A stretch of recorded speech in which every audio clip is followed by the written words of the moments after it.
Well, hello everybody. I know I'm a little late tonight. Holy mackerel.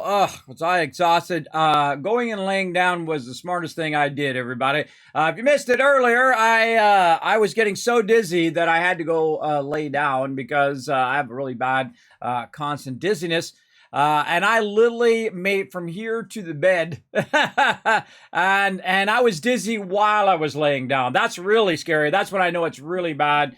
When I'm laying down and the whole room is spitting. Normally that helps it when you lay down or you lay flat or put my head down. Especially even if you just do this and breathe through your nose, right? You look down with your eyes and then you put your head down and you breathe through your nose. That does help a lot with the dizziness. But there was no help in that one, man. I literally just woke up. I went right after the stream, laid down, and just woke up. Luckily, my oldest daughter is taking care of my younger daughters. She's running her around, so I already knew that was taken care of. But man, I hate being late for stuff. I hate being late, so I'm running behind today, but that's okay. We're going to play some games. We're going to have some fun, so we're going to settle in. Of course, we're going to play some Planet Crafter. Already got it going right now. We'll check in on how we're doing over there. So settle in, everybody. I say we just go right to it. Let's go.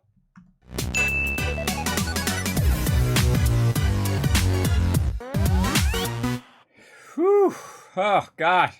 So exhausted, everybody. My sleep schedule has been absolutely obliterated. Not that I have a good sleep schedule anyway, but with all the construction on the house, and then my wife's out at a business conference and all of that, man, I am just exhausted.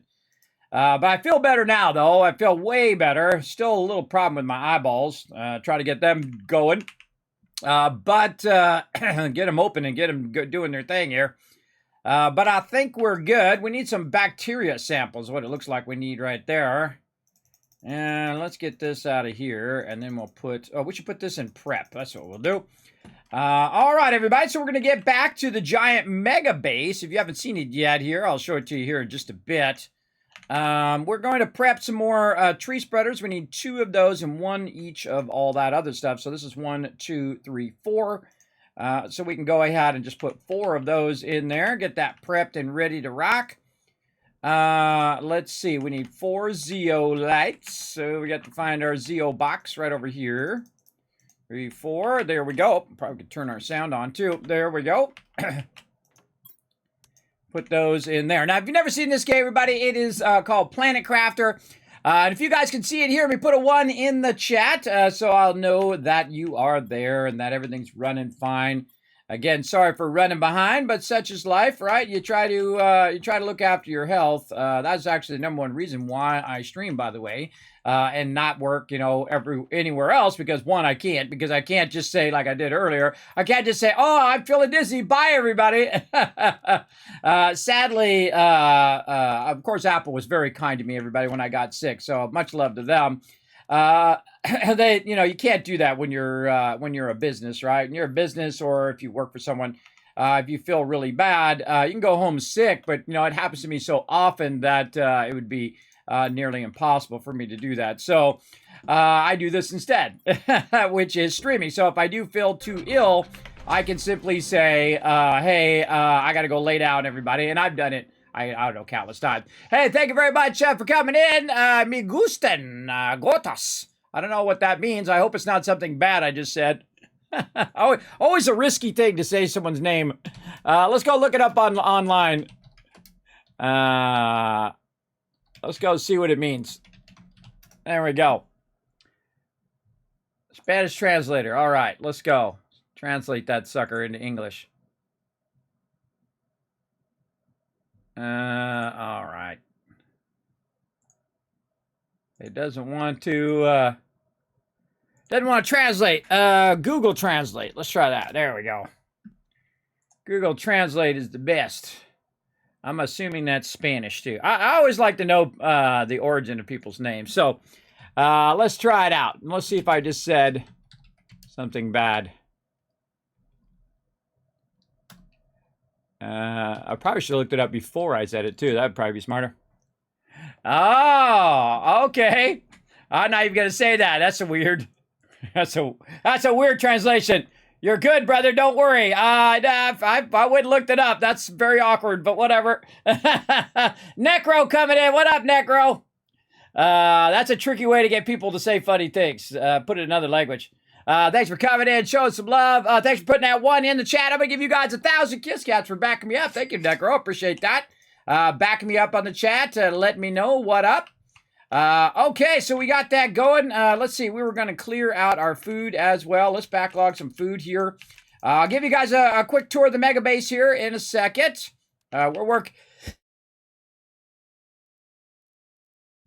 Dang, I don't know what it is about streaming, everybody. I don't know.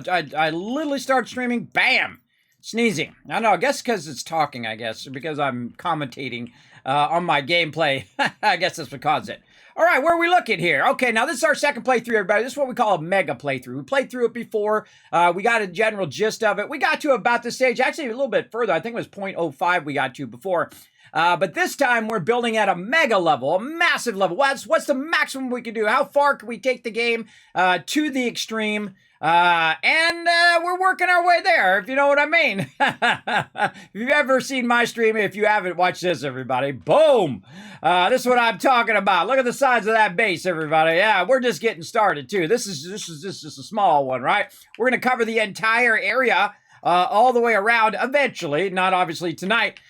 With a giant base, and it acts as a barrier, right? So when the meteors come down, they hit the top of the base, and they drop all the loot up here. Nice and easy peasy. You run around, you grab all the loot. Now, this is a giant undertaking, everybody. It requires a tremendous amount of resources. Now, also, while we're doing that, we're slowly trying to build up our tree spreaders and things of that nature. That's what we're working on right now. Trying to get these tree spreaders going over here. Now, we do need some trees to go along with it, and we have those somewhere. I can't remember where the heck I put those. Over here. There we go. What we're going to try to do is convert every single one of these tree spreaders over to tree seeds, and then put every single one of them down. And you're like, Kismet, how many of those suckers you got? Oh, just a couple. Oh, and then a couple more. And then, yeah, I got some more. And then just a couple more. Yeah, we got a lot. We got a lot of those fired up. So we got to get that going as well. So we'll go ahead and put those 3 in there. Now we need to go ahead and make another one. And the first thing we want to do is just go over here, grab some tree bark. Go over here to seeds. Like, I always start with the lowest in seeds first, and then I work my way up. Because I'm not in that big of a hurry. There's one right here. In fact, we could probably take both of those out of there. We got a third one here. There we go. We'll try to get 3 of them rocking. We also have a bunch of food running and other materials like eggplants and things of that nature so that we can make tons of materials. Now, again, it's not my first playthrough, but remember, this is a learn to play session. I'm going to override that don't backseat game rule that's in my chat right now, so you can backseat game all you want. And if I already know, I'll let you know. And if I don't know, then hey, then we all learned something, didn't we? There you go. Gets it out of your system while I'm playing this game right here.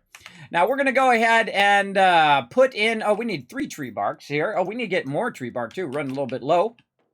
We'll grab some of that. Now, one of the cool things to do, everybody, while you're waiting is you can actually just kind of pre-prep these like this right there while you're waiting to make your actual stuff that goes in there. Your mutagen. There we go. Now I've finally got it in my brain. So we want to make a bunch of mutagen, and then we also need to make a bunch of bacteria samples. So let's shoot for 4 bacteria samples, and then as many mutagens as we can make so we can let that stuff run. Now, I have several parts of the base, as you can see, and it's like in a big, gigantic T formation right now, because one side is where I'm making, doing all the biolab stuff down there, which is by the algae and all of that. Over there, that goes to where my alloy is right now, aka my aluminum, and then eventually I'm going to have it go all the way out to where my uranium is. And in this direction over here, we have our iridium, right over there. And eventually want that to go around the corner and eventually reach our super alloy. Now, again, I'm in the late stages of the game. In fact, the game pretty much doesn't have anything after this. It's really what you make it because it's still in early access. I highly suggest you take a look at it, though. This game is awesome. I absolutely love it. Right over here.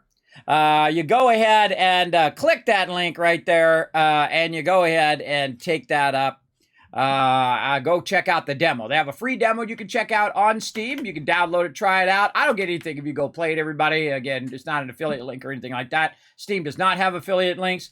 So you can go ahead and check it out, and if you like it, snatch it up. It's like 20 bucks. I've already got like 100 hours out of this game, everybody. I absolutely love it. I think it's really well thought out. Reminds me very much of Subnautica. Subnautica, a truly exceptional game, and I feel like this game is on its way to be a truly exceptional game. I like the storyline about it so far. I like the terraforming. You can see we've got a whole bunch of trees out here. Those are my terraforming things that we need to do. And then also right here in the center, by the way, this is where I launched the rocket. So I've centered my whole base around the rocket launching because rocket launching really boosts a lot. Like you can get 1,000 boost every single time. It does not go away. It's a permanent boost. So if I launch, say, 10 of them, that's 10,000 boost to whichever thing I'm trying to boost, right? And let's go ahead and also pick up some of our stuff we're going to need here in the long run. We'll get this methane. I think we're already full with methane, but let's get it out of there anyway. Get that going. Let's go check our methane box over here. Oh, actually, we do need it. All right.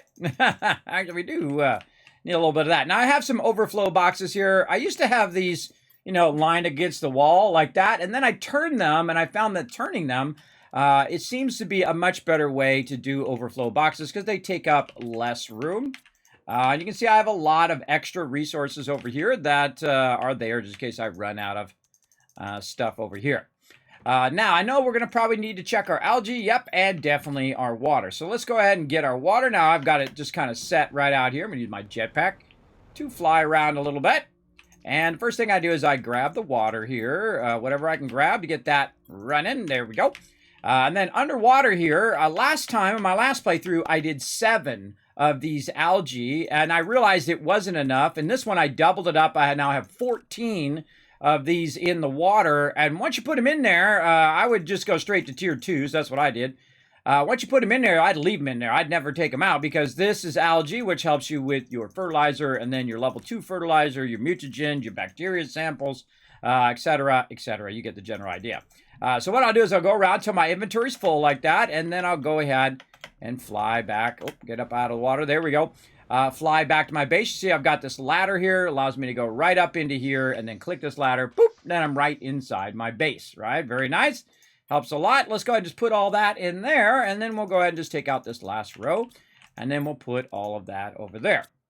Now, we have some other things to do before we work on that mutagen. And that is to go over here and manage all of our eggplants. Now, I've gone way above and beyond in this playthrough, and that is every single eggplant that I have found in the game so far is actually in these growers right here. And you're like, Kismet, why do you need so many eggplants? Well, what I'm trying to do is do tree spreaders, and tree spreaders need fertilizer and then level 2 fertilizer and so on. And so do a lot of other resources. So at some point, you're going to need a lot of eggplants for sure.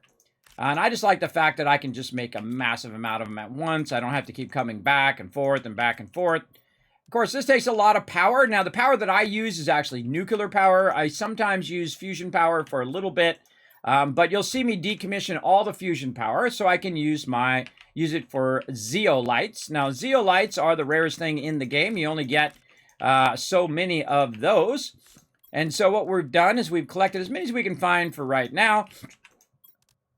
And then we're going to use them all up in tree spreaders just to boost our oxygen. Then we'll come back and boost all our other stuff. But really, in theory, you could stop the game right here. This is actually about where I stopped last time. Because there's really, the rest of the content is being worked on. But to get to this point, usually about 40 to 50 hours, depending on, if you've already played through before or whatnot. In this particular playthrough, I obviously got there way faster because I kind of knew where stuff was and what to do and all of that. Wow, okay, there's a whole bunch already there. But if you're playing through the first time, I'd say about 40 hours. So for 20 bucks, you get 40 hours of gameplay. I don't know about you, everybody, but I've played many a game that I have spent $60, $100, $200, you know how it goes, and not got anywhere close to 50, 60 hours of play for sure. So I highly recommend checking it out. Again, it is only 20 bucks, and it might be your new favorite game. So there you go. There you go. All right, we want to get our squash going eventually and all that, but we want to go ahead and get this going. Let's get over here. Okay, so first thing we need is we need 4 bacteria samples. So we're going to need a whole bunch of these. Let's see, that's 3, 9, and then 3 more on top of that. There we go, and then 3...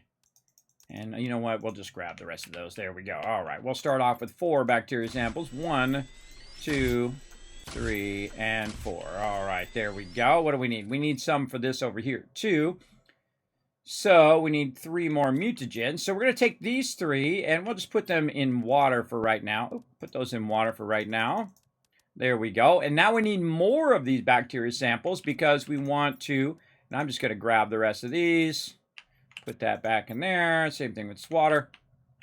We need 3 more so we can make the mutagens so we can convert some of those trees as well. So 1, 2, and then we're going to look out with 3. Yes, and we got the 3 in there. There we go. Very nice.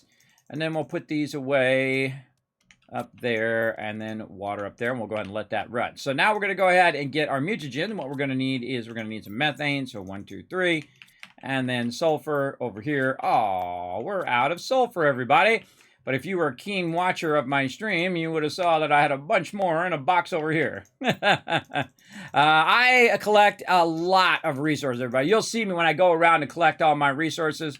I have a lot of them going simultaneously. I feel like that's the way to crush any game, is to have a bunch of multitasking going on, right? Just tons of loot. Constantly working while you're doing something else, right? It's something I talk about all the time. Set it and forget it, right? That's what you do. Let's go right there. Okay, we got that. Now, oh, well, we could have actually used those ones since they're in overflow. Now, that's what I call overflow, everybody, where you just throw it in a box and don't sort it. You put your primary stuff. Usually only 1 box is my primary of each thing. And then if I have any extra, it goes into overflow. All right, there's 3 right there. We got our mutagens. Let's make sure not to forget our bacteria samples. All right, we're looking good there. And that's it. There we go. And then we can go ahead and fly back. And then we'll let those resources regenerate. The one, of course, right now that's taking a little bit longer is the water. I probably need to go over there and make a couple more water generators over there. Speaking of water and food, let's go ahead and use that up. And then now we want to go ahead and use our mutagens. So we're going to go over here. Now these also take zeolite. So in the long run, I want to convert all of the tree barks that I have. And then I can basically decommission these without worrying about losing out on anything. And I'm putting the mutagen in there. And then I'm sequencing the DNA of these seeds to become tree seeds, right? So it's basically converting them. Now, if you want to know how to do it, there's a little guide up here about genetic sequencing. There's actually some hidden ones that are not in here as well, by the way, just so you know.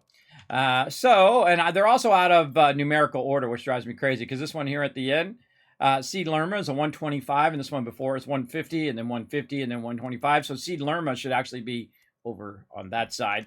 That's just the little things that I see from time to time. Again, I like my stuff to be well sequenced. Oh, I forgot to put these eggplants down. Hold on, let's go back and do that before I get too involved in something else. And then I wind up ending them up on this side of the base. Now, as you can see, I've got this kind of bypass, or this part on the top of the base that I can very easily go from one place to another using my jetpack. And that's really, really useful. Let's see. Let's just put it in finished for right now, and then we'll come back and work on that later. Right now, we want to try to put some more tree spreaders down. Now, our goal is to cover the entire world with tree spreaders. Use every single tree spreader we can that we can generate based on how much zeolite that we have. And let's see. We got the mutagens going. We've got these in here. I think we're ready for at least 3 of those. And while we're waiting for those to sequence, we can go ahead and do that. Let's go. Now we're going to head out here, way out here. Look at the base shadow filling in. Isn't that neat? That's neat. So as I move this way, actually you can see the shadows filling in as I'm moving. because I have the graphics turned down a little bit, because the more I do this mega stuff, the more it's going to tax the game. You got to think it's in an early access game as well, so it's probably not perfectly optimized yet. So I actually did turn the graphics down, but I had it on ultra and it was fine for a very long time. But I have a feeling the further I get into this, the more and more it's going to tax it big time. So we'll move our way out here, and probably could just swing by our base while we're at it. And just oxygen up here while we're going along. Look at all these trees out here. And I tried to put this exactly so the trees would not be in my way, and actually it worked out fine. And you can see I've got some storage area over here. And if we need any of that, we'll come back. Let's go ahead and head this way. Again, look at this. All of this nice trees coming in. Now, the great thing about the tree spreader is 12,000 oxygen times whatever you have in there. So if you have 125%, well, man, that's another big boost to your tree spreading. And I'm going to see if there's anywhere over here that I haven't quite hit yet. I could probably hit this middle part right here. But it looks like I've got a bit of an overlap there. Look how far it goes, though. See, it goes way further than the circle that you see, I find. It goes way further than that. And this one's got this one covered. Now, you could put them, in theory, right next to each other. But then again, it takes away a little bit of the fun of trying to cover the whole world in trees, which is what I'm trying to do. We got another tree spreader up there, which is doing a great job of making a botanical forest back here. Very nice. And look at the valley now, right? With all the trees and stuff. Oh, yeah, definitely over on that side, maybe. Another one here. This one's filling in all of this. Very nice. We got one down there. I think we got this whole area done. Oh man, I forgot I got this much done. Look at it down by the water here too. Very nice. We can go ahead and drink some of that water while we're going by. And again, the whole purpose of this game is to terraform the planet, which is what we're trying to do. And so we're adding trees. We're planting seeds and flowers as well. Eventually, I need to take them flowers out. But I feel like maybe one more right here at the top to try to finish out the area. Yeah, maybe right here. And we already got some over there. We could still line this outside edge, but I kind of feel like we'll go to the other side and start to fill that side out. Yeah, maybe one more right up here. Let's do that. All right, so we're going to go ahead and put this down, and what it's going to do is start to spread the seeds. Now, you got to put the tree seed in there, and you got to use that converter that we did, the DNA manipulator, to actually make the tree seeds. And once you put it in there, make sure you have enough power, very important, and then you go ahead and just let it run, and it will go ahead and build its way up. Now, right now, it's at a certain percentage. If you look at the percentage here, it's right now at 1%. So it takes time for it to grow up to that 100%, and then basically work its way up to that higher level oxygen that it gives off. It also gives off biomass, and it uses quite a bit of energy. This one right here, I believe, is like 100 something. 193, I think it is. Yeah, I think that's what that says. 193 as well. Now we'll go ahead and work our way back this way, because we're going to need some oxygen here in a minute. I kind of feel like we'll put some back behind the ship as well.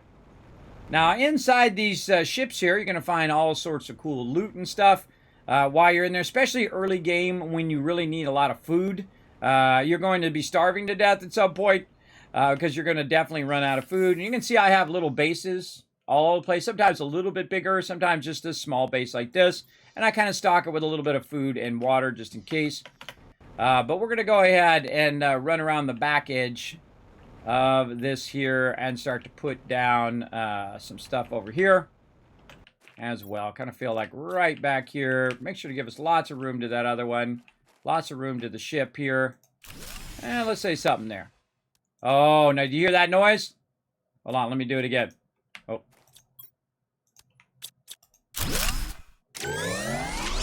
Hear that? That means I ran out of power. Yeah, so I thought I had enough power, but apparently not. So I'm going to take it back out. Now, before you start to put stuff down, you always want to think about your power. I thought I had enough, but apparently I've used it up in those previous ones last time. So we're going to have to take a break from this, and this is how this game goes, everybody. You get to a certain point, and you're like, oh, I got to stop that thing to go do this thing, and then to do this thing, you got to do the other thing. So that's what we're going to do. We're going to go ahead and generate some power. But no worries, we'll come back to all of that in a bit. We're going to go ahead and fly our way back here. Yeah, I should make a ladder up on the top of that one, too. Ladder that way, ladder up on top of these, ladder up on top of that. Yeah, we're going to do all sorts of fun stuff eventually. All right, let's get back over here. Now, again, I'm going to be replacing the fusion with nuclear power. But it takes you got to have a lot more nuclear to match that fusion. But nuclear power is unlimited. It's as many as you possibly want to take the time to make. Oh, let's go back in the prep box here. There we go. Put that all back in the prep box for later. Let's go check our DNA sequencing over here. How are we looking? Oh, those are all done as well. Nice. Okay, so we got those as well. So we can do a few more later on. All right, we'll do that. And we need to work on power. So we need to go to our uranium. Whoa, okay, let's check all of our boxes. Wow, wow, wow. Okay, we got tons and tons of uranium rods, so we're looking good there. 1, 2, 3, 4, 5, 6, 7. That's 7 nuclear power plants right there. Right here, nuclear reactors. So we do 7 of those. So we need 7 explosive powders, a lot of water, and a ton of super alloy. Okay, so what we need is our explosive powder. That's our number one thing. Let's check our equipment. See if we have any extra explosive powder there. Don't see any there. I don't see any over there. Okay, so let's go make 7 explosive powders. And we're going to run back over here. And I put it out here because it's conveniently by where the water is. Makes it a lot easier. Now, while we're here, also, let's go ahead and just pick up all of our various stuff. We'll get back to doing resources and aluminum and all that other stuff here in a bit. But very important to keep this going. Again, this is another thing that takes up your zeolite using your extractors as well. I forget where I put all that. Doesn't matter. Put it in there somewhere. All right, and we are going to need to make a bunch of this. So we need 7, huh? So there's 1, 2, 3, 4, 5, 6, and that's 7. All right, and then uranium, 1, 2, 3, 4, 5, 6, 7. Right there. All right, here we go. Boom. You don't need to wait for that, by the way, everybody. You can just do it really quick. 5, 6, 7. Done. Easy peasy. Okay. Now, before we leave, though, let's go ahead and just temporarily put that in the finish box. As we run down here, maybe pick up this water, because we know we're going to need some water later on. So, smart idea to clear it while we're here. Just like this. Really get that water stocked up. Every time I come by here, I try to snag up some of these resources and try to get them in their appropriate box. So we're looking on algae. Let's do an algae run, too.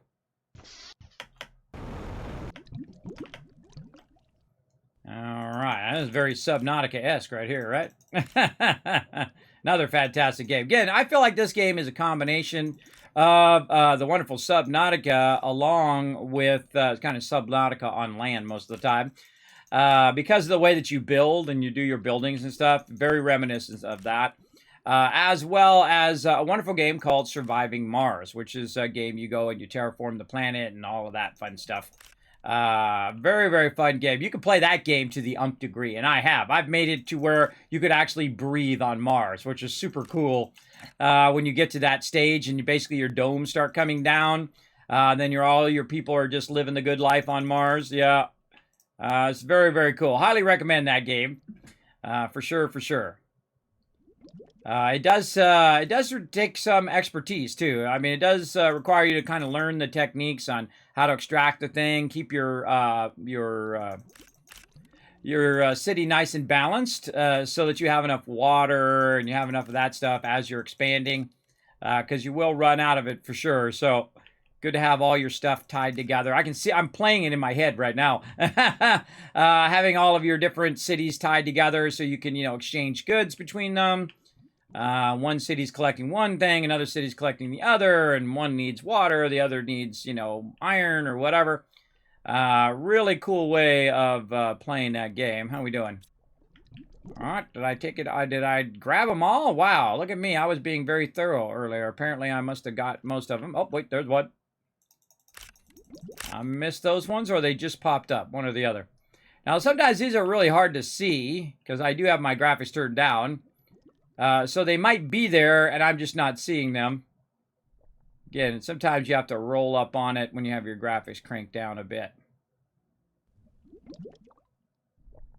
And not seeing any more, but that's okay. We'll go with that. All right, and then we'll get up out of the water. There we go. That ought to be enough for now. And, all right, over here. Oh, boom. Wow. Okay, that fills that right up. All right, awesome. Let's put some of this in the water since we know we're going to use that for sure. Get that going. Okay, so we got that going. Let's make sure not to forget our explosive powder over here that we need. And then up here. And then back to the other side. Now, I have a tendency to backlog a bunch of resources, certain types of resources. Then I go backlog other resources. And then I use up the resources because it doesn't do you any good sitting in a box. Et cetera, et cetera. And I have a tendency to backlog a good amount of stuff as I'm working. So we need our rods, our water, and our super alloy. Now, I know there's some water out here as well. This is for my other side of the base. Now, I actually don't need the water for me anymore as the player. I can just run up here and use my ability to filter the water live and drink it as opposed to using up my water bottles. So let's go ahead and run back here. Now, we probably should have brought some water with us as well. But we can always run back for that. But we'll go ahead and utilize that water for what we're doing. We've got this. We need to get a bunch of these. I don't think we're going to have enough. I think we have enough for 2 there. And about 2. And that'll get it started. And then super alloy, we've got 2. Now, where did I put that other super? Over here. Let's just take all that out of there. Like that. All right, that'll get us started with a couple. Now, you only have so much room in your inventory, so you can only carry so much anyway. But we'll get a couple more going here. And you can see I've got quite a few running over here in the corner. I don't know, I put them over here arbitrarily, and now I'm just putting them over here because it's fun. Just kind of filling it out. Try not to sneeze in your guys' ear. Trying to fill them out over here and just keep adding more and more. Because, again, you can add an infinite amount. And our biggest problem here is definitely going to be water. So let's fly back over here and see if we've got a refresh on this water. At least a little bit of it as well. There we go, right there. And then some more here. Very nice, and very nice. All right, let's go. Now, again, the reason why I'm not using that fusion power is I'm trying to decommission fusion power and use that for other stuff like tree spreaders themselves.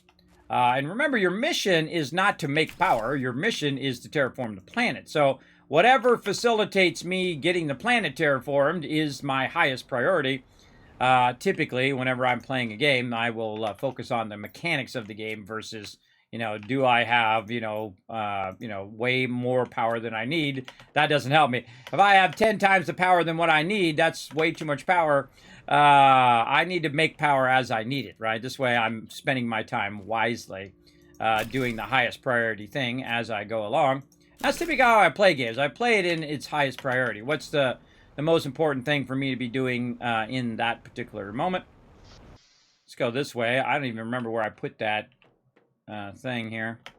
Now, there is a little trick. If you do it just right, there we go, where you can just hold down the shift and fly inside and do it inside. Very much tougher, though, for sure.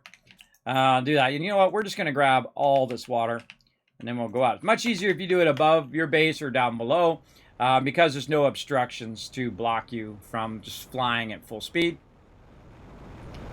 Which is why I like to fly up on the top. Now we'll go down. We'll go here. We'll eat some food so we don't have to worry about it. And then we'll go ahead and make some more. We got enough for 2 more there.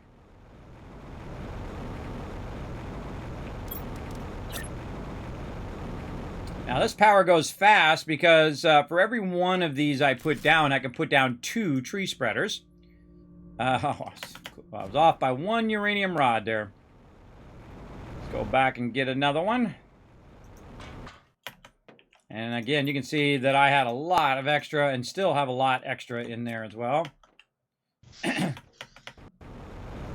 Let's run back over here and get this going on. I'll catch up on chat here in just a moment. There we go. Hey, Paul, what up? Thanks for coming in, hanging out. I hope you got the rest in. Yeah, Rotisserie G, I crashed out, everybody. I was out of it. I woke up late for the stream as well. I hate being late, everybody. I've hated it my entire life. One of the drawbacks of my conditions is that I am very unreliable, which is a bummer because you never know when I'm not going to be able to sleep because I have a bit of insomnia as well. So you never know when I'm going to wake up. I don't know when I'm going to wake up, but I try to stay on the same schedule, and I've kind of worked out my schedule, and I had it working really well, except for they've been working on my house, which means they keep waking me up, or I got to help my kids now this week because my wife's out, and so on. So it's like constant, battle of trying to manage all of that stuff on top of it was taking its toll there. Because I crashed out and I woke up probably around 11 p.m. So I went to sleep around, I'd say 3:30, 4 o'clock. I think it was more like 5 o'clock before I fell asleep. And then I fell asleep around 5, and then for about 6 hours or so, I rested. But I feel much better. I would have totally would not have made it to the end of that stream earlier. But I got up and I was like, oh my God, I'm going to fall.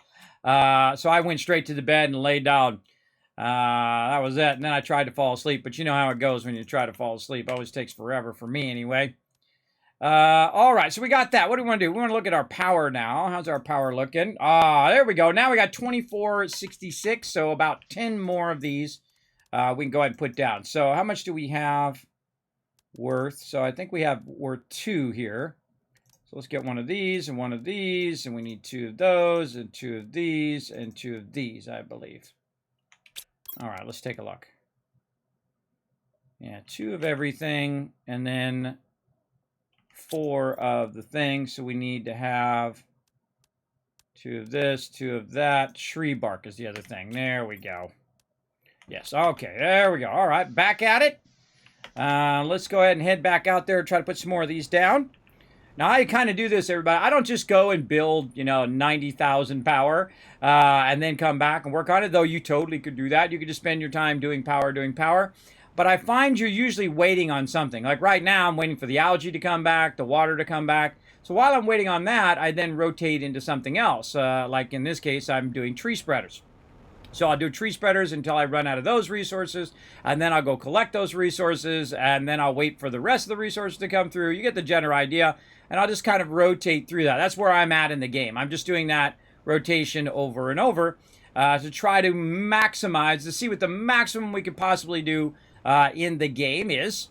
Now, remember, when you're playing this particular game in its current state, that you're going to get to a certain point, right about where I'm at, where you're about 1.0 TTI, which basically means that you are at the end of the game, really, because the game is still being developed. So remember that it only goes to a certain section. I feel like this game is absolutely worth $20. In fact, I think it's a bit cheap for what you get. Especially you get 40 hours out of it already. Definitely you got a good use of your $20. That is for sure. Oh, look, there's a box over here we never saw. I love that, everybody. That's what I love about this game. Speaking of this game, this is a great thing here, everybody, that you might run into. Now, I went and fine-tuned comb the whole entire world for those boxes and a whole bunch of golden boxes and resources in every one of the crash ships and all of that.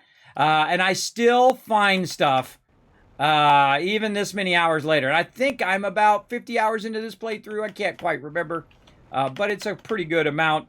And still found something new. Awesome. I had no idea there was one up there. I must have gone past it like 100 times. So that one's way over there. Let's say we're going to put this one kind of down the hill a little bit here and get this going. Now, again, this is in an effort to terraform the planet. Look, we got another seed, some more beans, and some more squash seeds. Nice.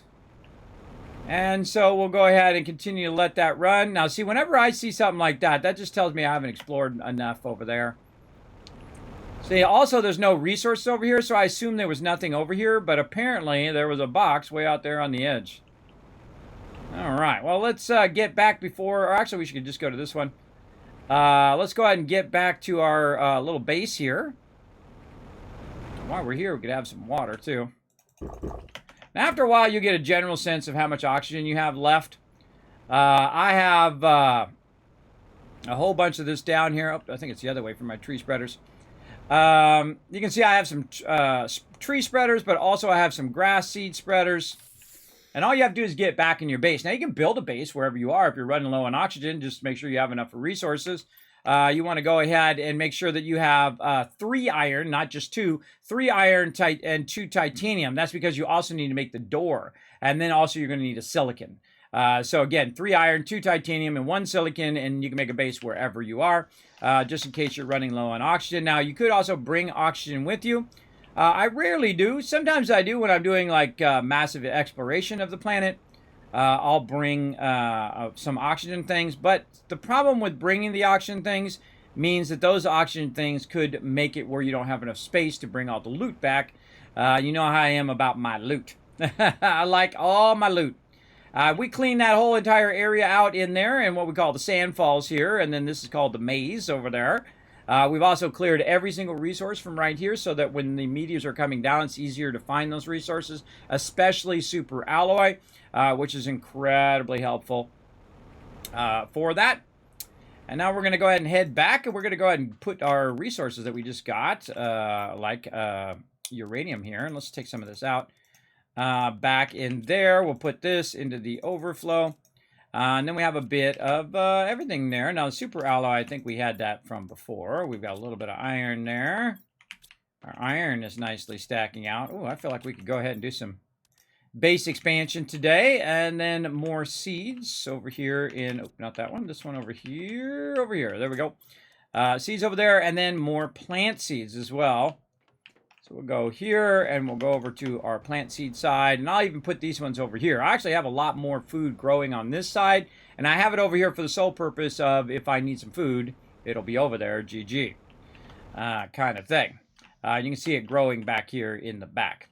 But I'll go ahead and just put these seeds in with the mushroom seeds since I don't have that many of them. We'll go ahead and put that in there. Now remember, this I've collected everything I could find so far in the entire game, but I'm still finding stuff from time to time. Okay, so that gets that done. Let's see if we can sneak in some more tree spreaders. Now, we're going to just do as many tree spreaders as we can. Then we're going to go collect all of our resources and try to expand out our base a little bit more here. Let's see how much we can get done today. Speaking of food, let's go ahead and clear our other food that's up here in the front. The beans are the best food in the game. They're 60% health recovery. So you definitely want to get a bunch of those going. You only really need 1 to stay alive, and you can put them in different bases. I like to keep them all in the same base because I have a tendency to sweep through, and you can see I have a good backlog of it. In fact, I got more seeds here I need to actually put back in the thing. Yeah, why I got so many bean seeds over here? Wait, I already put these in. Apparently, I got more bean seeds. I bet you I got those from when I was running around. Yeah, I got even more in here that I haven't even used. I forgot. All right, well, we'll take care of that later on or never. We'll see. Now, we got some oxygen capsules here that we could use. I don't know why this cobalt and sulfur is in there. I'll just leave it in there for now. What else could we do while we're waiting? I guess we could launch off some rockets. Let's try to prep some more things first. Let's see how far we get. Now, we actually have enough for one more right here. What are we doing here? We could do this one right there. All right, don't we have enough for another one? Oh, we do have enough for another one. Just sitting right there in the box. I could have took it with me earlier. All right. All right, well, let's go do another one. I didn't realize I had enough for another one there. I should have took that out and used it.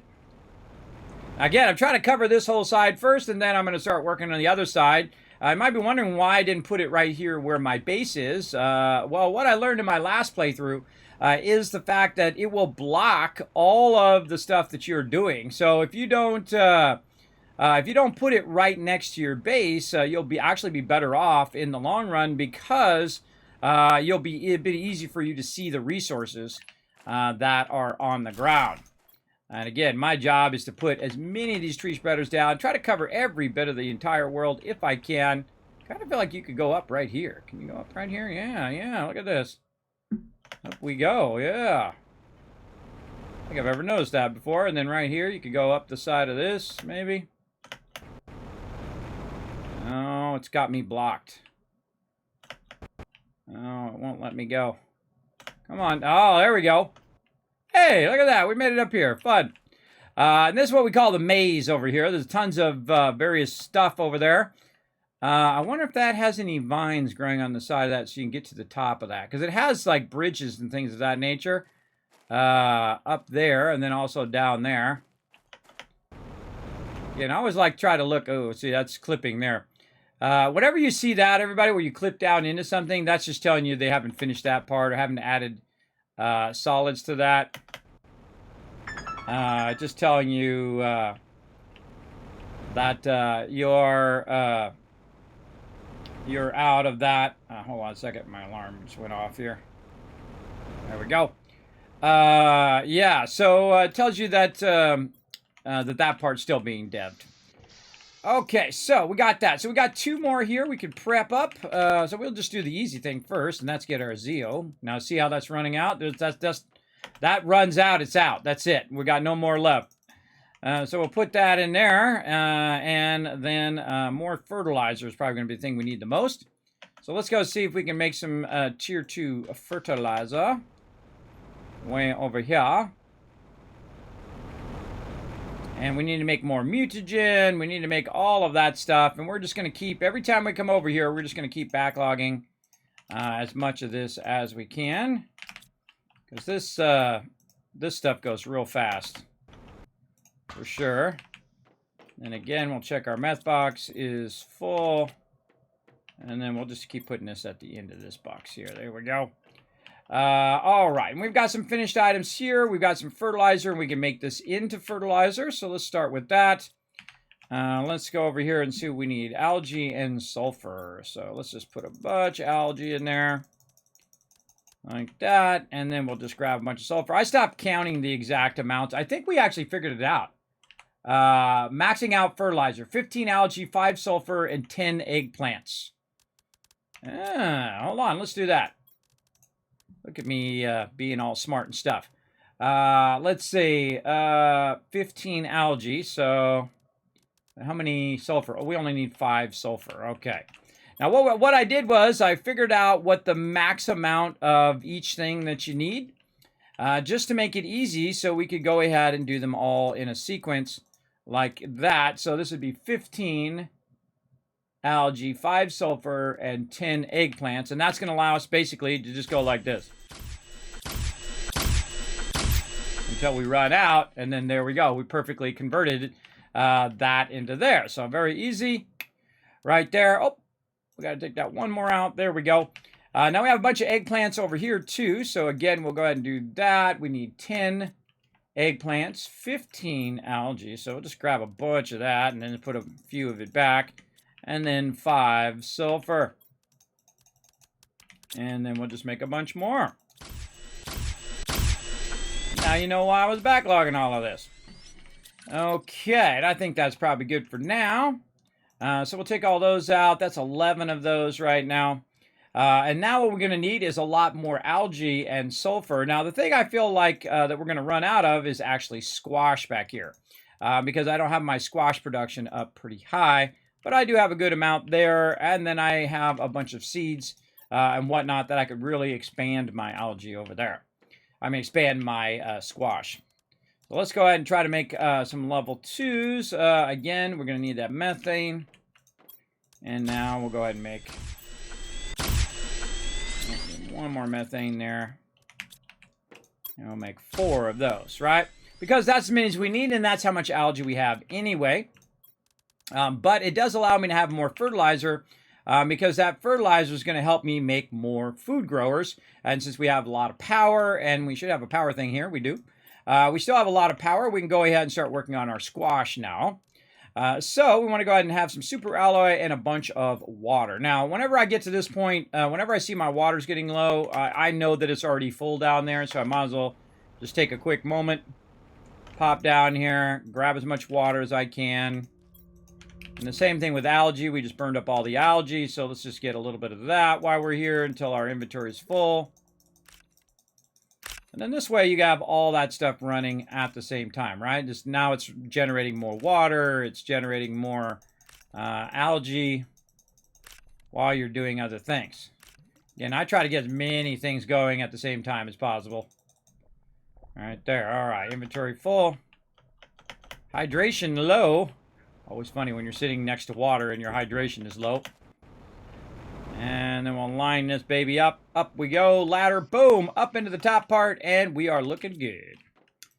All right. We'll put all that water back in there. We'll take this algae out there. And let's look at where we're at. We've got enough for 2 more. All right. Awesome. Let's go ahead and take out a bit of this. We'll put this back where it goes for now.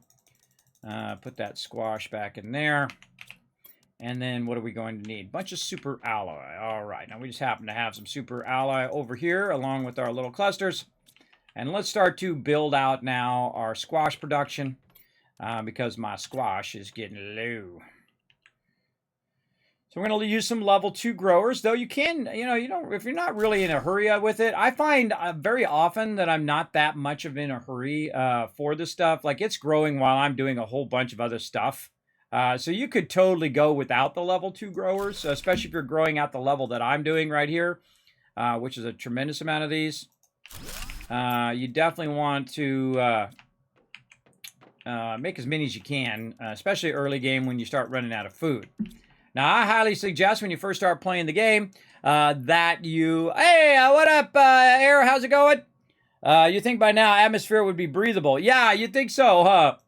I don't know. I don't know where the breathable atmosphere kicks in.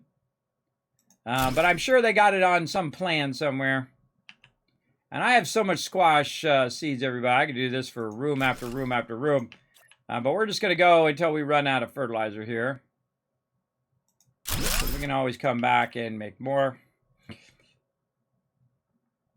All right, we looking? And there we go. We're out of fertilizer. All right, good. But look at all that now. We can get that going. Let's go ahead and get our squash seeds out of here. Now, one of the cool things is it does return your seeds when you go to pick this up. So it's like you pick up the plant, and then the plant also gives you a seed, so you can just put it right back in there. So it's not like you lose out on there, or you got to have some sort of skill unlocked to be able to, plant or anything like that. As you can see, I just took one out and then was able to put one back in. I got a little bit of squash there. Again, I had 2 boxes of squash, so I was kind of using them up. But I will need more because, again, they go to that tier 2 fertilizer. Now, before I leave the area, I definitely want to put all of this back in there. And then we'll just take out this here. Put the water into there. Very nice. And then make sure to put our super alloy, because all we really need right here is our fertilizer. And then also we're going to need some bacteria samples. So we're going to need 2 bacteria samples. So we're going to need 6 of these. So 1, 2, 3, 1, 2, 3. There we go. And the same thing over here. Like that. And then a couple of those. Now, also, I should probably make some mutagen while I'm here. Get that going. So let's go ahead and use the rest of this algae. Let's get a bunch of this water. Now, before I accidentally use that up, I'm going to go ahead and put that in the finished box here. So I don't accidentally turn this into mutagen. So let's go ahead and do as many of these as we can do. A little bit more algae. Any left anywhere? No. Okay, then let's just go ahead and put this down for a sec. And we're going to go run and get some more. Again, this is kind of the cycle that you get in. And you also see me launch rockets. You'll see me extend the base. But this is the kind of cycle that you get in. You collect algae. You'll collect resources. And I find a smart thing to do is to continue to scale everything that you're doing, right? So you might start off with 1 algae spreader, then 2, then 3, then 4. Last time I had 7, and I thought, well, this time I'm going big. So I double up to 14. And 14 always seems like not enough either. Eventually, I'd like to spread it across the whole water area here. And then I could literally collect like 3 or 4 boxes worth in a round. Same thing with your water. Remember, it is infinite. It can collect it. The water does not actually go down, by the way. It's not like it's draining the pond every time you make water. So you could, in theory, just make an infinite amount of water over there and be just fine. Collect 3 or 4 boxes of that, too. And we'll get there little by little over time. My highest priority right now is just to try to use as many level 3 tree spreaders until I run out of zeolite. That's my main priority. But also to expand my base and do all that fun stuff too. We'll work on our food and water here in a minute. I'm fine for the second right now. I'll be okay. I've got plenty of time to make it back. Plus I have food actually growing over there as well. And yeah, I feel like I need to add... At this rate now, I definitely need to add some more.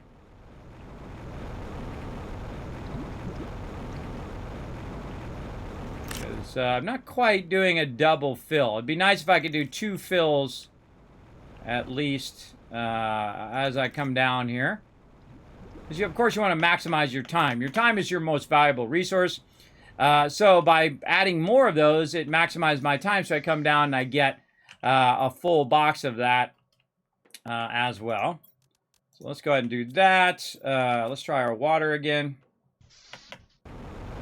Again, by the time we're done doing all of that and we come back over here, guess what? It's got a bunch more water. Maybe not completely filled with water, but definitely worth taking a second so it takes longer for that to fill.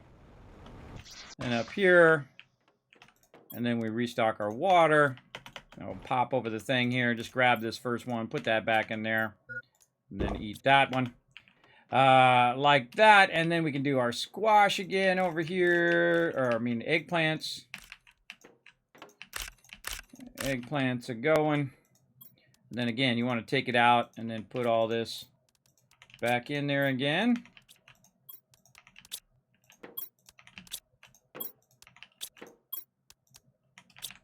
Like that.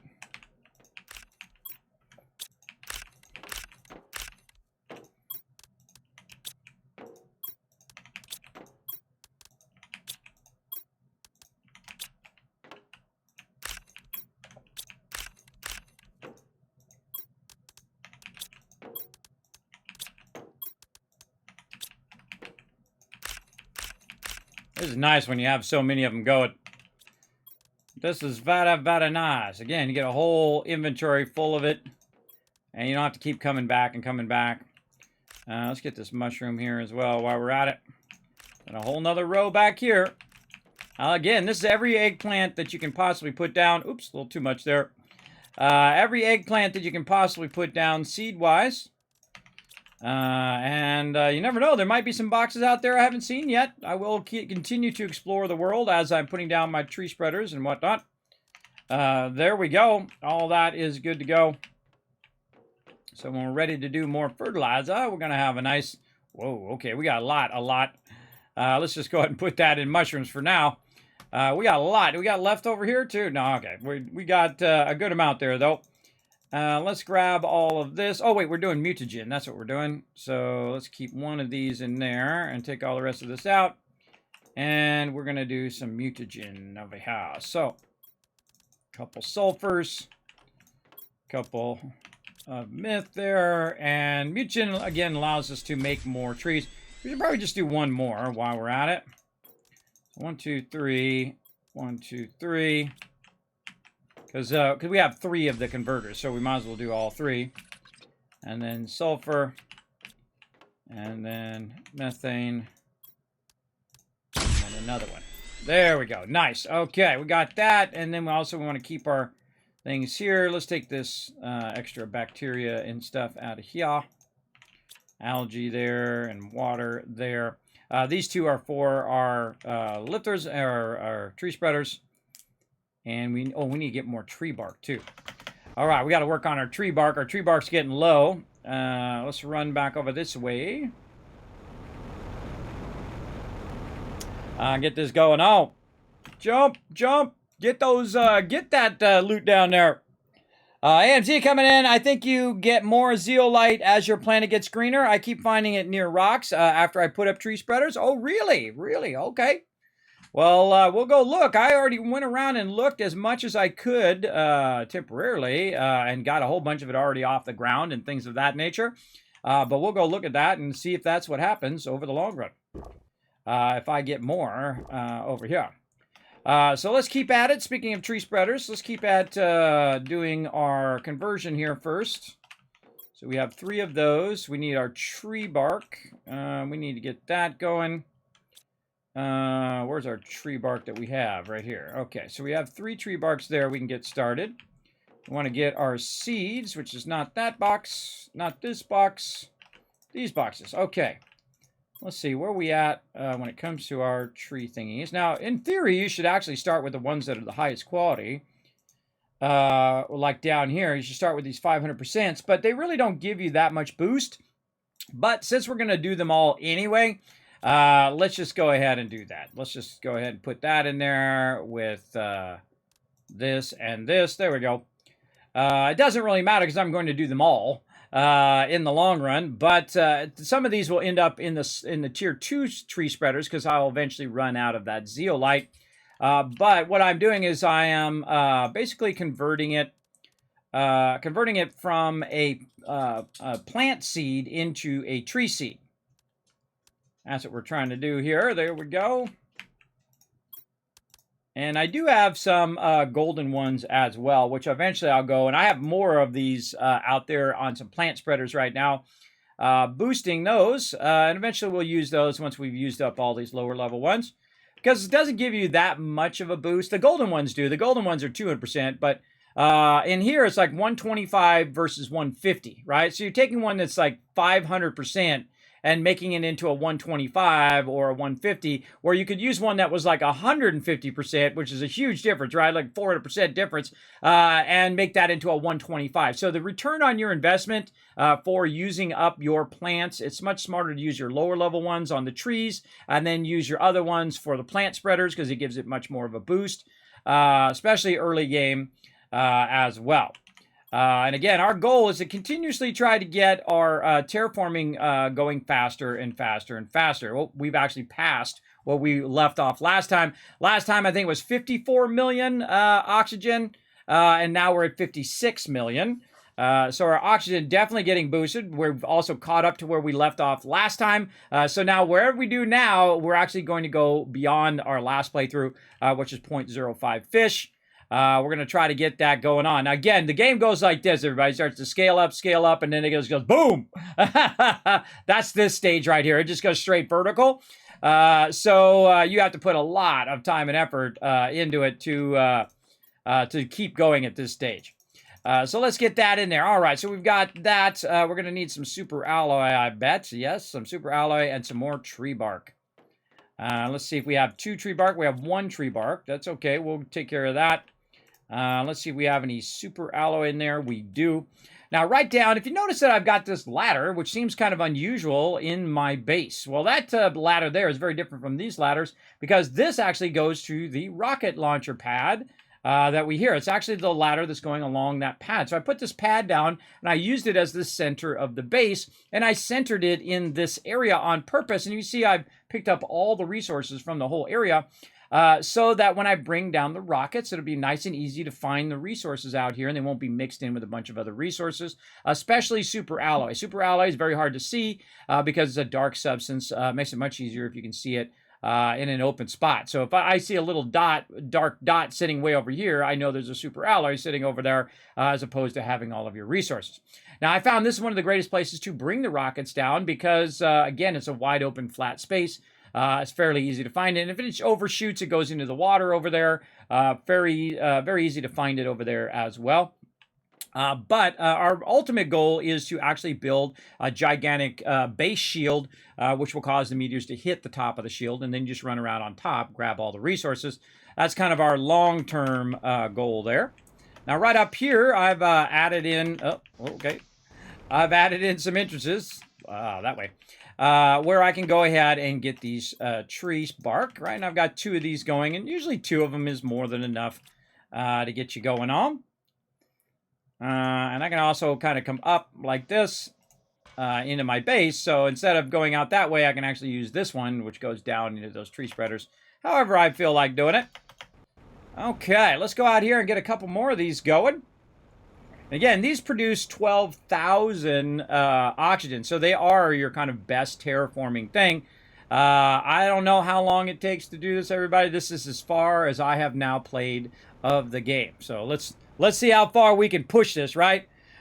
Push it beyond what we can possibly expect from the game, right? And that's how I like to play games. I like to mega play them, where it's just obscene the amount of base size I will build, the amount of tree spreaders I'll put down. I'll use every bit of resource, and that gives me a clue into, what's going to happen, right? Into how far I can push the game, for sure. Let's put it right here. I feel like something's about to go down, everybody. Ah, God! Whoa! Look out! Super alloy coming down all over the place. Run away! I wonder if there's a box out here I didn't find. Well, this is the cave here. We go take shelter in the cave. What a cool shot.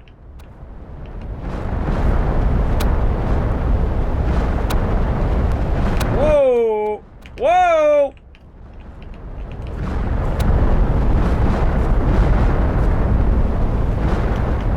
So you know, see, look, super alloy right there on the ground. So I can grab that. Now I have a bunch of that already got, so I don't need to mine it. I just need to run for it.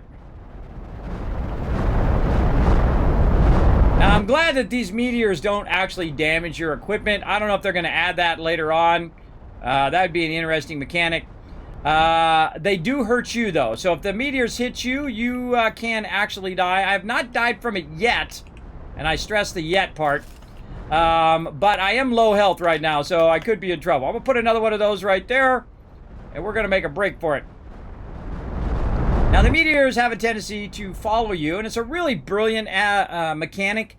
I thought that was a real inspired moment that they had to actually use the meteors to bring down more resources that you might need, right? So it'll rotate between different types of meteors, right? So it'll rotate between sometimes bringing down just general meteors, which have like, iron and all that stuff. And then it will do stuff like that, super alloy, as you get into the later game.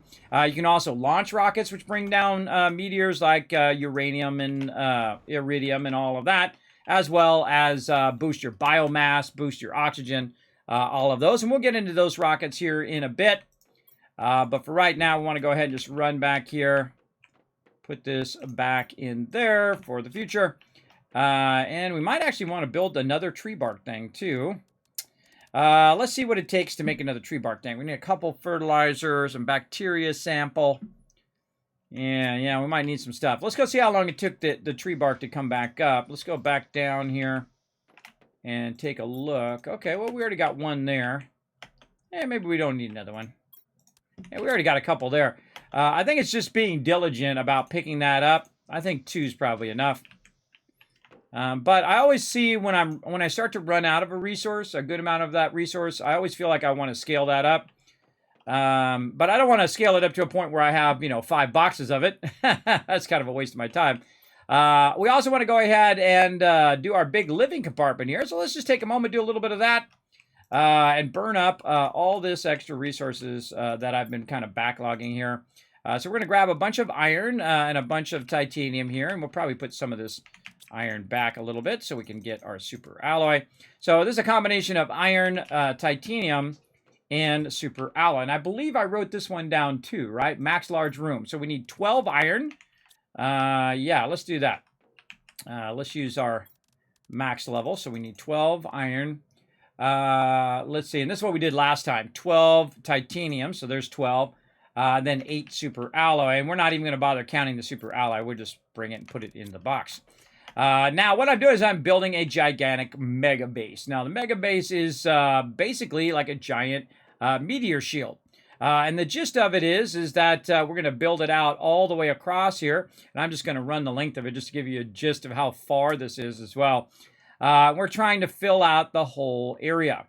So you can see that we've run it all the way down to here, but not quite to the end on this particular section. So we're going to go ahead and build out some more rooms here. And there we go. We've made it all the way to the end there. And then now this one's going this way. So we just go ahead and turn around and go back the other way, right? Well, nope, because you got to offset yourself just a little bit like that. There we go. And then that's going to allow me now to go in the opposite direction until I run out of these that I can do. There we go. Now, to get back, it's actually faster if I go up on the top of the base. And you can see we've extended it out a little bit there.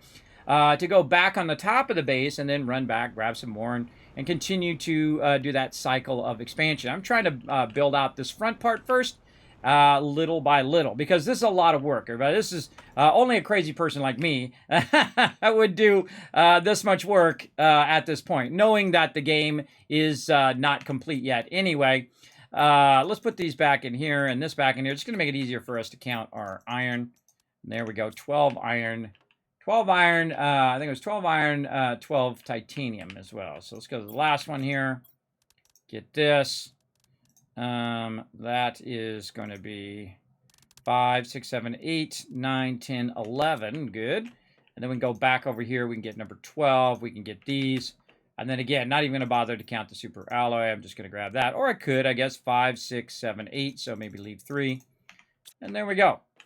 Now what we want to do is we want to go to the next area. Now, this inner area here that you see that I've already created a cross beam, this is around where I'm going to shoot the rockets, so I don't really want to mess with that. I'm not going to fill this area in because it would block my rockets. But I do want to go ahead and start to fill in toward that side over there. And again, if I'm too far over, you can see the red over there, which is telling me that it's too offset. Sometimes you want to be on the left, sometimes you want to be on the right, depending on what direction you're facing. In this case, we're just going to go ahead, keep adding a bunch of these until we run out, and then we'll just try to use our little interior jetpack technique, which is very awkward, like that. All right, and then just keep rinse and repeat, and then we'll backlog a bunch more resources. You get the general idea. So let's go ahead and keep on keeping on. 12 there. I feel like I'm going to run out of titanium first this time. There's 2 there. And then we can just use the amount that we don't have in there, right? So that tells me that's 10 because I took 5 and 5 out of there. So that'd be 10. So you can actually use this side for counting as well, if that helps you more. And there's 4, 5, 6, 7, and 8. There we go. All right. And back over here again.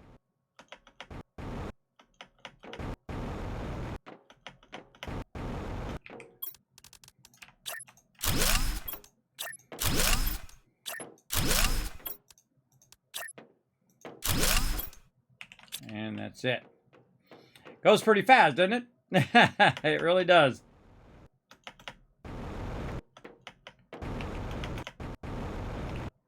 Okay. Again, this whole purpose of why we collected all this stuff in the first place is to use it. Doesn't do us any good sitting right there in the box. Wasn't paying attention. All right, to there, and then we'll put one back. There we go. And then that'd be 6, 7, and 8. There we go. We'll go this way. You get it at the right level, if you're lucky. You can get it right the right level, and then you can actually go and zoom on the inside. I find most of the time it's just really, really awkward. Hey, there we go. We matched it up to the other side. Now, way down here, we're going to run into the side of the mountain. And so it's going to make it difficult for us to run it there. And as you can see, we're kind of right up against the mountain here. And this one right here is also blocking, so we can't push that one out. But we'll try to, of course, go as far as we can, and we'll work our way around those things and maybe even build up over it to keep any ones that actually do hit that spot to not fall down in there. But as you can see, just from what I've been doing so far, this is a absolutely crazy undertaking. Why would you do that? Because you can, right? Because I'm at that level. That's why. I crush games, everybody. I destroy them. I try to push them to a point where you're like, why would you do that? Because you can. Because you want to take it to that whole another level that no one ever even thought about doing. That's how I like to play games. And to see what happens, right? To see what happens. Is it going to lag us out? Are we going to get to a point where we can't even move in the game kind of thing? Or what? So we'll see. We'll see what happens. There's 3 there. Now, just in case you thought I was out of Super Ally, I have a bunch more boxes backlogged here. I've got lots and lots of it backlogged from when we were working on our resources. And then what we'll do is we'll do this until we're out of resources, and then, you guessed it, we'll go get some more. And just kind of do that cycle, because that's where, again, where we are in the game.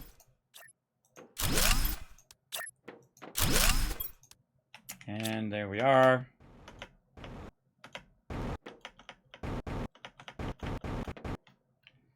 Work our way back. And it's nice to know the magic number, too, so you're not taking too much of that. Oh, yeah, we're going to run out of titanium first. Absolutely. And then put one of those back. And you start to get in a rhythm here, too. It's 6, 7, 8 right there. Like you visually get to a point where you can see how much of each resource and how it should be in your actual inventory. I'm a very visual person myself. I'm a graphic designer. I've been a graphic designer for 30 years. I've been lucky to work at the top companies in the world, or with the top companies in the world. Very, very lucky in that way. I've had a lot of passion for what I did. I lived it every minute of every day. You gotta, when you go into something, everybody's kind of like love. You don't go half in on love, everybody. You go all in or don't even bother. Don't even bother doing it. Because it most likely will end poorly. So again, you can't just put your toe in. You can't just tiptoe into stuff. It's got to be a passion of yours. Otherwise, it'll become just something you're doing for money, which is not anything that I like to do. I mean, you got to have money to keep your business going and all of that.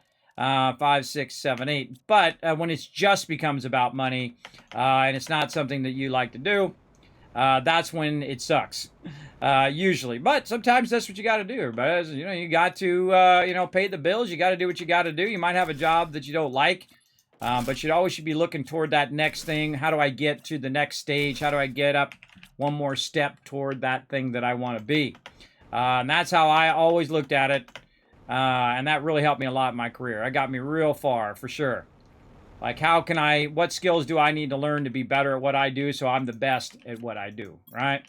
I highly recommend that type of mentality. It will help you out in the long run, but of course it is your life. They're all your life choices. I don't take your choice away from you. You make your own choices. Whatever you want to do in life, I strongly suggest going all in. Boom, there you go. Now, I don't mean like quit your job and become a streamer or something like that, because this job is not one of those ones. It's like being a musician or being an actor or something like that, where you have like 98% of the people who fail or who don't go on to be a millionaire and all of that stuff. They eventually just stop doing that thing, right? Where you have just a very low percentage who are the top tier of all of those. Very much the same way in streaming, right? Me, I'm just a low-level small streamer. I do it mostly for my health. It's something that I can do, bring a little joy and love into the world, but still be able to say, hey, everybody, I'm not feeling well. I'm going to lay down, like I did earlier today, right? That's his biggest benefit for me. But I could literally be a Walmart greener and make more than I'm doing this. In fact, I could do nothing and make more, because this actually costs me money to do this. So streaming, I don't want to discourage you from it, though. And I can tell you, as a 50-year-old man, I get discriminated against because of my age, right? And I can see it in people's face, too, when they look at me. They instantly go, like, who's this old guy, right? And I have people come in the chat and who say that from time to time as well. That just means you're prejudiced against people who are older than you. And I was the same way, everybody. When I was young, I used to go, wow, that person's old, man. They're like 30 years old. Just so you know, you feel exactly the same as you did when you were 30 or 40, or in my case, over 50. You feel the same way. You're the same person that you were before. It's not like all of a sudden your birthday kicks in and all of a sudden you're a completely different person. Though you do learn a lot, though, because you've been around a lot more days than other people have been around. Like how to treat people better, how to treat yourself better as well. Now, how to try not to be so hard on yourself all the time, right? How to, constantly be putting yourself down when you make mistakes, you make things, and you're always trying to, put on the airs about, hey, look, I'm successful and I'm a smart person and I'm, that kind of stuff that you do when you're young. When you kind of get into that high school mentality, as I think of it is, And then also you get into a stage of your life where you are just set in your ways, right? There's no bending, there's no changing, there's no compromise, there's no nothing. I am right and everybody else is wrong. That is a scary place to ever get in your life, everybody. I am certainly not perfect, nor shall I ever be. I shall never be perfect, and that's okay. I'm okay with that. I'll be as good as I can be. Now, I don't know about everything, but I know a lot about some things, as I like to say. Especially stuff like graphic design and computers and things like that that I've spent a lifetime doing before most of you, or at least some of you, were even born. Not all of you. Some of you were out there kicking it just like me way back in the day. Okay, so we've used up all of our resources, as you saw there. Very nice. Use up all that titanium. Let's go get some more. Let's go ahead and rock it big time. So let's get some titanium over here. We'll also get the iron. Very nice. What do we got over here? More iron. More titanium. Looking sharp right there. All right. More iron. More titanium. And then right over here. Now, these are extractors. What they do is they extract the resources. You can put them pretty much anywhere, and based on where you put them is which type of resource that you're going to get. Now, it's usually always, or it always is, mixed resources. Not like you're just going to get one resource. If you ever played some games, like a great example, No Man's Sky, if you put a miner on there, it will mine that one resource. Where here, it does a mixture of the various resources, depending on where you do it. Now, some resources require level 2 extractors. These are all level 2s now. They just extract and have a bigger inventory, which is incredibly helpful to have that bigger inventory. Now, at some point, I will also start to basically use up this resources, like you saw. And then once I use it up, I then start to backlog it from all my various miners and extractors that I've been using. Now, another thing I'll also do is go over here and take all of these resources that I have a tremendous excess of, in this case, silicon and all of this stuff. And I'll just get rid of it in my little shredder thing here. Here it is. In my little shredder machine. Now, why am I getting rid of these resources? Well, I literally have 4 boxes deep of these resources, so I don't really need those. But I do need to clear out, and I wish there was a button you could press on the thing, which would just shred it right in the actual thing. You just say shred all. You just take out what you want, shred all, it shreds the rest of it. That would be awesome. Even if it was like something you add on to those, I think that would be awesome. I'm gonna put this in here, but I'm gonna take the titanium out because I want every piece of that I can get. And then again, put that in there, take that out, clear that. And now all of these are clear, which leaves it the ability to go ahead and extract more iron and titanium, which is what I really need. It'd be nice to specialize it into just specific things. Like I could tell one to be titanium and the other one to be iron, and then tell it any other resources, just destroy those resources. That would be awesome. All right, so that's our extractors number 1, which are iron extractors, which are nearby. Now, way over that way, over this way, let's get up on top of the base here. Way over this way, you can see I built out. Whoop, okay, went off the side there. Luckily, I have my jetpack on. Try that again. Take 2. All right, there we go. Way over here, you can see I've got the base extended way out here, and the reason why I have that is because way at the end here is my iridium extractors. Now, iridium is typically the #1 thing that you'll see me extract, especially in the earlier game. You can see I've got 7 of them running right now. And it really does help me a lot because iridium is rockets. And we're going to launch a bunch of rockets here in just a bit. So we want to go ahead and get this going. Again, the rotation of the game here toward where I'm at in the game is pretty much put down your tree spreaders, expand your base as much as you can, launch a bunch of rockets, and then, of course, that's while it's doing a whole bunch of other things like extracting more resources, extracting more stuff. Now, one of the biggest tips I can tell you when you are doing iridium is to put an advanced crafting station here so you can reduce a whole entire inventory of it down into rods. You can always reverse those rods back into resources. Oh, and there's some titanium there too. Nice. And so on. You can always reverse it back into resources. So you can see we've got titanium there. We'll deal with that at the end. First, we want to get all the iridium out of here and reduce the amount of space is being used up. Now, what I was doing in my previous playthrough is I would grab the iridium, I'd run it back, and then I'd convert it. And then I'd grab iridium, run it back, convert it. I realized, like, what the heck am I running it back every for? Why am I running back over and over again when I could literally just have it convert right here? Here's another great trick, too. Take one of these out, put it in your inventory, which is going to allow you to get that last one from your previous one that you collected. And there we go. 3 more rods. Very nice. Let's get back up here. And again, you can see I have them in like a cascading thing, so it's easy for me to go down and then drop down, etc. You get the general idea. And then down. Now, the interesting thing about iridium is it does actually extract a great amount of iridium versus the iron ones, which weirdly don't extract all that much iron. Especially when I'm running low on iron, it seems to extract everything else a lot more than it actually does the iron itself. So let's go ahead and take this iridium out here and see if we can get another one. I think so. There we go. And then we're going to end up with 2 left over. So there we go.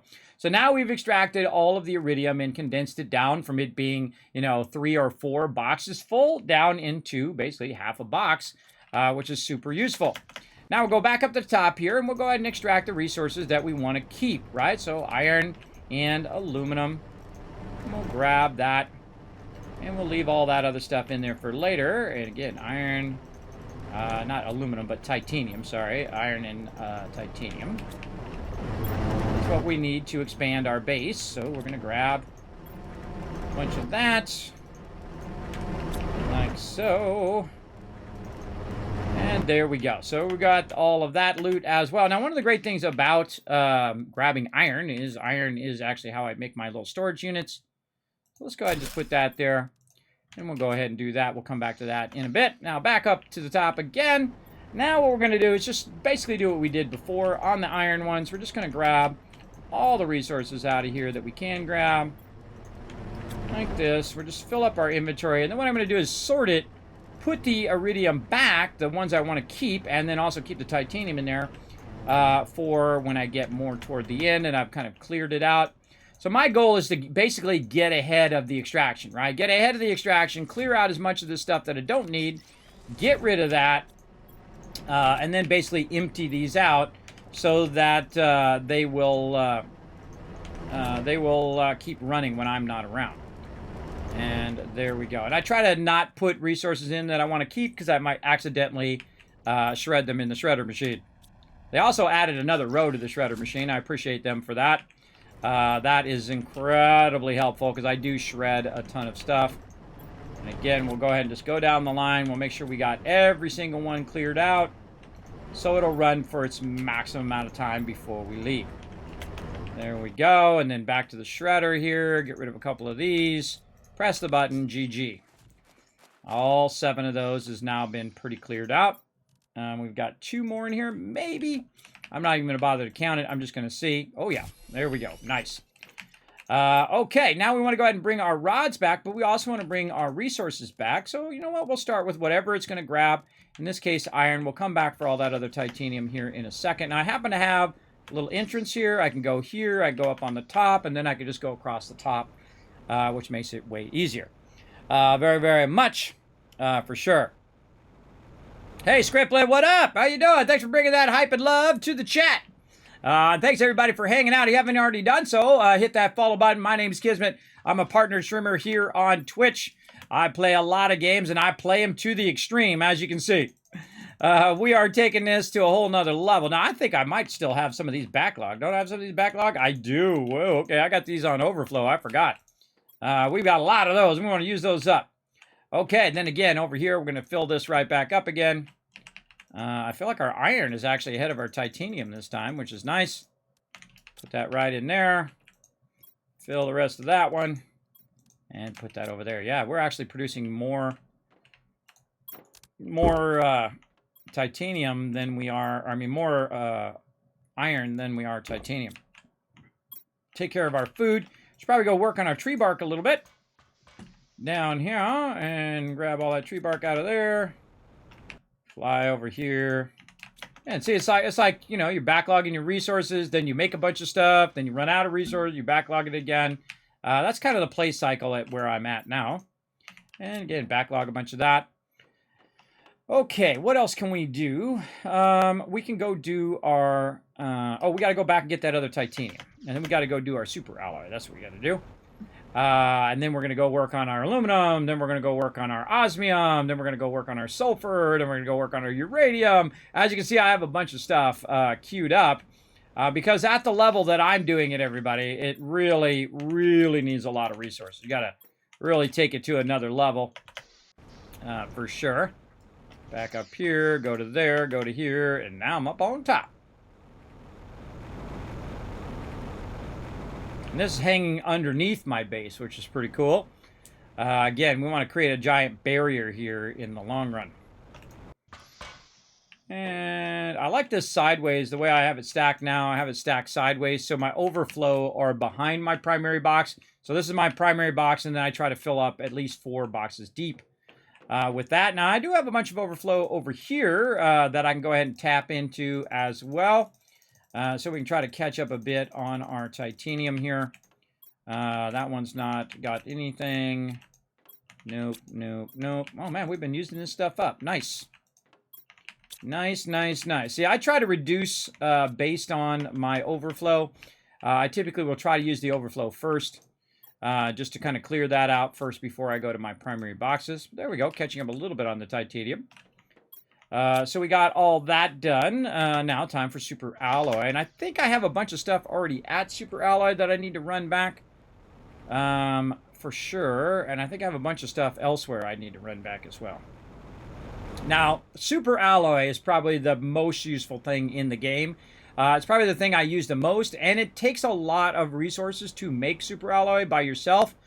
So having your super alloy being extracted means that you don't have to sit there and do this to each and everything, right? Even at max level, which is what my extractor is right now, that's a lot of time of clicking each individual resource and then converting it into a super alloy, or even grabbing it out of the boxes and converting it. I tried that. I went and brought aluminum over, and then every time I would have a bunch of it, I converted in super alloy. It's totally not worth your time, everybody. It's much smarter when you get to level 2 extractors to just do the super alloy like this. Now, before we get into the super alloy, let's go ahead and clear anything else that we happen to have in here. Looks like we got all that cleared. We'll just grab all of the resources that we have. Ooh, bunch of titanium there.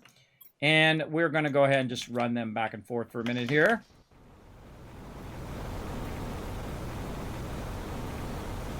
And since this one's so far out, it does take a while for me to run it back and forth, but not that long. Yeah, a few trips is good.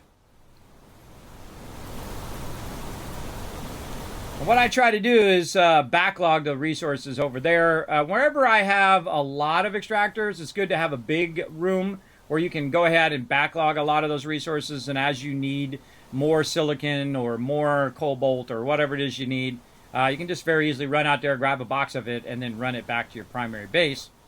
Now, I like to have it stocked up, though. I like my base to be very well stocked with resources.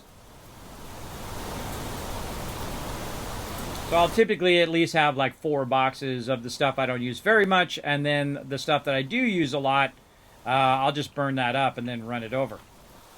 Like we're doing right now. So titanium box number 1 is filled. Number 2 is filled. Number 3, we'll go ahead and sort this and then put all that in there. And sometimes it's easier to put it all in and take it out. Sometimes it's not. Depends on how you look at it. But in this case, we'll go like that. How's our silica looking? I have seriously doubt that my silica is getting anywhere close to empty. Nope. This is all going to go in the overflow. Let's check that aluminum. Oh, we can get a little bit of aluminum back in that one. Yeah, I have like 4 boxes of aluminum, everybody. I got plenty. Plenty of that. And then this is when we get to the overflow, right? When we have more than 4 boxes of it, we just throw in the overflow. And if we need it, or we used it up, we'll have it there. But once it gets to a certain point where I've filled up all the overflow boxes, then I'll just start throwing it away. Because it takes too much time for me to micromanage the resource. Again, my time being my most valuable resource. So let's fly out here again. Look at the rain coming down. Yeah, we caused that to happen, everybody. It didn't rain here before we got here. We're trying to terraform the planet. We're going to get it going on. Love some Planet Crafter. Me too. This game is really good. Very, very good. How many retweets we at? We're at 6 retweets. We need 4 more, everybody. Go ahead and follow that link right there. You're going to find in the chat the second link.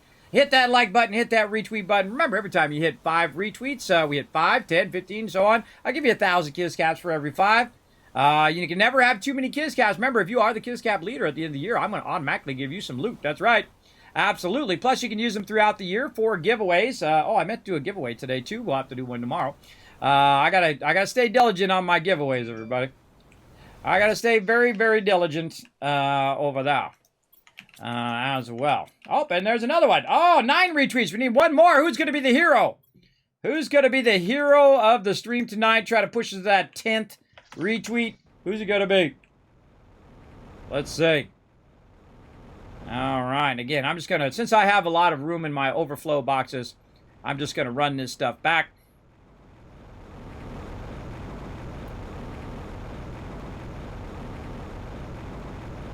We'll just stock it over here for later.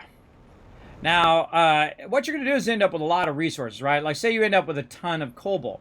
But in the long run, I'm actually going to use a lot of cobalt for launching rockets, uranium rockets. And then later, I'm going to use a bunch of silica here to launch a bunch of iridium rockets and so on. Now, eventually, I actually stopped picking up. I stopped picking up the stuff on the ground because it requires me to go and try to find it on the ground and whatnot. But I feel like it's going to be much better when it's completely blocked out up here. All the way, the whole entire game, everybody. I don't know if I'm going to get to that far, but we're going to certainly give it a go. That's for sure. Like the most insane base ever. But it does take a lot of time and effort to go back and forth and collect all these resources. But meanwhile, by the way, it's still terraforming the planet, as you can see up there. I'm at 1.6. This is for furthest as I've ever been in the game. And I feel like this super alloy one over here is feels like it's not worth the trip, right? Because it's so far out there to bring all these resources. Really, the only thing that's worth bringing back is the super alloy and maybe the iron and the titanium. But even then, I'm getting to a point now where I feel like I'm just not even going to bother to do this run unless it's super alloy. Because I could have put down more iron extractors and get the same resources from that and have it literally right next to my base. So I don't have to do this trip every time. This is costing me time every time I have to go back and forth and back and forth. Like this. But we go ahead and we cleared some of it, right? We cleared the silicon. Still a bunch of magnesium and cobalt in there. But that's okay. Now, let's go ahead and start to work on our super alloy. First thing I do is I go to the furthest one away, and I literally just grab everything out of that one. And then I don't have to go back there again because I know that one's nice and clear. Well, I'll do it at the end. I'll go back. But for right now, we'll go ahead and just grab whatever resources we can. And then we'll run in here and we'll do some sorting. So first we'll do the super alloy. We'll put the super alloy in its particular box. And then the same thing with iron and titanium. Now the rest of this stuff, we can go ahead again, start to backlog here into those. But you can see that some of these are full. And again, I feel like since this one's so far away that I might want to just forego keeping those resources. So let's grab all of that. Then we'll go to this next one here, like this. Now, if you sort it, what it's going to do is it's going to grab from the top first, right? So it always grabs from the top of this or the top of your inventory when you're pressing put all in. So it'll help you, if you're just trying to get mostly super alloy, it'll help you grab that off the top there fairly easy as the priority. And then you can just put this into here. And then same thing, let's do some sorting. There we go. And lots of iron. And lots of titanium. Now, again, is it worth my time to fill up this iron and run back and forth and back and forth and back and forth? I'm getting to the point where I think it's not. I think we're now kind of tipping the scales where I could probably just get rid of all of the other resources other than the super alloy. All right, now we got that one cleared. And now what we're going to do is just get the super alloy. So we'll sort this. We'll tell it just to get the top part there. Maybe put some of this back for now.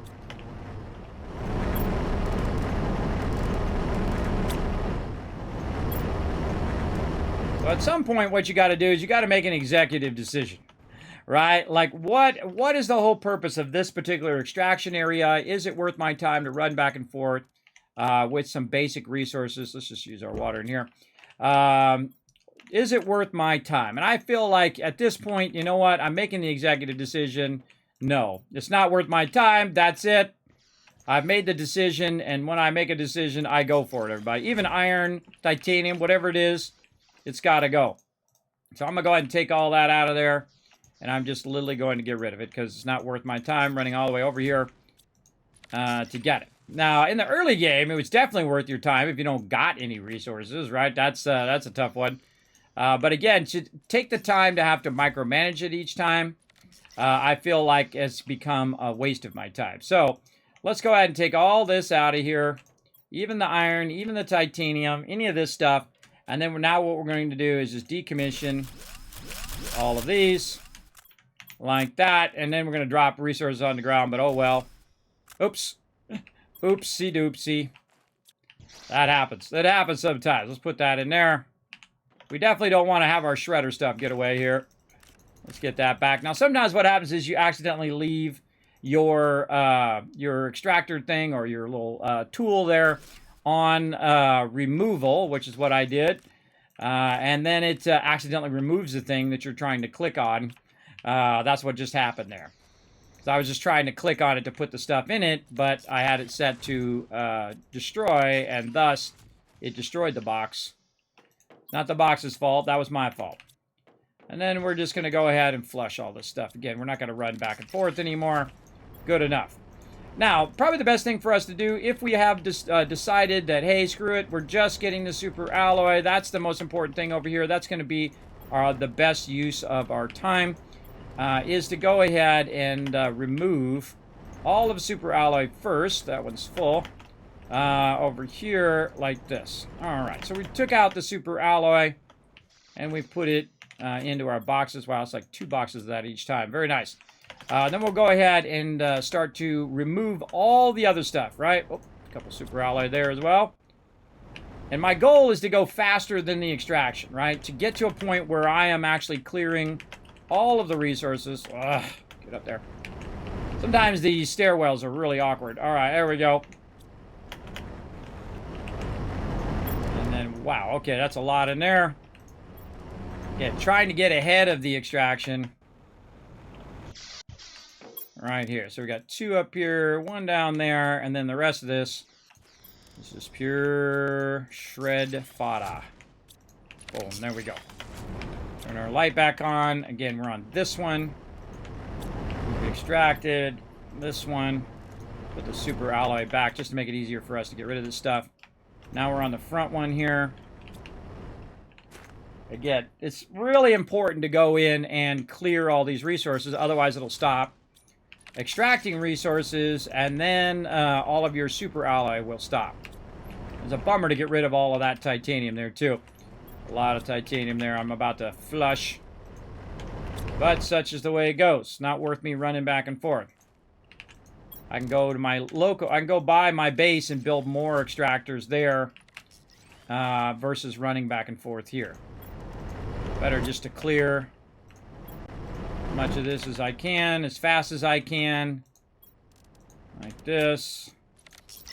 So it'll make me more super alloy.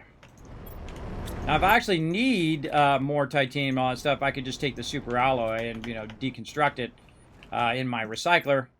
But I find it's usually not worth your time. You just want to make sure that before you leave that you've completely cleared every single one of these, so they're all kind of in sync and they'll run for the longest period of time while you're not around.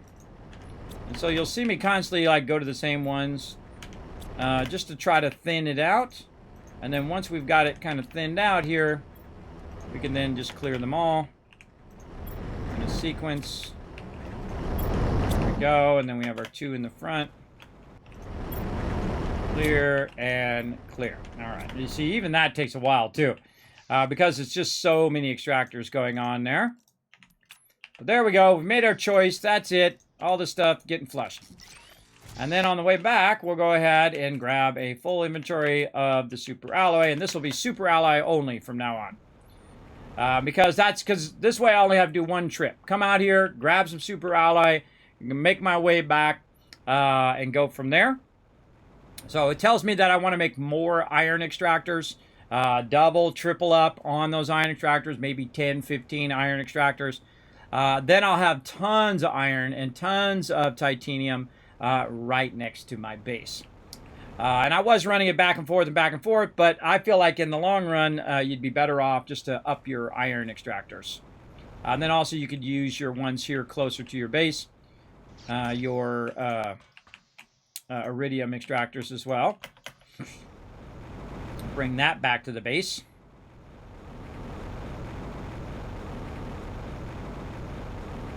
Now, I think if I had to do it all over again, which I will do another playthrough of this, I'm sure in the future when they add more stuff, that I would get that going in such a way where I wouldn't have to, would I have just so many iron extractors nearby. Now, normally you don't need this much iron and titanium as I'm producing because you're not building a gigantic monstrous base. But when you are, then you do need a lot of iron and a lot of titanium.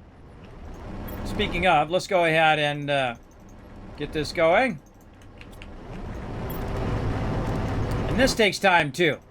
You know, clearing out all these resources over and over again definitely burns up your time. Wow, that was perfect. Perfectly fits in my inventory.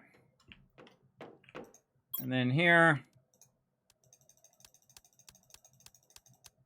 There. And this would be great to have the same thing as Satisfactory has, where you can control click and it just puts that particular type of resource into the box. I mean, you can press this button and it goes in there, but it'd be great if even if you had mixed inventory, just hold control, click that thing, and whatever is the same as that thing goes into the box. That is very, very useful for when you're just like taking it to the extreme like I am. All right. Let's see. We got that done. We're extracting our stuff. We're working on our stuff down here. Let's go ahead and clear the rest of these resources. Back in.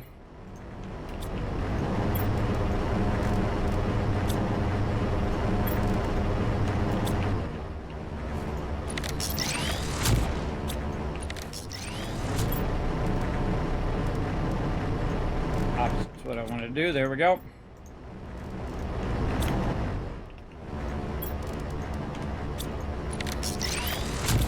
Okay, very nice. Now, we're going to really expand our extractors here for our iron and titanium. And that's really going to allow us to not have to worry about our base resources anymore. Kind of feel like I should have probably done that a little bit earlier in the game instead of pushing to the higher end resources to get to a point where my low end resources have an abundance right next to my base as opposed to having to go grab it and run it back and forth. I think I've probably spent a little bit too much time doing that and not enough time try to build it up close to my base. So we're going to do that. Let's go ahead and figure it out. What do we need? Some super alloy. Oh, we got all that. We got all that just laying around. I wonder how many of these I can do. Let's just say we got, how many we got now? 4. How many is it? I think it's 2 each, right? 2 each? Yeah, 2 of those each. So, well, let's just see what the maximum amount is we could do. I mean, let's just go crazy here. Let's just go into there. So we got as many iridium rods as we can do. This is another thing, like how many max... let's do another one, maxing out extractors. Max extractors in single inventory. So let's figure out the math here. So if we put all these back in here real quick. So let's do our osmium first. And let's say we do 3... let's do a couple rows. 1, 2, 3, 4, or this would be 1. Thank you very much for that. Who is that? M's coming in, showing some love. 18 months of sub love. Wow. Show that love in the chat, everybody, for the wonderful M's. Always wonderful to see you. I hope you're having a good night tonight. If you just came home from work, I hope you're having a great shift. And if you're just about to go to work, well, then I hope you have a great shift as well. You had a great shift, or you're going to have a great shift. Let's see, 1, 2, 3, and that would be 4. So let's shoot for 4. So that would be 12 right there. So 12 osmium. And then what else do we need? We need a 12 super alloy to match up to what we've got there. So let's go ahead and do that. Let's see. It is something, looks something like that. This would be 10, and then we would take 1 away. So that'd be 12 and 12 again to match that 4. And then what do we need for this? We need 2 for each. So that would be 2, and then 2 again, and then 2 again. See, I'm starting to learn their ratios, right? This is 12, 12. This is 1, 2, 3, and this is 4, which is going to allow us to make 4 of these, or basically it's really 8 of these extractors. So that tells us now we don't have enough inventory space to do anything else, right? Because we'd have to have, where to go? We'd have to have 3 more osmium or 3 more super alloy or whatever it is. Then we'd have to have that full combo again. So this is what I call max extractors or max item in a single inventory. So we can do 4 level 2 extractors in a single inventory, but we need to write down what we need. So we need 12 Oz, right? And then we need 12 super alloy. There we go. And then we'd need 8 iridium rods. There we go. Now I'm writing it down on just a little notepad that I have on my other machine here to kind of help me remember that as we go and do it again next time. So let's go ahead and put 4 more of these babies down. Let's go. Yeah, we're going to certainly not be hurting. More iron. Now we've got to listen for our power to turn off. Let's hope not.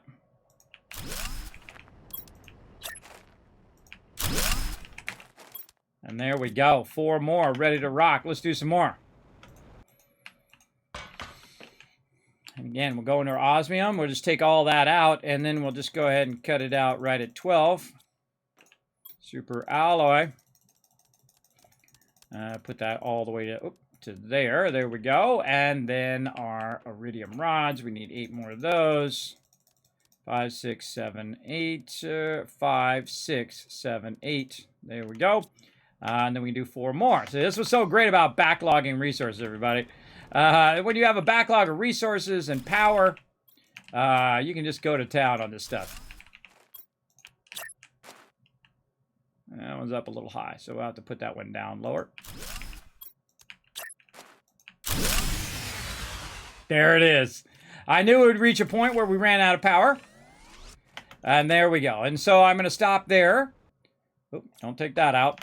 I'm going to stop there. We're going to go ahead and put this back in our prep box over here to do some more here in a bit.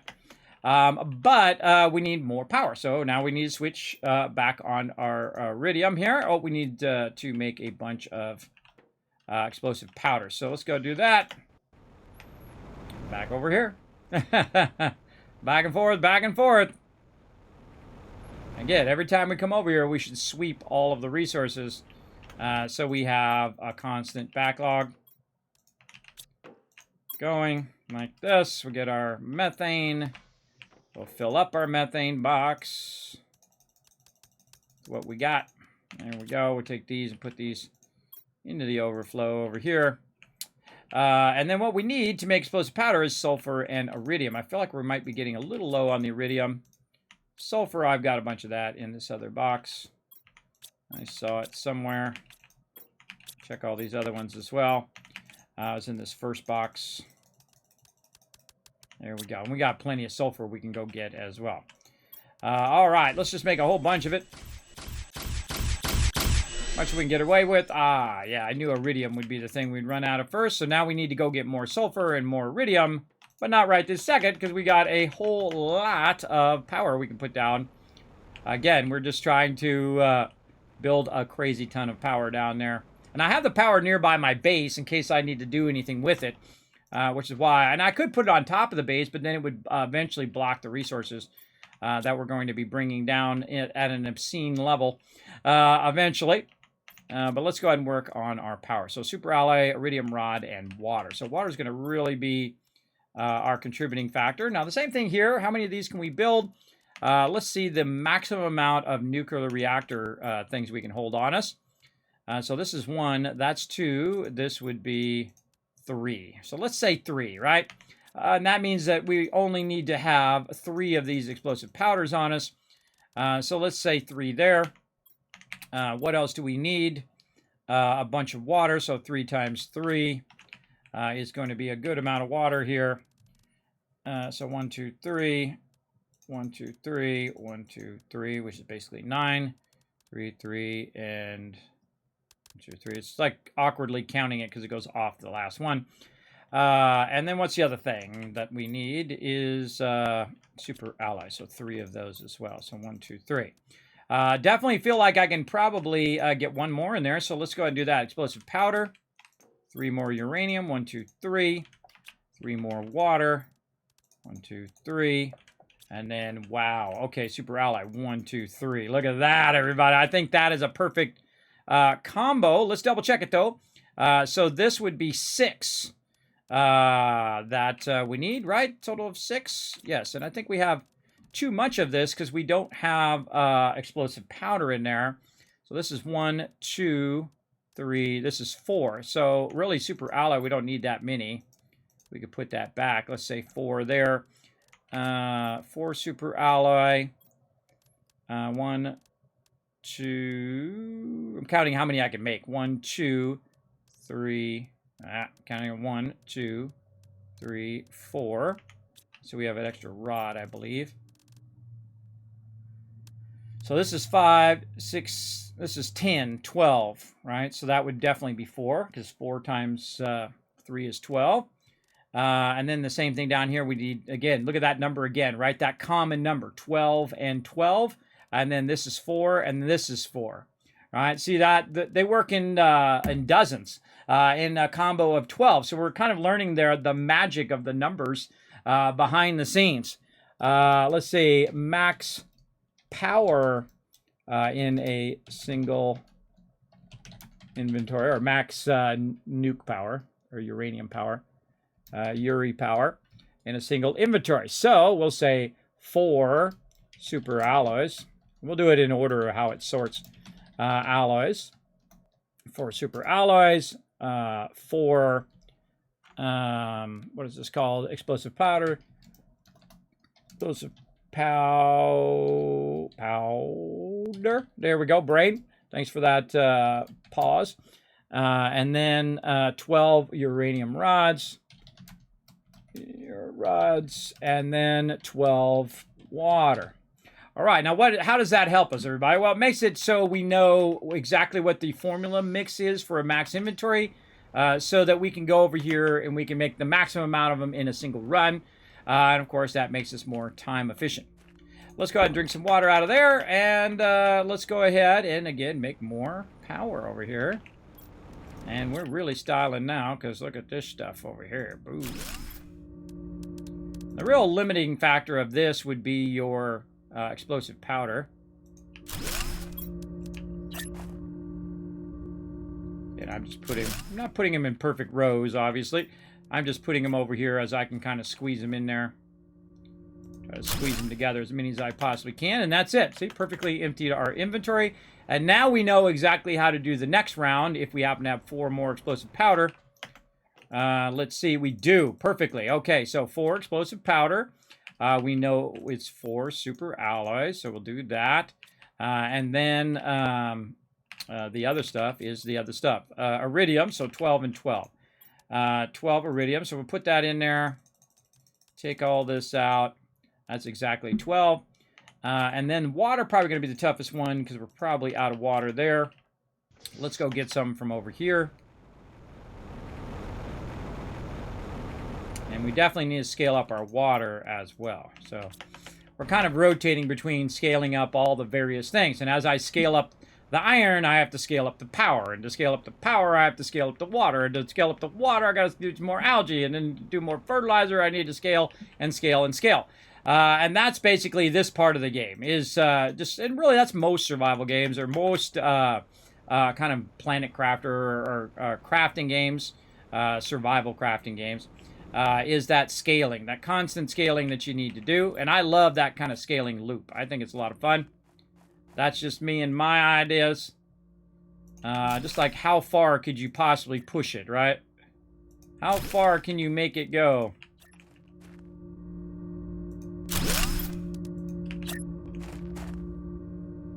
That's a whole lot of power right there. That's a lot of power. All right, looking good.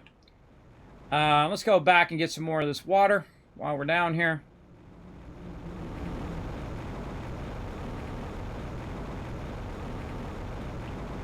Just to kind of clear this out as well. Like that, because we'll need that for algae later. And then push in here and get the algae.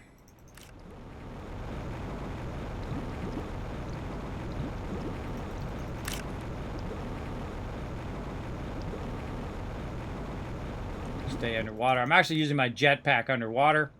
If you hold down the spacebar and the shift key while you're underwater and you dive down underwater, you can use your jetpack underwater. Which is how it also works. You kind of think of it as an aqua pack, I guess.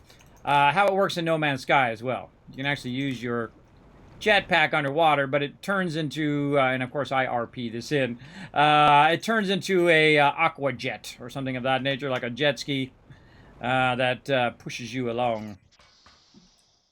Okay, algae, in you go. That's going to be maxed. And water, also maxed. Ooh, I love to see that. And let's put the rest here in our overflows. All right, looking good, looking good. While we're here, let's go ahead and use up some of this food. Very nice. Okay, we backlog a bunch of that. We're still trying to finish our last extractor here. Let's go do that now that we have some power.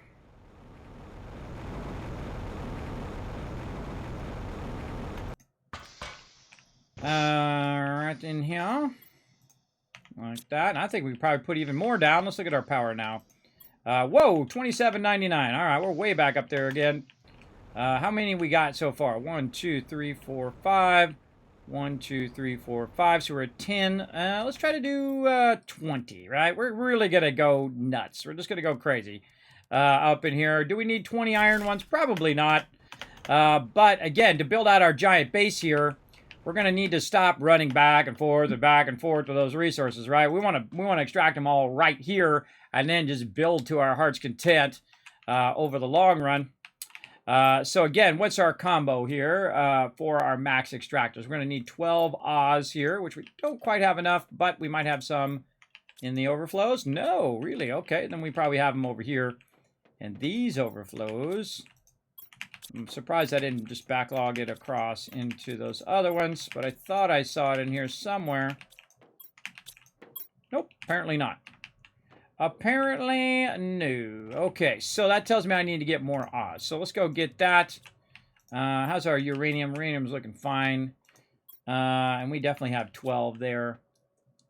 Oh, actually, we only need 8. We need 12 super alloy. That we have, because we have boxes of super alloy. So osmium is what we need, and that is what we're going to go get. Let's go get it. Ooh. You're like, Kismet, where do you do your osmium at? I do it way up here in the corner. That's where I do all my osmium. Now, one of the cool things that I can do, everybody, is I can use the top of my base to get over here fairly quickly. And I could just go at an angle, but the top of my base allows me to not fall in the water or not go over rocks or any of that stuff. It's nice and flat all the way there, so I can very easily use that base to kind of zoom me over there. Though the quickest way between any 2 points is a straight line. So it's actually better if I actually go across than whatnot. But eventually I will fill this all up so I can just go across over the top of my base. And that's what we're working on right now, really scaling that up. Now, as you can see, I've got one of the ones up here as well with a bunch of various different resources backlog. But we're going to stop doing that now. I think we have done more than enough of that. There we go, a whole box full of that. I think we've done enough of that running back and forth. I feel like, again, this is something I've now learned to probably scale up my iron earlier in the game. Instead of waiting till this point, I should have scaled it up where I had a lot more iron nearby the base, which would have reduced the back and forth, as many trips as I have to take back and forth, because I want to grab those resources. I hate wasting resources, but I was probably wasting more of my time than wasting my resources. So let's go ahead and put that in there. Let's go ahead and take 12 of those out. Very nice. Let's see, 12 super alloy. We get those 3 And then we'll go ahead and fill this all the way in and then take the last one out. So we know that's 12 and 12. And then how many more? 8 iridium rods. So there's 5, 6, 7, and 8. There we go. More extractors. And I like to have them all in a row for sure. It's just easier when you go to take all the resources out of it. Now, see how sometimes it didn't work, and then I did it again, and it does. You kind of have to move your cursor around a little bit. Sometimes you're trying to get it to snap. All right, because sometimes it won't work, and sometimes it will. See that? Remember, it's early access, everybody, so it is going to have a little glitch. Now, it's got to be at a certain level when you're putting it down. The actual ore that's at the bottom has to touch the ground, I've noticed. So, again, you'll see me start to sink these down as we go. And I feel like we need more. More, everybody. More is always the answer, right? You can't, you got to think, I don't mess around, everybody. Let's really go to it. We're going to go to it. Let's do it, right? Let's not go half in on it. Let's go all in. There we go. And more iridium rods. And actually, let's back here, grab these from the overflow back here.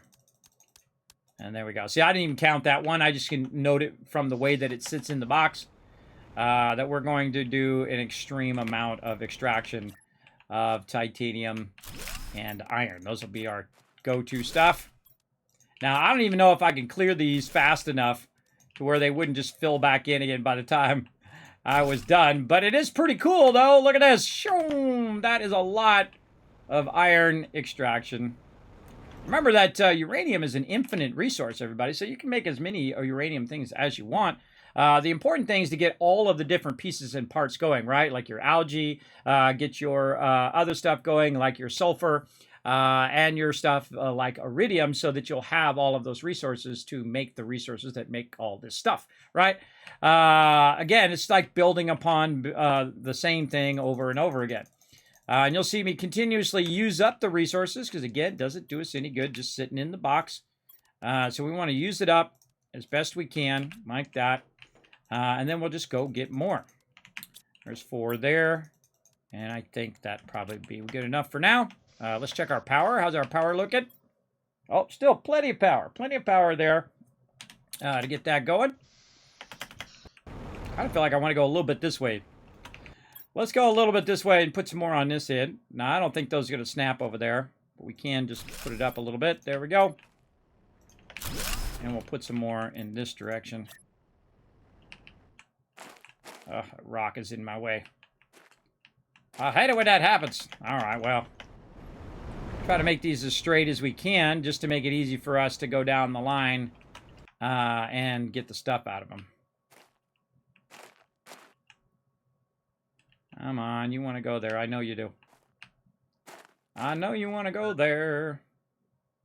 All right, we'll just put it down a little bit. That's it. All right, let's run over here. Get some of the water out of there, and then also get this water right here. Now, I think we're going to have a little bit of iron and a little bit of titanium, everybody. Just a smidge. Because we literally just went from 4 to how many we got now? Let's see. That's 5. That's 5. Yeah, I lost count. Let's try that again. All right. 1, 2, 3, 4, 5 right here. So that's 5. 3, 4, 5 right there. That's 10. 2, 3, 4, 5. 15 on this one. I try to keep my cursor on it so I don't lose count. 1, 2, 3, 4, 5. That's 20. 1, 2, 3, 4. So 24 extractors. Makes me want to put one more, right, to make it 25. But that's good enough. We got it. We crushed it. All right, let's put some water over here so we'll have it on this side as well. And that's good to go. How's our food looking? We got plenty of food? Man, plenty of food there. Now, we got that rocket. We're going to let that do its thing. We're going to need more power, though. So now, anywhere else that we go, we're just going to basically ignore all other resources, right? Just the resource that we're trying to extract. Now, in my first playthrough, I was always running out of aluminum. And then I finally realized where the aluminum was. And really, in this playthrough, I've got more than enough aluminum. Now, am I going to grab this iron and titanium and all of that? No, I'm not. In fact, I should probably just take that out and take all of this out and just let this fill up with as much aluminum as possible. in the long run. And so we'll go in here. I think I have this one in here. I should move this out of here. Put it out there. Let's get rid of the rest of this. Let's take this out. So it goes back in my inventory. And we're just going to move this now right out here. So anytime I need aluminum, it's going to be filled up. And I was going to put up a lot of aluminum extractors here, but I find that I'm not using that much aluminum right this moment. All right, we're going to head our way over this way. And you can see these little kind of shapes here. Blue one there, a couple red ones over there. Those are representing my beacons that lead me to my various bases that I built for various reasons. Some of them are caves, which is what the red is. The blue ones are just bases that I put out in the middle of nowhere, and so on. So also, by the way, every now and again you want to go different directions than you usually go. Like I'm going to go up on the high side here, just in case I missed a box or something out here that I might have ran. Like earlier we were putting that stuff down and we found a box that we hadn't seen before. Look at this down here. Ooh, there's stuff down here. Look at this. Yeah, we already got that, but still cool. Fly out of there. And I'll look around just like it's my first time through. They have a lot of sneaky spots where stuff is. Also, they have golden chests, which really blend in a lot with the ground. Big time. All right, what do we got in here? We don't got anything there, nothing there. A little bit extra aluminum there. But all right, here we go. Just like we did with our iridium, we're going to start with just the uranium.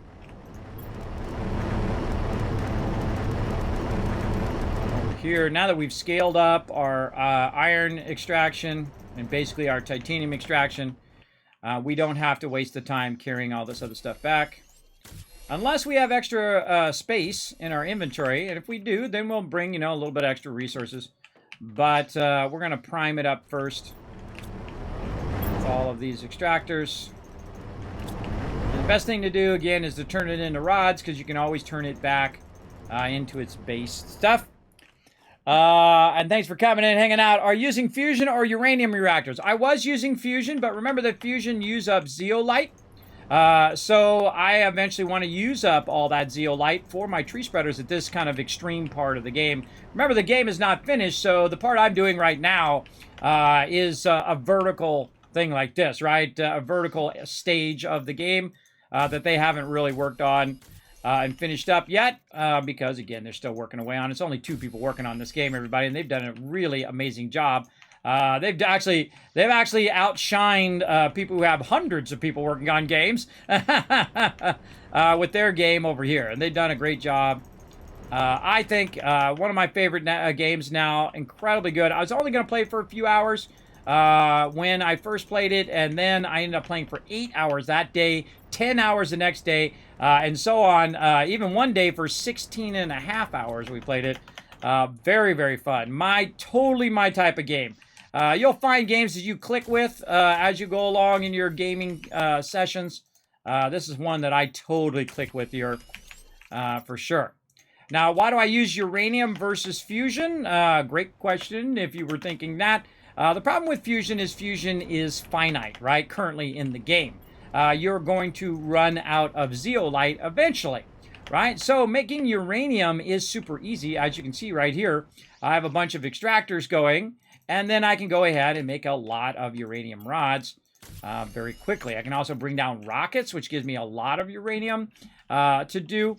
But in the early game, as you're leveling up and you get those plasma cores, right, that you convert from zeolite, or you might get them as drops, you definitely want to use your fusion cores for those, and or your fusion or your zeolites. There we go. Your zeolites to make your fusion reactors, and that's what I've done. I had 3 of them running. I think in my last playthrough I had 4 of them running. And then as I go through, I start to decommission them so that I could use those crystals for other things. Instead of burning up all my zeolite on that, I prefer to use my zeolite on my tree spreaders. Now, the goal of this particular playthrough versus my last playthrough is just to learn the game mechanics. This is totally going the wrong way. There we go, in there.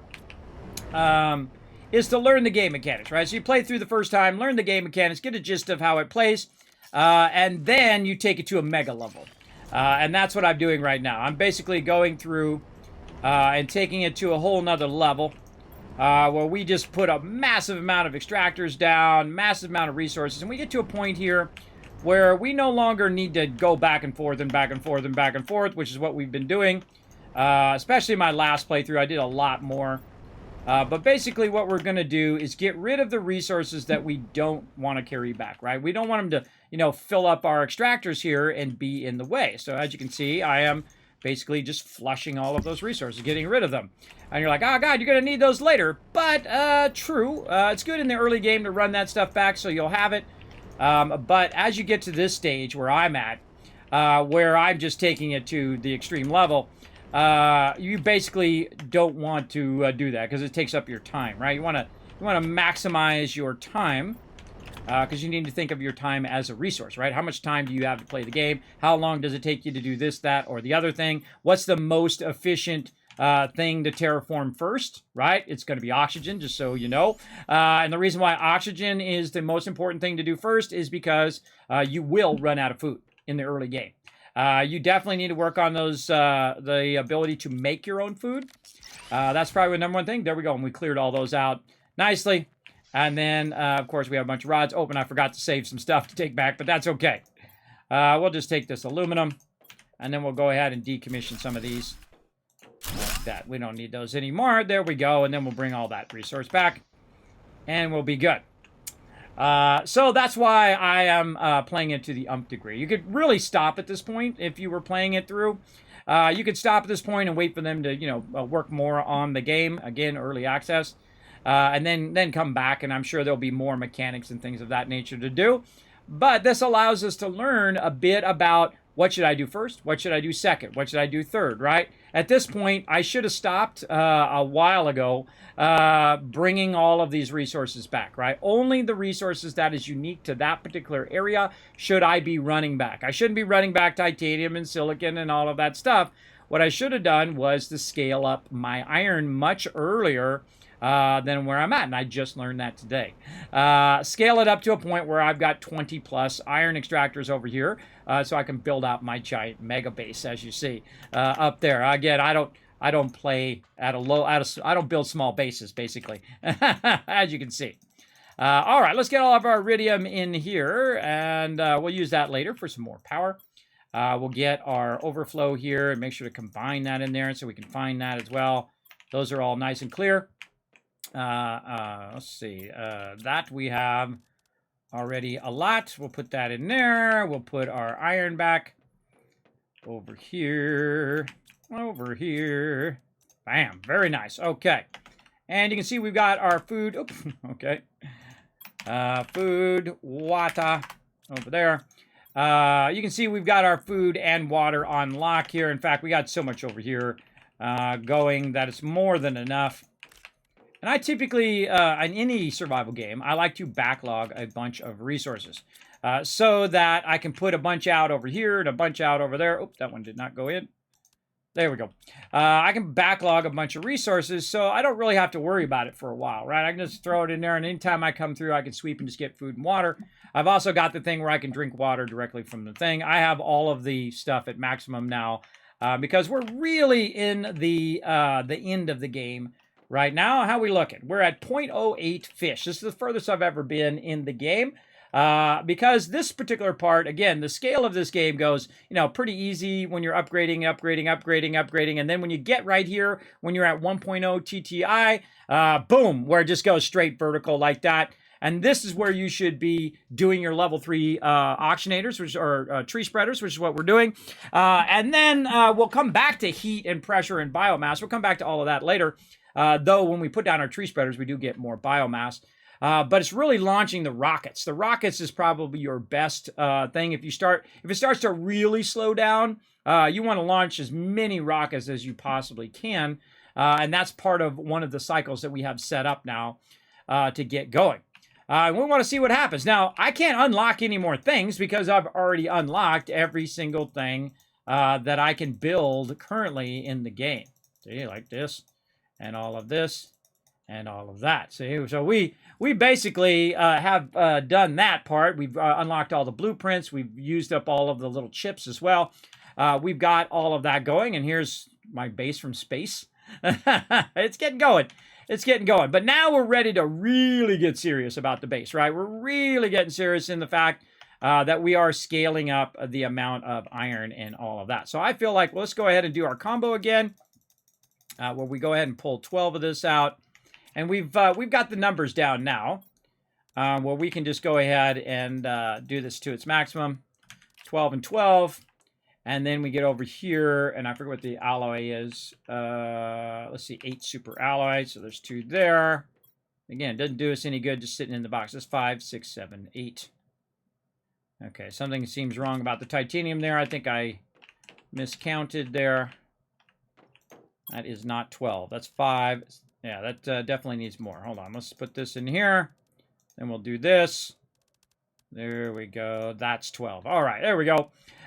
So if you put these in first, it's actually easier. So then you can see that this is 10 and then 2 and 10 and 2, which is 12, 12, and 8.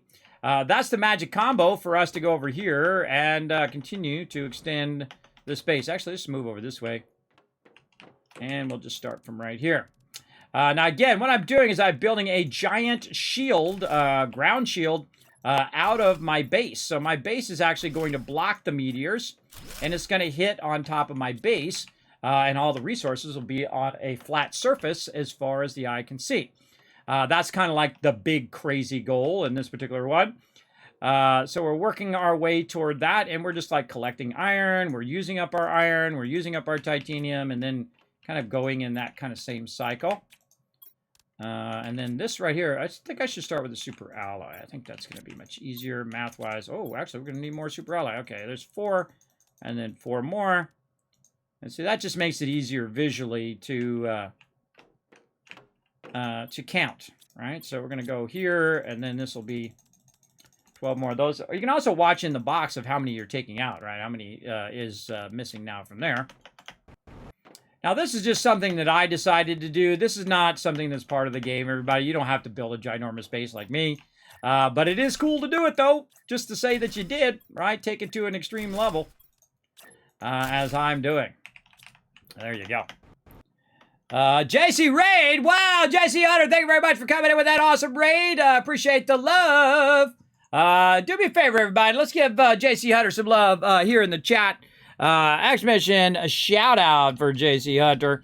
My awesome mod and great streamer as well, everybody. Make sure to run over there. Show JC Hunter some love because he does... wow, I am typing terribly today, everybody. There we go. I should have a button that just automatically shouts out my mods. I should add that to my Stream Deck. I just thought of that. I should write that down. Hold on. If I don't write it down, everybody, in about 5 seconds, I'm going to forget it. Let's say shout out buttons for my mods pre-built in Stream Deck. There we go. Yeah, you know, I could create a whole thing of all my favorite peeps to shout out on stream, too. I just thought of that. Yeah, an idea was born. Okay, where the heck am I going? Now, the bigger this thing gets, the more confusing as to which direction I'm going. It does get confusing for sure. All right, and again, we'll check that back one. We'll work our way forward. There's 3 there. Oh, let's do our super alloy first. Again, try to make that easier. 2, 3, 4, like that. There we go. So we've got 5, 6, 7, 8. There we go. And just try to make this as optimized as possible. And there we go.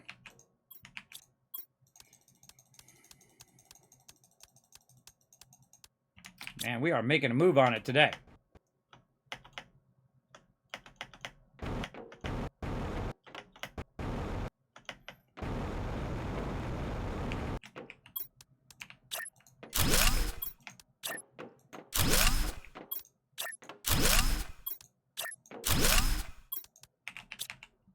How close are we to that ladder? It's like go backwards to go forward kind of thing. There we go. Look at it, filling out now. Oh, you can feel it getting a little laggy on them frames. I have a feeling that it's really going to lag the heck out of it. And I've reduced my graphics because I am building to such an extreme. Now, if you don't have a nice machine like mine, everybody, I would definitely not attempt this. If you don't want to have it be a lag fest. But if you do want to know all my stuff, you know, all my megabytes and what type of computers I have and whatnot, I have 6 monitors, 3 computers, all of that, which I built up over the last 7 years to do different things. Like one monitor is for my streaming PC, and it tracks all my stuff that I'm doing. It shows me the chat over here of all you guys and so on. Very, very useful for all the stuff that I'm doing. Then over here on my other monitors, they are running videos from previous streams. I put every one of my streams up on my YouTube channel. So if you want to see it in the future, you can see it there, or you can see it here on Twitch. I have been putting my VODs back up. 5, 6, 7, 8. Yep. I've been putting my VODs up here on Twitch as well, so you can also watch it here wherever you want. Now, it does roll out much later on YouTube because of my partner contract. I cannot just take a video right after I stream it and put it right up onto YouTube. There's like a delay clause in there where you have to wait 24 to 48 hours. And mine like come out like a month later. So that's only because I am backlogged currently in there, and I don't want to just drop 100 streams on people on my YouTube channel. I hate when people do that. They'll drop like 20 videos in one day. There ain't no way I'm going to be watching all those videos, everybody. I don't have that much time. So I don't like to do that to peeps. And sometimes my videos are very long, too, because, you know, I'll have a 16.5-hour marathon playing some Planet Crafter. So, you know, I like to give people enough time to ingest that. Though I do put out a video every single day on YouTube, and sometimes they're so far out. Like right now, I am working on the middle of May. And I sometimes put out 1, 2, 3, 4 videos in a single day. I'm a hard-working dude, everybody. I work very, very hard on all of that stuff behind the scenes. For sure, for sure. All right. See, look, I lost my direction of where the heck I'm going right here. Yeah, confusing. Gets very confusing now.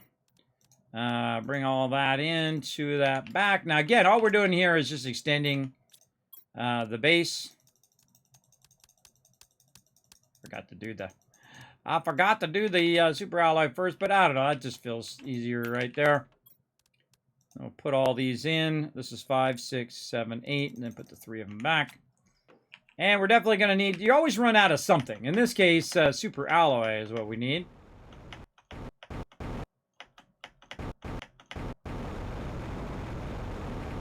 Yeah, so you find that magic spot right there, and then you can jetpack indoors, which is great. That is awesome. Oh, can't go that way. See how it's blocked? Yeah, cannot go in that direction. I go here? Yes.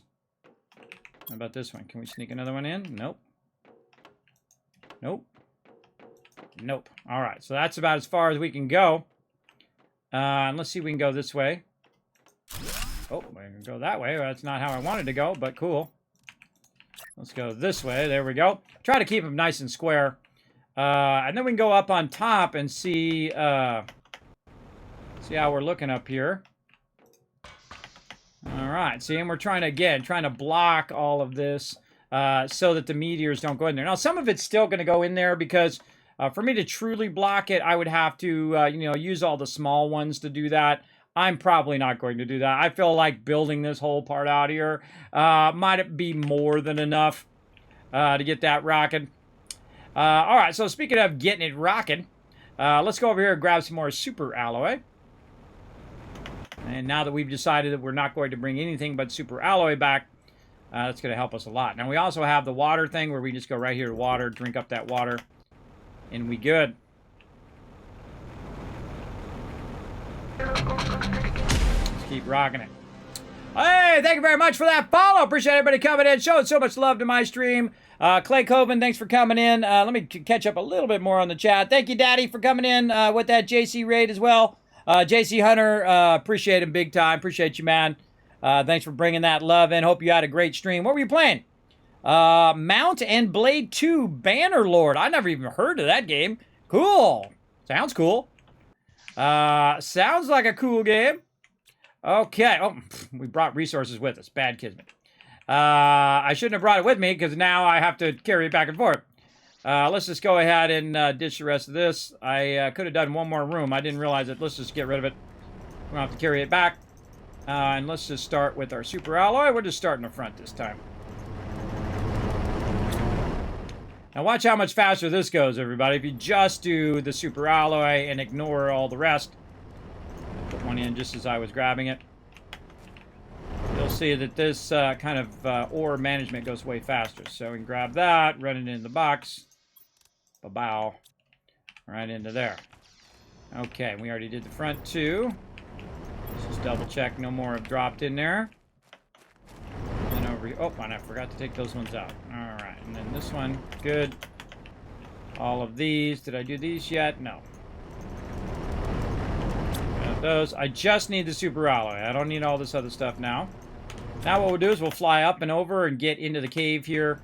I did discover that you don't have to put these in the cave. So if you only learn one thing in my stream, is to put your extractors out first, outside the base, or outside as far out as you can. And then go from there. And again, look at this. Whew, man, second box full of it.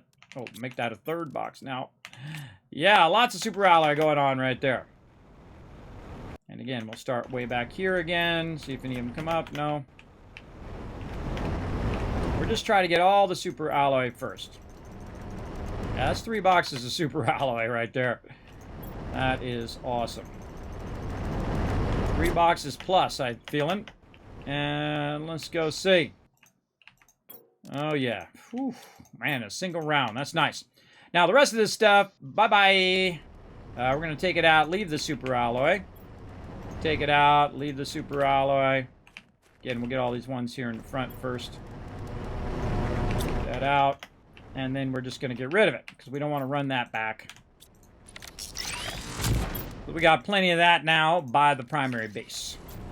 This one's clear, this one's clear. Alright, let's start down here in the corner. And get this one. And that one. So we have to clear it, otherwise it'll stop collecting the super alloy, and that's what we don't want it to do.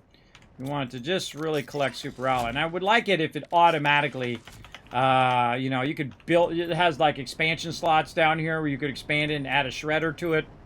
And then you can tell it which resources that you don't want it to keep, and just it auto shreds it for you. That would be nice.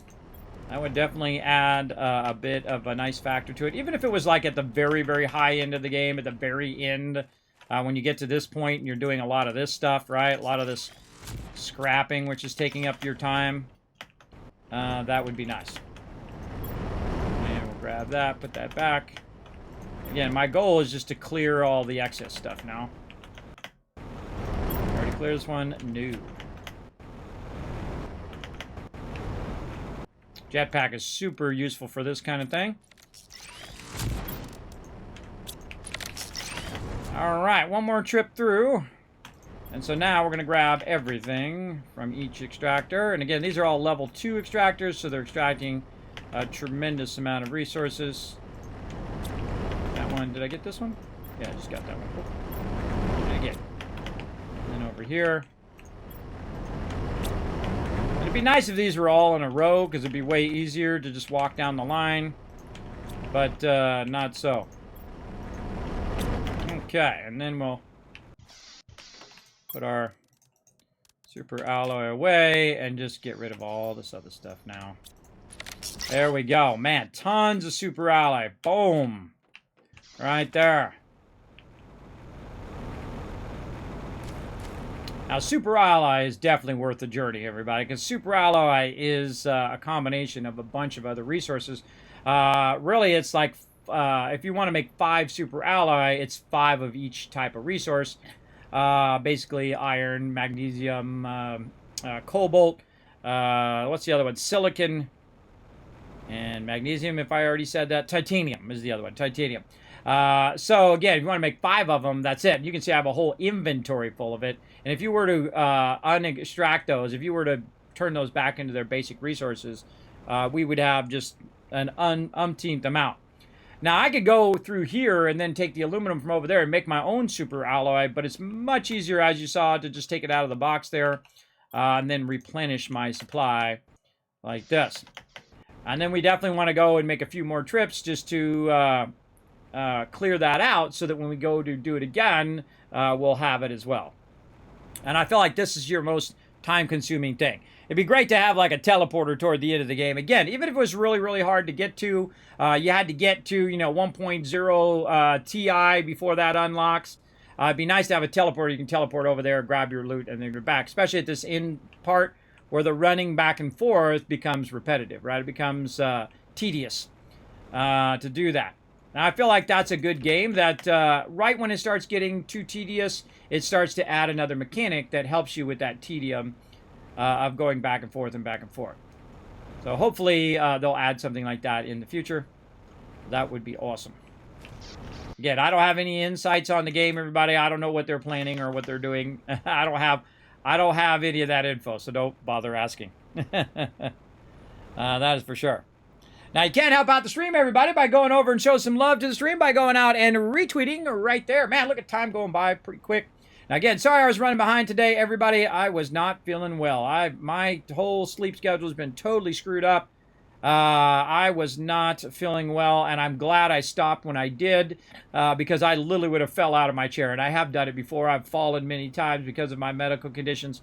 I do have a constant dizziness, and the less sleep that I get, the more stressed I am, the more dizzy I get, and the more I have a tendency to fall or have to lay down. And I had pushed myself as far as I could possibly push myself there because I'm also filling in for the wife who's out this week. She's off at a business conference. So I have to fill in for her as well. But luckily, my oldest daughter also helping out. She is growing up to be a very responsible child. So I'm very proud of her, everybody.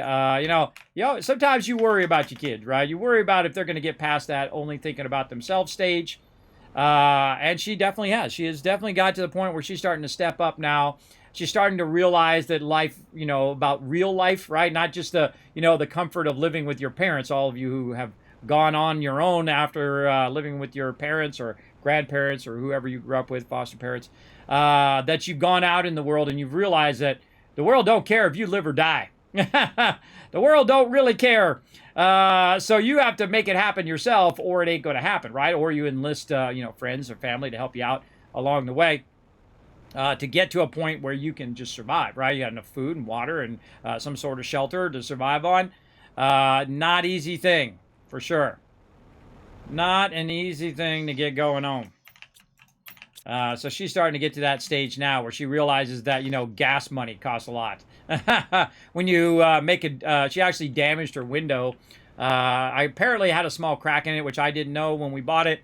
And then she was pouring hot water on there to get the ice off of there, which you don't do if you have a crack in your window. And so now it has a big old crack on it. It's like $400 for her to get it fixed. And I said, well, I'll save up over time and then we can get it fixed. She says, no worry, Daddy, I'll go and I'll work and I'll get the money and I'll fix it myself. Because I made a compromise with her because she wanted to buy a real cheap car. Now, all of you in the chat, put a 1 in the chat if you've ever bought a cheap car. I mean, a car costs like maybe, $300, $500, $1,000, maybe even up to like $3,000. You know what happens, right? You know that it actually costs more to drive that car than it costs you to basically buy the car, right? You know that you're going to have to put money into that car, right? Either to fix the tires or to fix the engine or to fix whatever is going on with that car at that time. And I have done that already, everybody. I had me a car when I first started off. It was a four-door sedan. And my dad helped me get it. He gave me $1,000 to put down on the car. It cost $8,000. And the car was nothing but trouble, everybody. It had a lot of mileage on it. It had like 100,000 when I bought it. And when I got rid of it, it had 690,000 miles. Tells you I was doing a lot of driving as a young child. There you go. Those are definitely... definitely a tough spot to be in, right? Because you're using up all your money to get the car, to get as nice car as you can, but then you don't have any money because you just spent all the money on getting the car, and then you don't have the money for gas, you don't have the money for insurance and all that. And I'm still, helping her with the insurance and helping her with the payment and all that stuff. And we got her a much nicer car than even I got as a kid. She's got a nice car that's really rock solid. The engine is solid. We had it checked out first. We got it from the local peeps over here who do a great job. Their name, by the way, is Hepperly. If you haven't seen them, they're in Tennessee. I would definitely go up with those guys. They were really nice. They were like, hey, you know what? This radio's messed up. We're going to get you a new radio. We're going to make sure that we get everything set up for you and get it going. So, yeah, next time you're looking for a new car, go over there at Hepperly and try to find, man, what was his name? I forgot his name. I'm so bad with names, everybody. I can look his name up. Hold on. What was his name? He's got like a nickname. Jersey is his name. Yeah, Jersey is his name. So if you are in Tennessee, in East Tennessee, or I don't know if they have them anywhere else, try to look up Hepperly. It starts with an H. Hepperly Auto, who are really great guys. I appreciate them big time.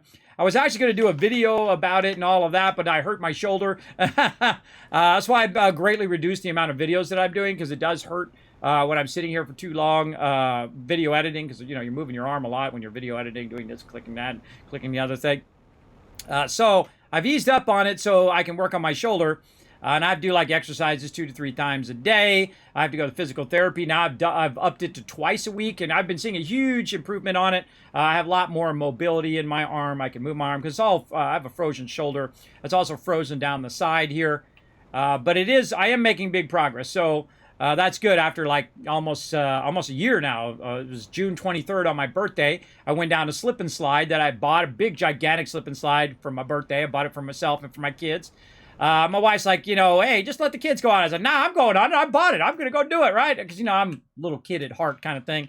Because, hey, you know what? No matter what age you are, everybody, don't lose that childlike wonder, right? It's like life tries to, beat it out of you, right? Everyone's always trying to tell you, you got to do this, you got to do this. I don't have to do a damn thing. That's what I've learned in my life, everybody. I don't have to do anything that I don't want to do. Sometimes it comes with consequences when you don't, right? Like when you don't wash your clothes, you don't take care of people, you don't say hello to your friends and interact with your friends. You're going to lose your friends because you're never around. The same thing with your spouse and things of that nature, and your children. You definitely want to spend time with them. But I'm at the stage in my life that I've been through so many things that I answer to no one. I answer to nobody. I don't have to do anything that I don't want to do ever. So that's what I do. I only do what I want to do. Every single day. There's still things that I have to do, like doing laundry and things of that nature, but I want to do those things, right, to help out the wife so she doesn't have to do the laundry all the time. Try to help out here and there with the kids and whatnot if she's off doing business trips and things of that nature, and so on. And she's the one that's, keeping all this going right now. There you go. Tedious games are the best. There you go. Free, it hurt.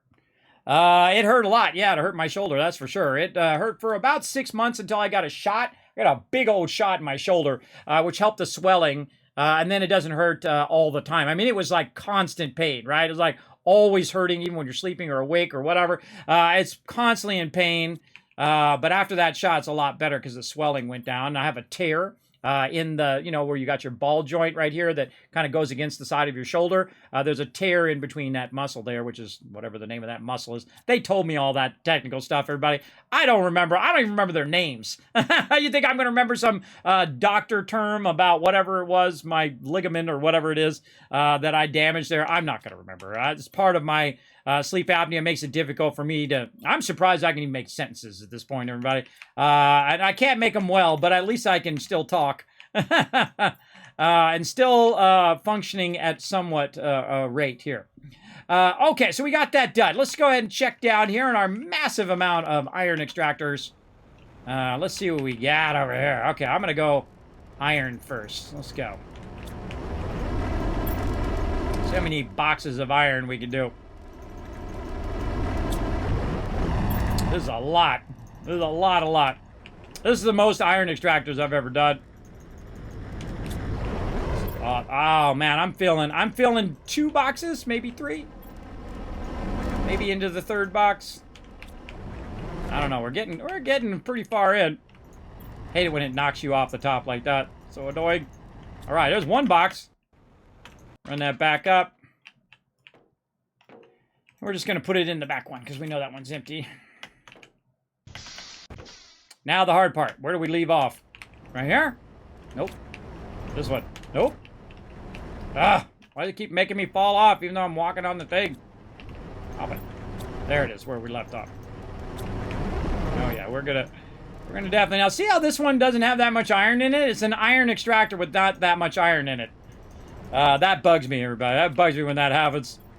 I don't know if they'll find a better balance on that, but I think it's very random in how much of each resource that you get. Oh yeah, 2 boxes for sure. 2 boxes are on a lock right there.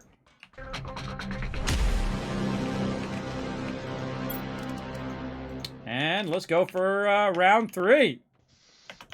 And again, we're building it to an extreme level here. You don't really need to do this.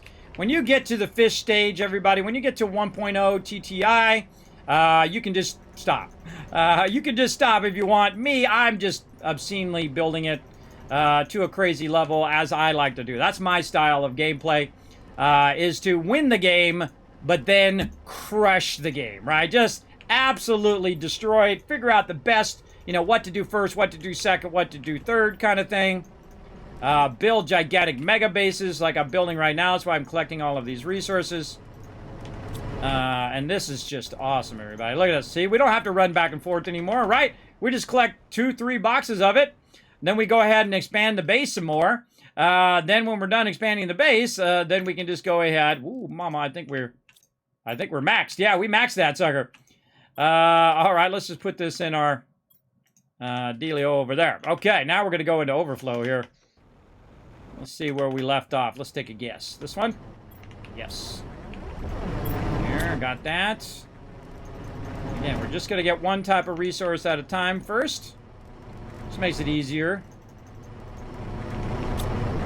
This. Also, it keeps your extractors going as well. Wow, okay, hold on. Make that 4 boxes, everybody. Wow. Okay, I think that's enough. I think that's just perfect amount. 24 iron extractors there. Big time. Very nice. All right, we're going to actually put iron into overflow, which we haven't had in quite a long time. Let's see. Maybe we could combine one of these. You know what? We can just put another iron one over here. All right, we'll use some of this iron up. Now we got so much. We'll make another box for our iron overflow. Yeah, that's what I'm talking about. Yeah. Oh, God, it's turned. I don't know why it doesn't auto-orient to the player. I don't even need to rotate. Why am I rotating it in the first place? I should auto-orient the front of it to the player, I think. But I'm just going to go with that. Okay, now we got that done. Titanium. Now let's go. Now remember, while we're extracting all of this and we're kind of moving from one to the other, it's extracting more resources too. By the time we get to the end, it's already extracting more. And this is awesome. Kind of feel like I want to move my titanium and my silicon and swap their location in the long run here. Yep, that's full. Maybe I'll do that now, and that'll allow us to add even more backlog to our titanium here. All right, hold on. Let's do this.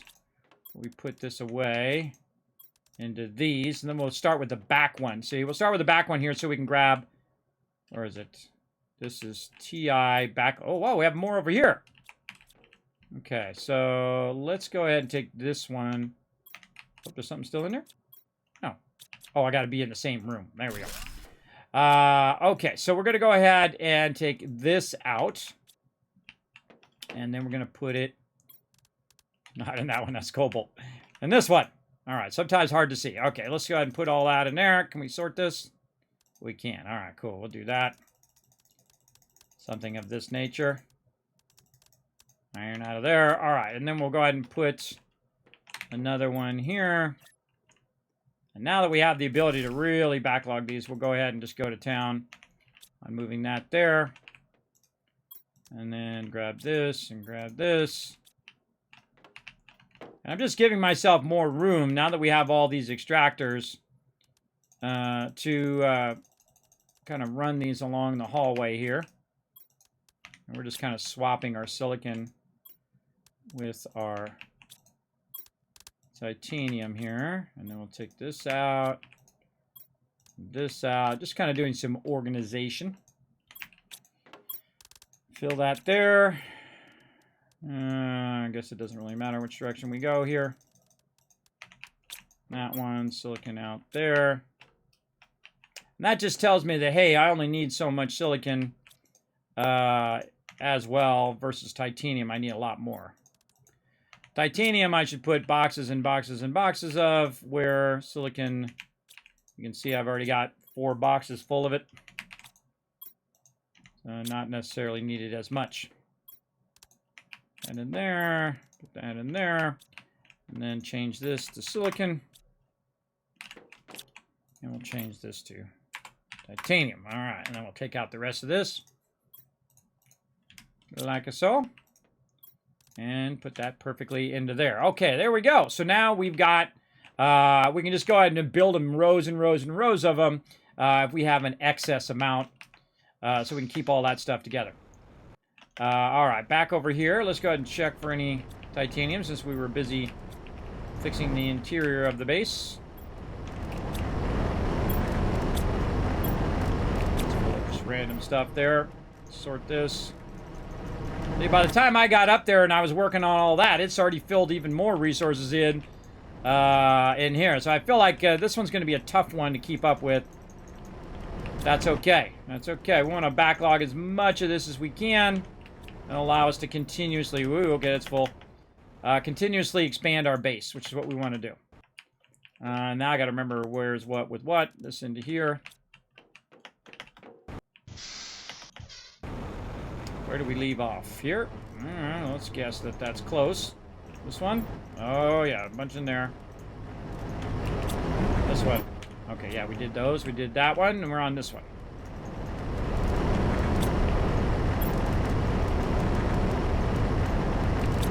Just grabbing titanium now. Yeah, this is pretty extreme, everybody. Normally you don't have to do it this extreme, but at this point now, because we're building such a massive base, we need a lot of titanium, a lot of iron, and then also a ton of super alloy, which we have a bunch of. Hydration level. This is gonna be tough. Trying to keep up.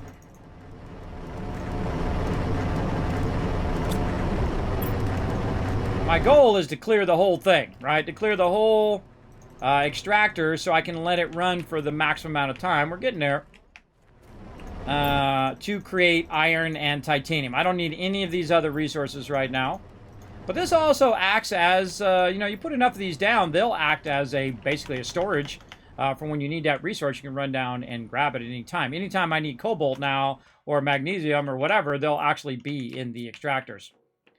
And again, we're backlogging this so we can extend our base. Have we maxed that out again? Holy moly. All right.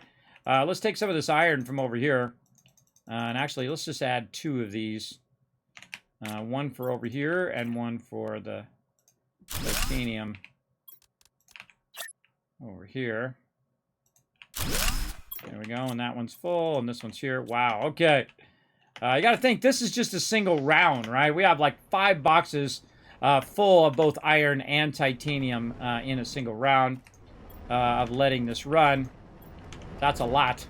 That's a lot. That's a lot of expansion we can do in our base. So now we basically created a cycle where we could perpetually go for as long as we feel like going here as well. All right, and this is a lot of work right here. This is some serious hustle right here. And again, we have now reached that outer part. So let's just do, every time we add one to titanium, we'll add one also to iron over here. That's titanium. And then we'll add one iron over there, just to try to balance that out a little bit. And titanium. Okay, now we want to kind of clean house. Clear all the other resources that we don't need. Oh, we need some water. Let's run over here. And again, you're kind of in this loop right now where you're just kind of, doing one thing, then the next thing, and then adding power, and then getting more resources, and so on. But it's awesome to scale up, man. When you've scaled stuff up to like this level, that's where you know you're really getting ahead of the game. Now I'm going to go ahead and just leave the resources that I want to keep in there and grab the resources I don't want out of there, like in this case, all of these resources. And then we're going to just get rid of them. And again, our goal is to clear all of them in a row. Like this. Take all these out. Those two back. I guess you could probably do this first. We might try that next time. We'll do the clearing of all the resources first. And then come back and get the final resources. Might be a way to do it. Kind of reverse the way that we're doing it now. But then all that would be left would be the finished materials. This one, we can just take all of that out of there. And all of this. What I'm doing is using this shredder right here to get rid of resources that I don't want to micromanage. And it leaves it open for us to... nose itching. Someone's talking about me. It leaves it open for us to get a lot more iron and titanium. Which is what we're looking for. I like to get it where I set it and forget it. What if you get an achievement for getting rid of the most resources? Destroying the most resources should be an achievement. Back in there.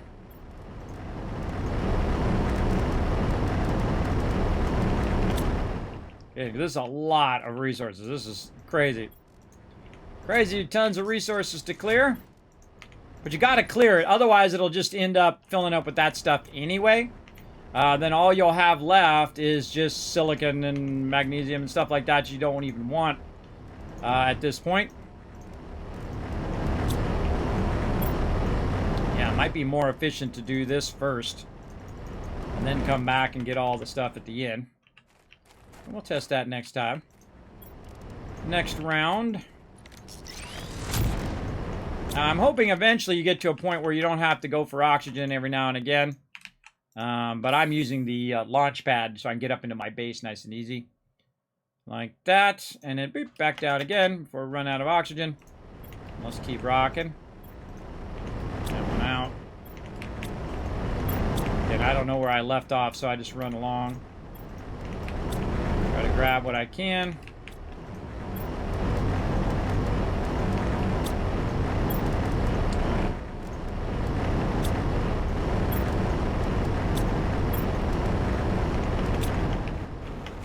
I think I might actually want to make multiple of these shredders so I don't have to run back each time too.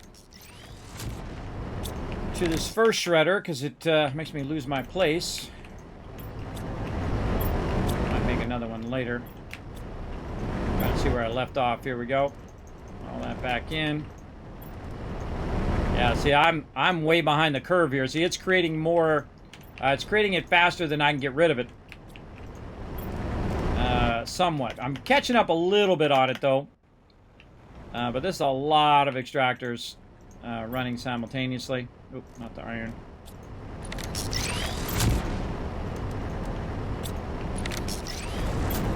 There for right now. Assume I'm down here somewhere. Yeah, we're getting there. We're getting there. Boom. Pull that out. Back in. Yeah, see, I got to run back and forth. That costs me time. I want to build a second shredder. So I'm always kind of... if you put the shredder down toward the middle and then at the end, you're always walking in the direction of the shredder, so you don't have to go back and then back again. And so on. But again, you got to empty these out, otherwise they'll just stop. They'll just stop and they won't be collecting all the resources. I might be burning up all these resources here in a minute anyway. So always good to get that going on. What I might do is just move this kind of further down. Yeah, move this further down this way. Let's say right about here. And we'll put it kind of more out in the open too, just so it's easy to see. There we go. Make sure we're not deconstructing anything.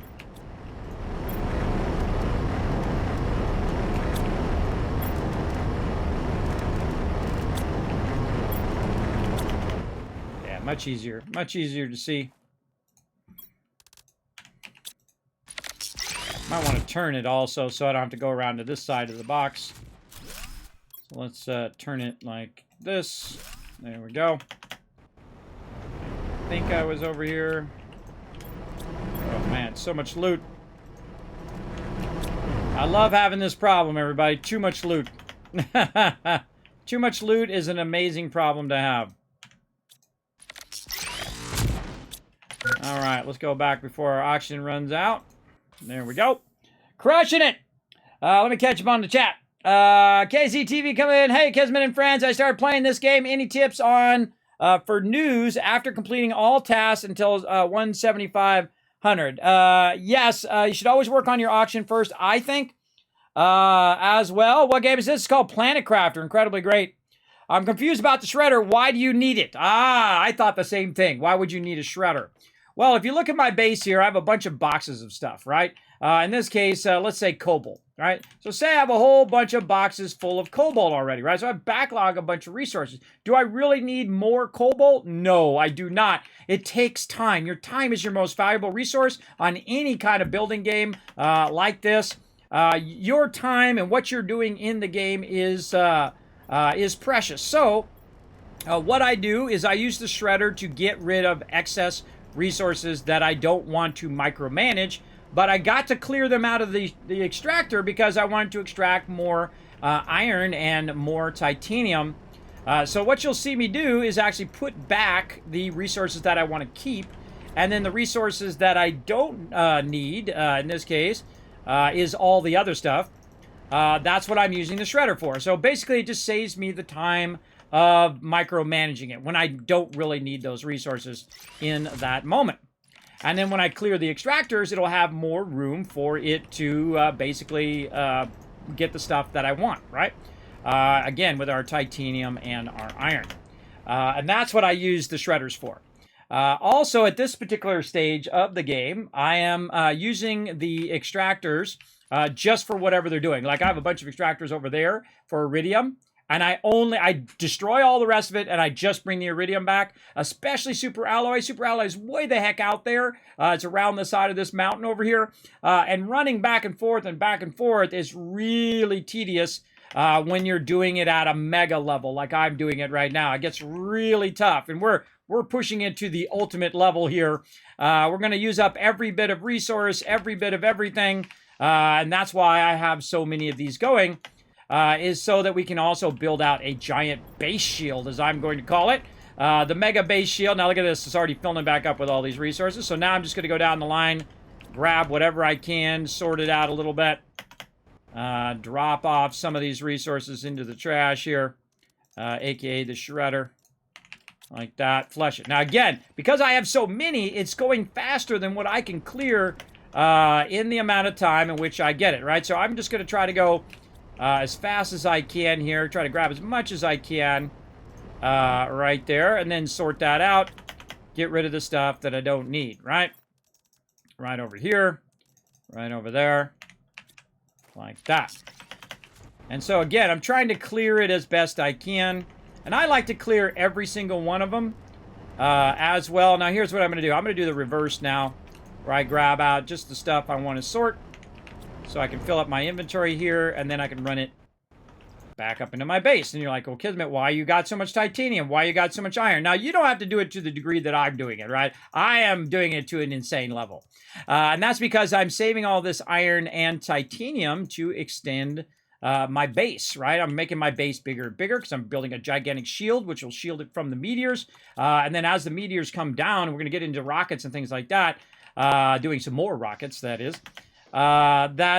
Basically we'll have so much resources that we can just continuously extend our base for a while until we run out of super alloy and so on. So that's why I am taking it to an extreme level here. And again, look how it's getting ahead of me, right? Like my inventory, I cannot clear it faster than it's filling, which is crazy, man. That's awesome. That's a great thing to happen, though. You want that to happen. You want to get it to a point where you have so much excess resources that you literally start throwing it away. That's what I'm doing right now. I'm throwing those resources away because I have so much of it. Now, I'm going to put that away right there. We'll come back to that one. We'll try to clear as many of these as we can down the line here. My goal is to clear it so I can let it run, right? That's my ultimate goal here. And again, we'll do this. Put all these in here. That's really tough. That's a lot of stuff. Where the heck did I put that? I should have put it in a smart spot. Yeah, right in front of the thing. So now I'll just take all this out and run that up. You get the general idea. All right, I think we're filled here too. Yep. Oh boy. Oh boy, this is a lot of titanium, a lot of iron. It's so awesome. So awesome that we've really taken it to extreme level here, and we have enough power to make all this work as well. I'm just going to go ahead and use the rest of this iron on titanium. I feel like titanium is way beyond the amount of iron that it's producing, which is weird because it's an iron extractor, so you would think that it would be producing more iron than titanium. Now, I've also got a bunch of iron boxes over here, which we've added. Throw that in there. Again, trying to get ahead of the curve here. Let's just start here in the middle. Yeah, these ones are good. Yeah, no, there's no way I'm going to get ahead of it, everybody. By the time I get to the end, this stuff is already full. Yeah, that's awesome. That's really cool. So we know the magic number is 24. 24 iron and iron extractors. Let's just put this right in front of this here. And again, what I try to do normally is try to clear every single one of them so that they're all kind of in sync. And we're getting there.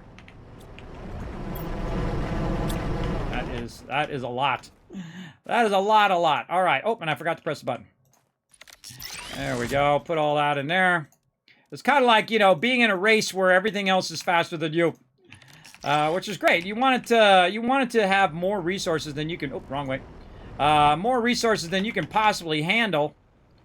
And if you notice that we're doing it all right here by the base too, and then backlogging it, instead of running it back and forth, which is what I was doing before. I was just like running the resources back and forth between these ones that were way out there.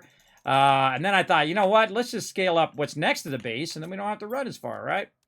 We could backlog a ton of iron. Wow.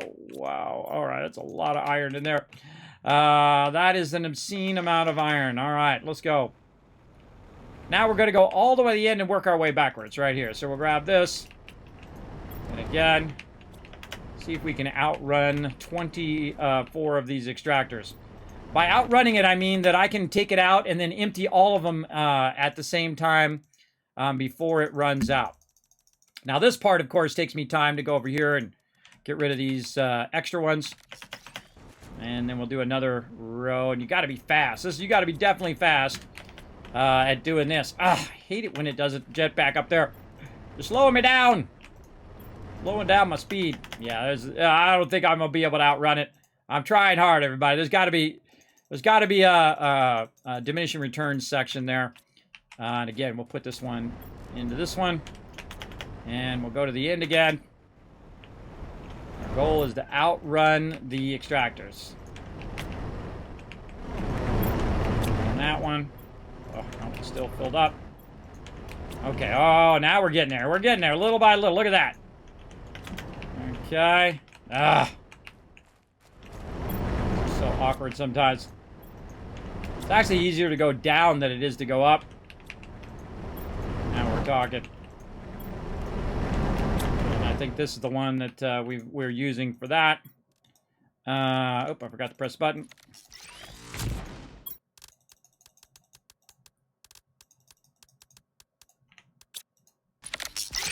Okay, and then we'll put this one in that one. Get in there. And then we'll just skip those two. And we'll do all the rest of these. Again, my goal is to clear it all simultaneously, so they're all pretty much in sync. Much as they can be. Yeah, this is amazing. This is nutty. This is nutty level, everybody. Look at that. Oof. Build it up again.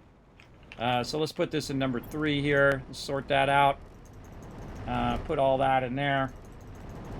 Now, this is going to block these 3 from going, though. They're not going to be able to extract any more resources. But that's okay. Where were we at? I think we're on these last two. Oh, and there we go. All right, we've caught up somewhat, but again, it's already filled right back up again while I'm doing it. This is like a test is what we're doing right here. Okay, now we'll grab all of this out of here. Leave that in. Grab all this one. Put those in. Grab a couple of these. Yeah, that definitely has scaled up. Now, before I had 4 of these boxes, and I don't even know how many boxes I've got now. A lot. A lot of boxes. All right, titanium in there.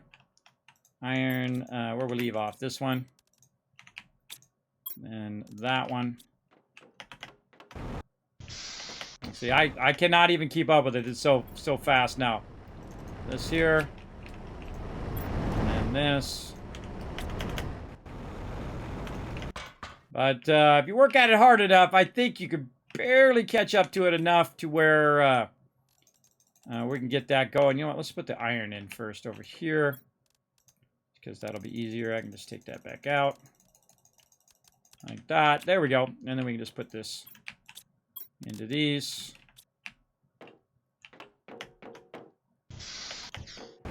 All right, I think one last sweep here. Let's go.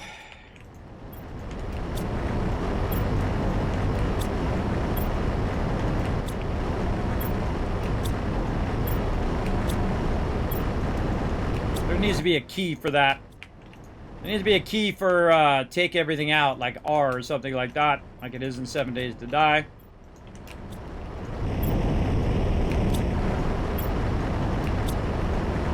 Wow, it actually syncing up pretty well with my inventory there. The last bit there. All right, again, we'll go here. We'll use this one. Put all this stuff in there. We want to keep that stuff out.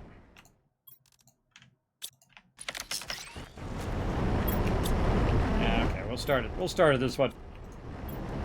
Yeah, see, it, again, by the time I get to the end, it's already started making more on that end. So very hard to keep them synced, but very awesome if you want to backlog a lot of resources like I'm doing. Good enough. All right, I feel like that's pretty close. Let's go with that. Put this excess stuff in here. Again, see how much excess amount of resources I have. Now, I've spent a lot of time, though, building up power and all of that stuff, and all the various resources that help me do what I'm doing right now. Because what happens is your fusion generation, while cool, and I do have a fusion generator, I think I still have one left. Yeah, way over here. While cool, actually use up your Neo lights, which we'll use eventually. All right, we'll take care of that. And now that we've backlogged all of these resources, we'll show you what we're going to use them for. Like this. And let me go ahead and finish this up. This one's going to need another box. Luckily, I have plenty of iron. Man, I should have done that earlier, everybody. I should have really maxed out all of that way earlier. That would have helped a lot.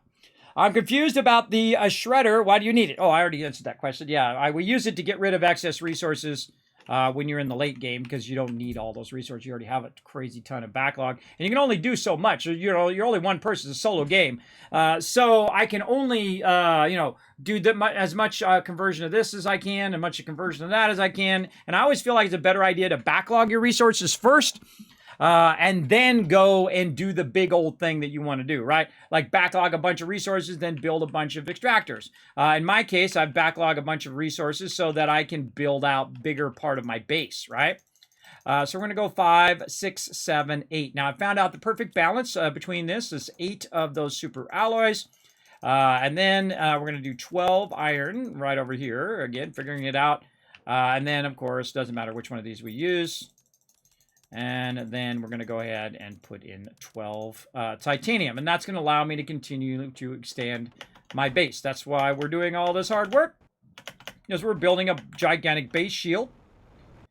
Which is going to shield the ground from the rockets or from the meteors in the long run as well. Now, what I could be doing is I could be over here, working on more of my, heaters and all of that other stuff. But we want to see what we could do, build this out to the extreme, and see how it goes. I think we're going this way. Oh, we're going back this way now. Going back in the other direction. There we go. Oh, are we out? Oh, can we not? Oh, we cannot build that way. Something blocking us there. I wonder what's blocking us. Let's go see. What is blocking us? Probably this outcropping that was here. Yeah, the outcropping is blocking us. So we can't build out this way. Now what we can do is we can use the smaller ones, and we could try to build out that way and get the smaller ones to come out here. We can also try to get up on top and try to do maybe a little bit of that. There we go. And then let's see if we can get this one in. So we try to snap it to the side here. That's why it's red. Yep, can't get that one. Maybe this one? Yeah, okay, we got that one. Very nice. So we've got a bit of this in the way here. So sometimes you want to get up on top so you can see what's going on. Again, I'm building a gigantic, basically meteor shield for it to hit. And then, of course, I can find all the resources nice and easy. That's why we were backlogging so much resources. And then we'll run back and rinse and repeat. Let's go.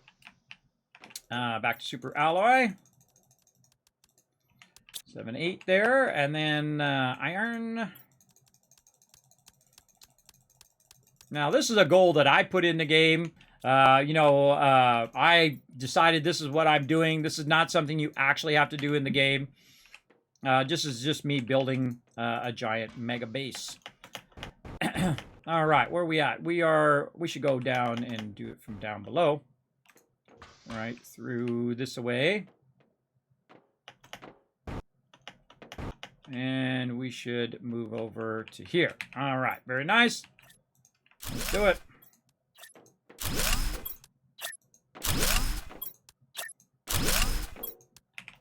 Now turn back around, fly back.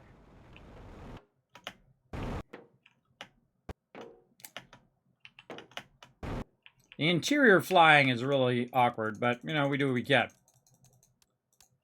Right there. Again, this is a giant undertaking, everybody. I would not suggest this for the faint of heart. You got to really be hardcore. You got to be a hardcore builder to go this crazy. And it's lucky because I am. So there you go. I am a mega builder, everybody. I love doing gigantic bases. I absolutely do. Just like no one would even think of doing that kind of level. That's what you're going to get in my stream, so hit that follow button. You're going to get the big boy bases here. Not these tiny little, you know, still wearing their diaper bases. Yeah. Now, if you have any questions, feel free to throw them in the chat. Oh, I forgot to give you guys 1,000 kids caps toward future giveaways here in my stream for fantastic questions. I love great questions in the chat. Feel free. Now, this is a learn to play, so if you've learned something, you want to share it with me, feel free to go ahead and say it there in the chat. That's when we override that no backseat gaming rule that we have whenever we're doing a learn to play here. We're just really taking it to an extreme level, big time. I feel like I'm just going to hit this, and then I can just take all these other ones out, see, and just take the last 3 out much faster. All right, let's do that. And again, try to use our jetpack indoors. So awkward. But if you can find that magic spot, you can get it going on. There we go. Makes it go at least a little bit faster.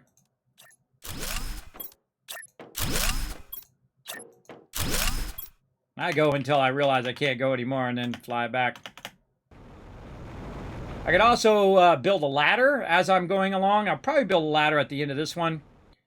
Because if I get on top of the base, it's easier to fly over there. So let's do that on this one. We're going to go ahead again. Oh, no, we should do our super ally first. Trying to get it in the most efficient way now. There's 3, 6, 7, 8. There we go. And then let's put all those in, I guess. And that'll be 12. See, is it less clicks to put it all in and take it out, or is it less clicks just to put it in? That's always an interesting question I find. And this one, definitely less to put it in, and then you have 12 like that. Oh, and we need our extra for our ladder, so we need an extra iron and a cobalt. 1 extra iron, and then over here you can see I have a good amount of cobalt.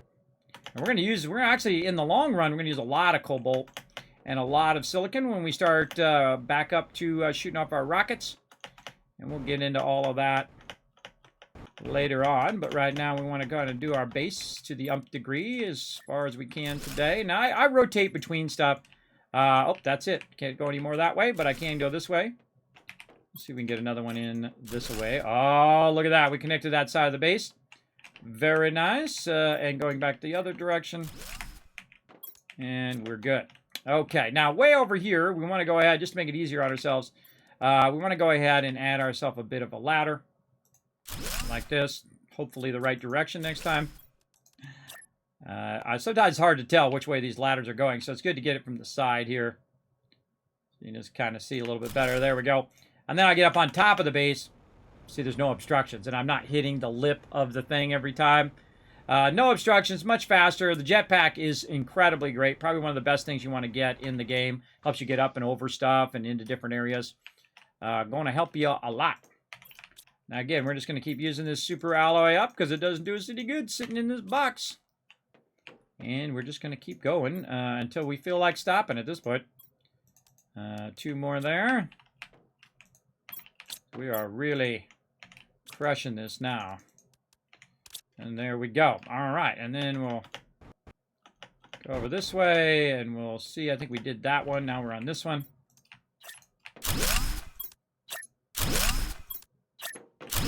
Since we're so close to where we're at, we can just back up on this one.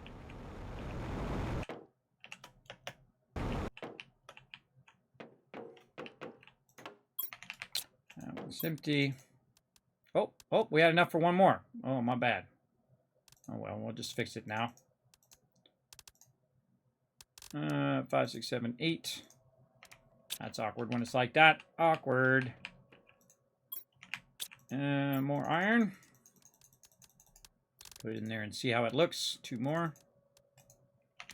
There we go. And then we'll sort that so we can see that we have 8, 12. And then let's see what box we're on this one. Then put all that in. Take the last 3 out. Perfecto.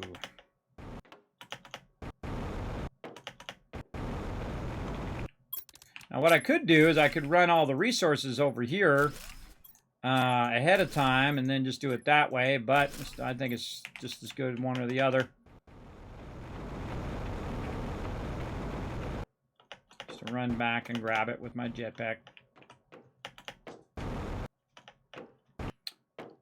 Though the further out that we get, the more and more we'll want to put the super alloy and everything where we're actually building.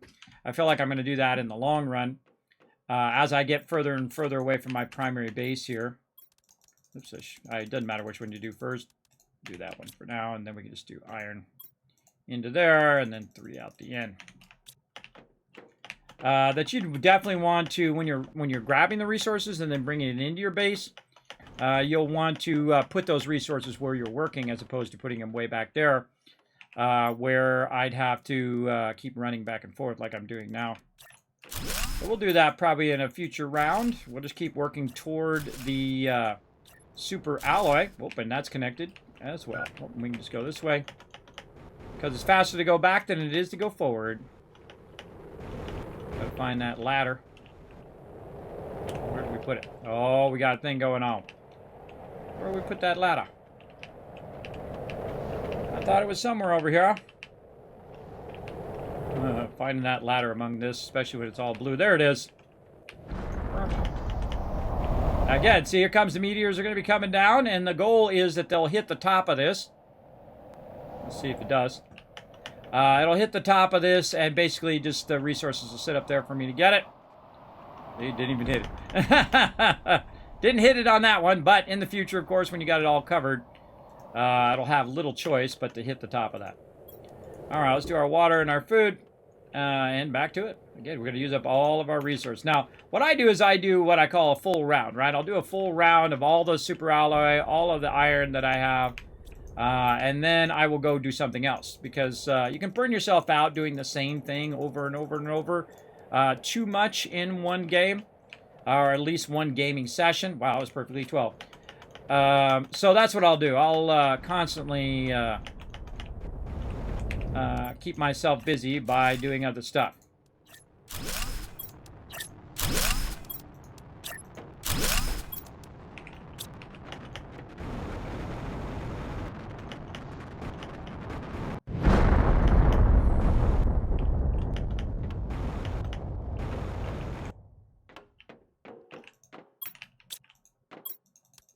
Dang, Kismet, you got loot for days. I know, right? That's why we've been working so hard. That's what we've been working on. Each time we log in, we get more and more, backlogging more and more, scaling up, adding more power. All of those things continuously scale the amount of resources that I have. And this is every survival game ever, everybody, is you're constantly scaling up your production ability.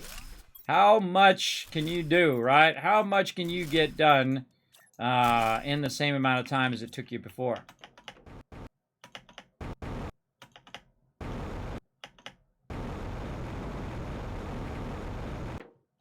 Trying to get this down.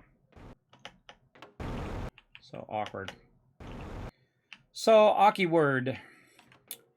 Okay, I kind of feel like what we want to do now is to do this, right? Grab the rest of our super alloy, leave 3 of it behind, and then what we're going to do is just make this a little easier on ourselves. We're going to put 3 there, into there, and then we're going to go ahead and way over here, kind of in the direction we're going, because we're really getting down here to where my boxes are. You can see I've got a box right here with, whoa, a whole bunch of resources I need to deal with. But we're going to go ahead and start moving this down here so that it's closer to our other stuff. So we're going to go ahead and put this here. We'll go ahead and put all of this in there. And just move the resources as a whole now. So when we go to collect our super ally, we'll have it over there. And of course, we want to snag ourselves a cobalt so we can put a thing there. Which will tell us where we're dropping all of those resources in the future. And let's just double check all of our super alloy boxes. Those super alloy boxes are clear. And since we have room, let's go ahead and grab a bunch of iron. I always grab the iron first in case I need more boxes, which I certainly do. And so we'll go right here and we'll say, hey, Kismet, just as a reminder, I'm going to put a ladder in here. So if you're up above, you'll know that this is where that is, right? Right here, where we're still working out this part of the base. And again, you definitely want to expand your ability just to put it by where you're working instead of running back and forth. It's like diminishing returns, right? When it's close by, then you're good, but it'll very quickly become diminishing returns for sure. Put all that in there, and then now what we can do is just go up here and do the quick, see, look, it did land on top, see? And then we got a little bit of osmium here, right there, and then a little bit of sulfur, and that's the whole point of what I'm doing. Then also leaving this open for us to launch rockets.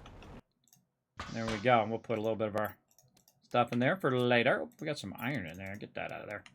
And actually probably take our cobalt out now, and this osmium actually goes into this box. There we go. And cobalt back in there, and then again with our iron, let's go ahead and grab a ton more. And then we'll just go back to our ladder. Okay, how much easier it is to just go up the ladder and go across. Much, much easier. Now the problem is also this is not going to be organized, so I should probably organize a little bit better. So let's go ahead and do this. Or we're going to say iron.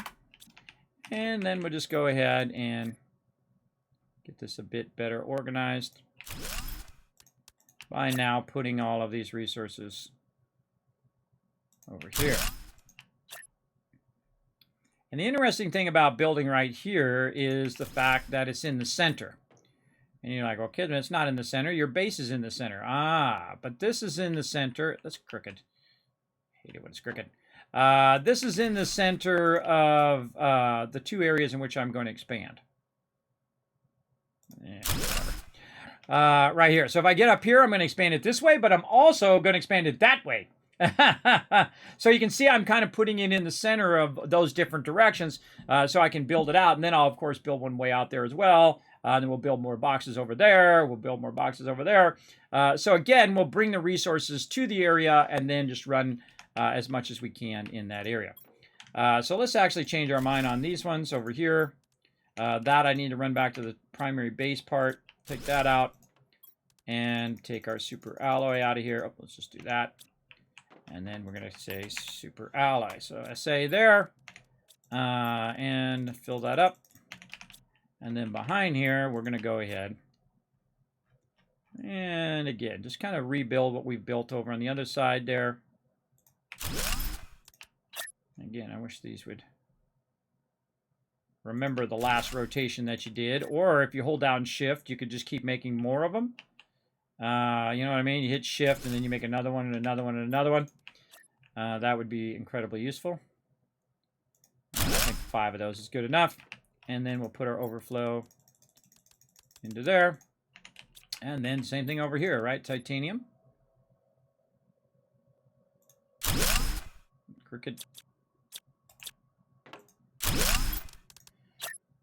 Spend a lot of my time just trying to get these things straight. I feel like that kind of little subtle rotation there's got to be some way of get rid of that subtle rotation, like you hold down shift or by default it goes in 90 degrees and then you hold down shift to make it more precise, which a lot of games do. I feel like that probably would be better. Actually, I should probably give that as a feedback.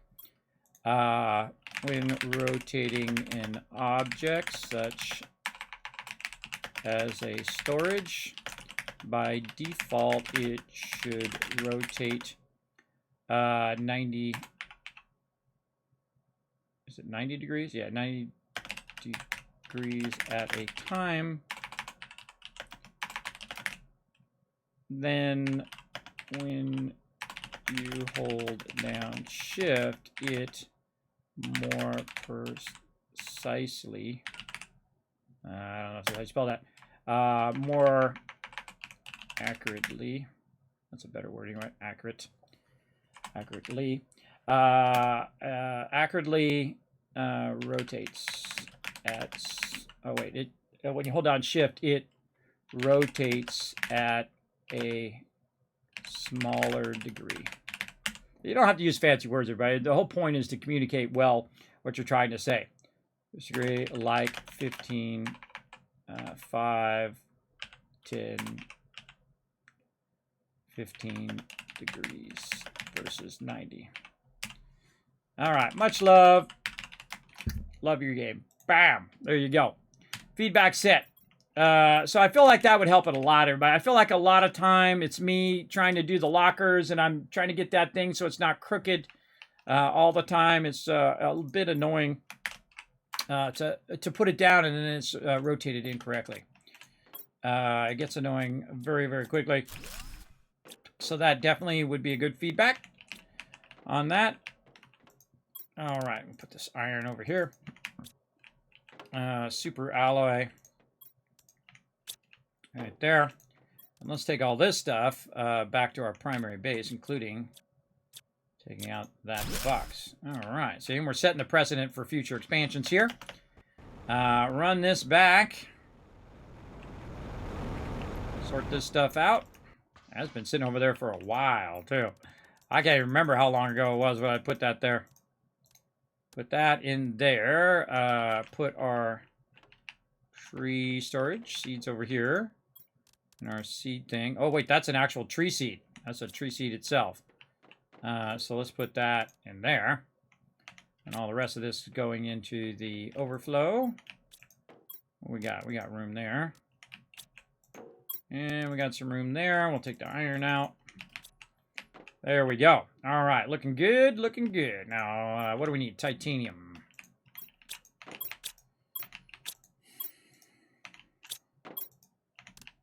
And we'll use our ladder.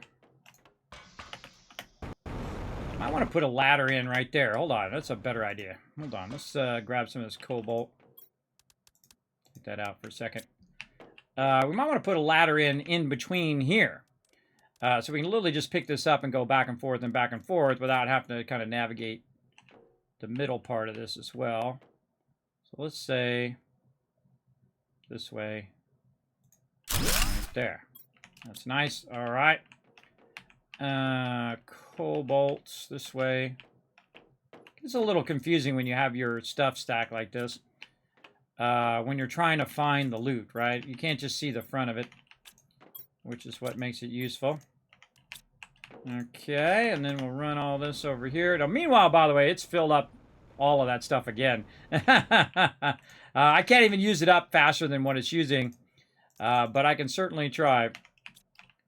And that's what I'm doing. Now I'm trying to backlog a bunch of resources over here because I'm going to have to go get my super alloy here in a minute, which is going to allow me to do a bunch more of this. But we're just going to kind of move it for now, do what we can, and then come back. And again, we'll just move a lot of the titanium.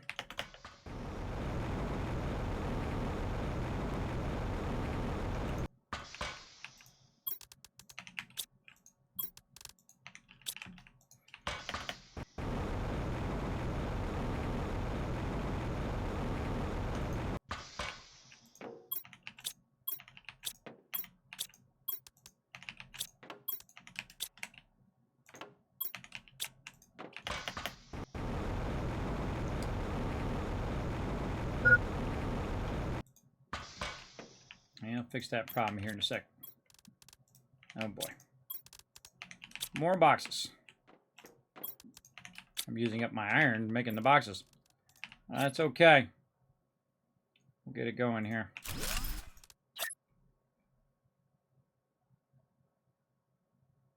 What do we got there? 5. Over here we have 6. Alright, let's just assume that 6 is the magic number. It's crooked again. See, that's the most annoying part right there, is that you realize it's crooked and you have to go in and re-rotate it again. Keep taking it out, putting it in. I'd like it either, if you hold down shift, it's at 90 degrees, or to make it more precise. Because most of the time, you know, you have to think of what is the default position that those are going to be in, right? They're facing towards you, they're sideways, they're backwards, or they're the other way. Or toward you, right? So really that 90 degree is the default thing that most people are going to do. And that should be how it works by default, right? Not being ultra precise in its rotation, where you have those little like 5 or 10 degree changes there. I feel like that's unnecessary for most of the time, and when I'm doing the box at least. Let's get that going. Now let's go ahead and switch back to our iron. And we've got a bunch of it in here. See, we're moving toward the super alloy too. So that helps us a lot.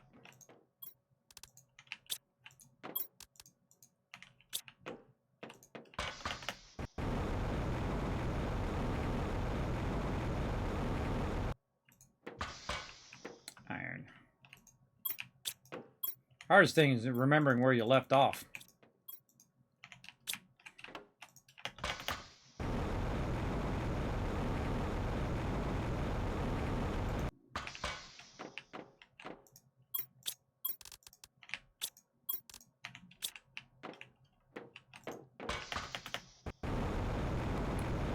A lot of hard work.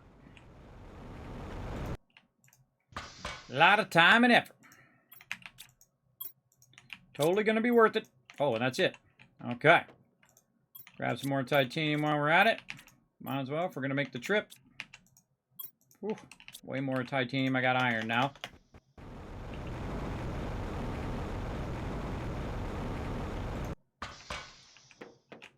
And actually, we should probably put this in titanium first. So just click it. Put this all in there and then just take the iron out. There we go. All right, good enough. All right, time to use up a super alloy. Let's go. Now we're just going to do the same thing again, except for now we don't have to run as far. And it's going to be way over here. By the way, the boxes seem to be working faster too. Maybe it's because all that other stuff's not going on at the same time. And then what I'm going to be doing, of course, is extending out the rows. So that's why I put it right where I put it. So it'll be less of a run back. get the resources, like this.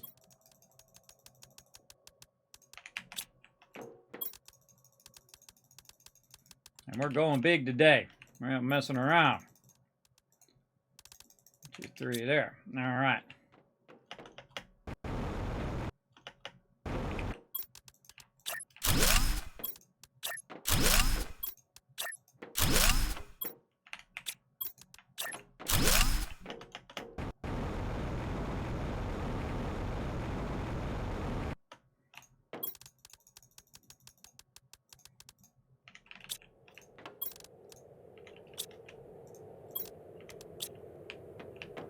Something going on out there.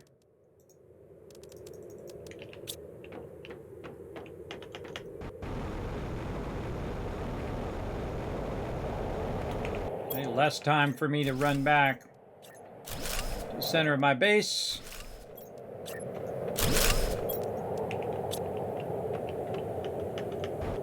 Oh, we gotta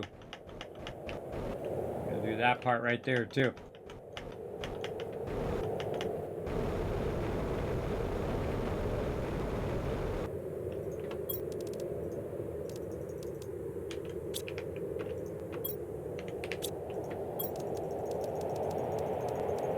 Building a giant base, everybody. Nothing too complex. Building a massive base. Giant base to basically block the meteors.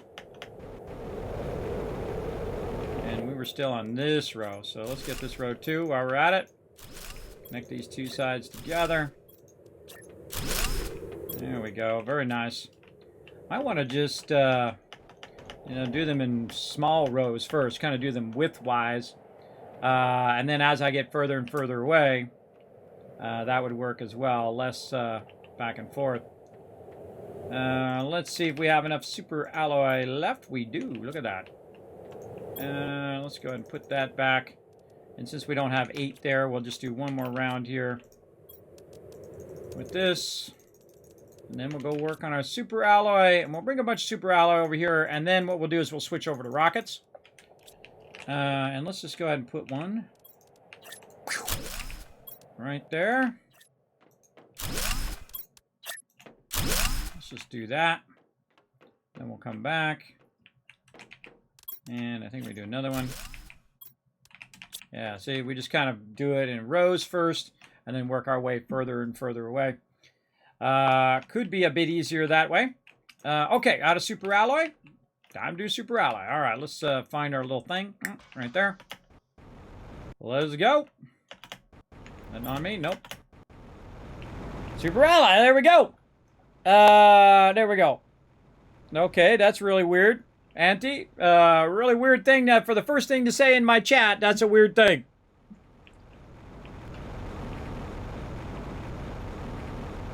That is strange, but hey, to each their own, bro. To each their own.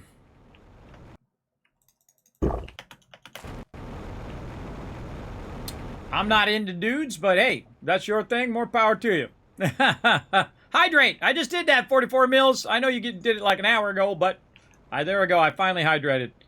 I really need that thing to do an alert. That's what I really needed to do. So when you guys say hydrate up there, it makes an alert on screen, which I actually can make it do. It just takes time to make that happen, along with 1,000 other things that I'm trying to do. All right, let's get 2 here, everybody. Super alloy again. Again, this is a lot of hard work. We're at this stage. I mean, you're really working it. You know, you're working these extractors. You're working your bases. You're doing all that stuff. Especially when you're doing it to a crazy degree that I am. But eventually, all you really want to do is, you know, shoot off rockets most of the time, because the rocket's going to give you basically an endless boost. Shooting off those rockets is good. Keep building more and more of your heat and pressure and all of that stuff as well over the long run. And there we go. It should make a noise, bong, when you need to do your pause check and hydrate. I think so, too. Or maybe like a slurping noise when I need to hydrate. Like slurp, slurp, slurp, right? I think that'd be kind of funny. Actually, I should write that down. Let's see. Slurp noise. exclamation hydrate.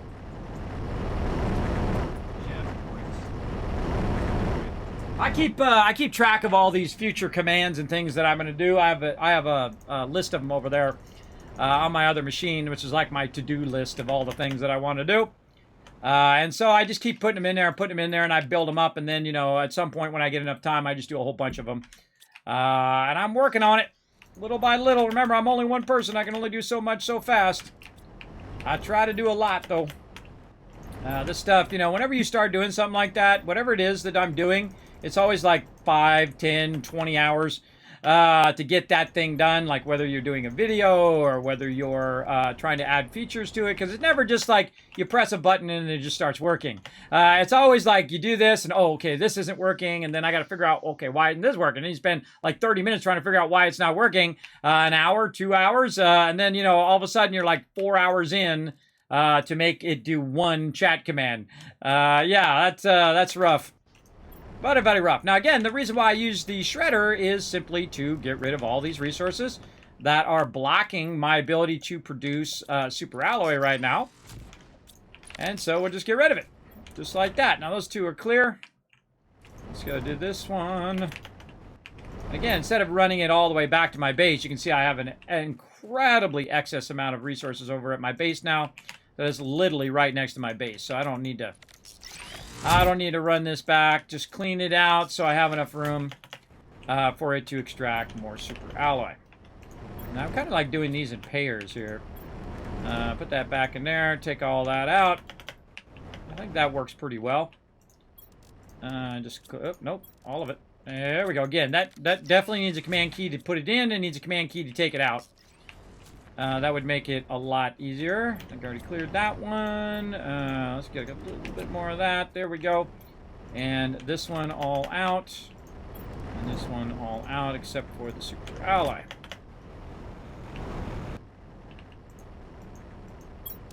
And now you can see I can keep up with this one much better than I can with the other one. The other one's insane. That's an insane amount of extraction that's going on there next to my base. It's like 24 extractors running all simultaneously. Very, very crazy. But this one's not so bad. This one we got. We got those two. These two at the bottom. And these two here. A lot of these are paired. This and then this one. Now, again, my goal is to take out everything. I hit the button anyway, just in case it pops in right at that very second that I'm in the thing. Oop, like that. Wow, that was foreshadowing right there. That was a Kismet moment right there, everybody. I called that one for sure. I do that quite often. That's why they call me Kismet, everybody. Is, you know, sometimes I call it before it happens. Not all the time, but sometimes. Sometimes I call it easy peasy right there. All right, put this into there, flush that down. And now it's time for some super alloy runs. Let's go. But we don't have to run as far now. Because we're working our way over here, and eventually we'll work our way over here. We'll be running the iron and all that stuff. Though you could put iron and whatnot down over here too. Because anywhere that's not like a special cave or a special location is basically iron. So you can do it anywhere. Doesn't have to be over here at the base. The tough one is the super alloy. The super alloy is probably the furthest out, even more than uranium from my base. Wow, look at it, everybody. Ah, ha, ha! That is, oh, imagine that all filled out. Oh, so awesome. Especially at nighttime. That's super cool. Look at it. See, when I go big, everybody, I go real big. Hold on, let's go back. See, I got distracted looking at that over there. Let's head back up here, turn our light on, use our little ladder entrance right over here. Go up on top here, click this, boop, come on. And then fill that right back up again. And we'll just do a couple rounds. Best to do it while you're at it, right? Just keep going, do a couple rounds here.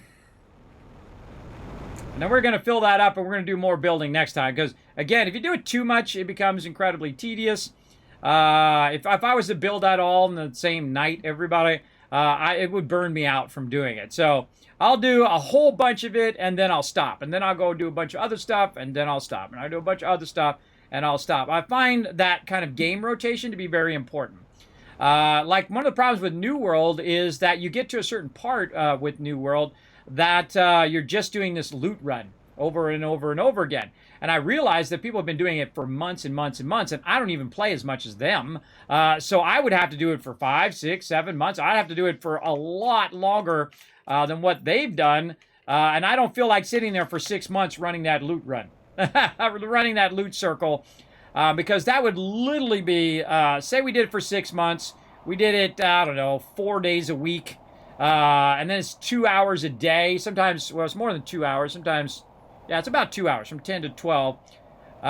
So let's call it 8 hours a week that we're doing it, right? Times how many months you would have to do it.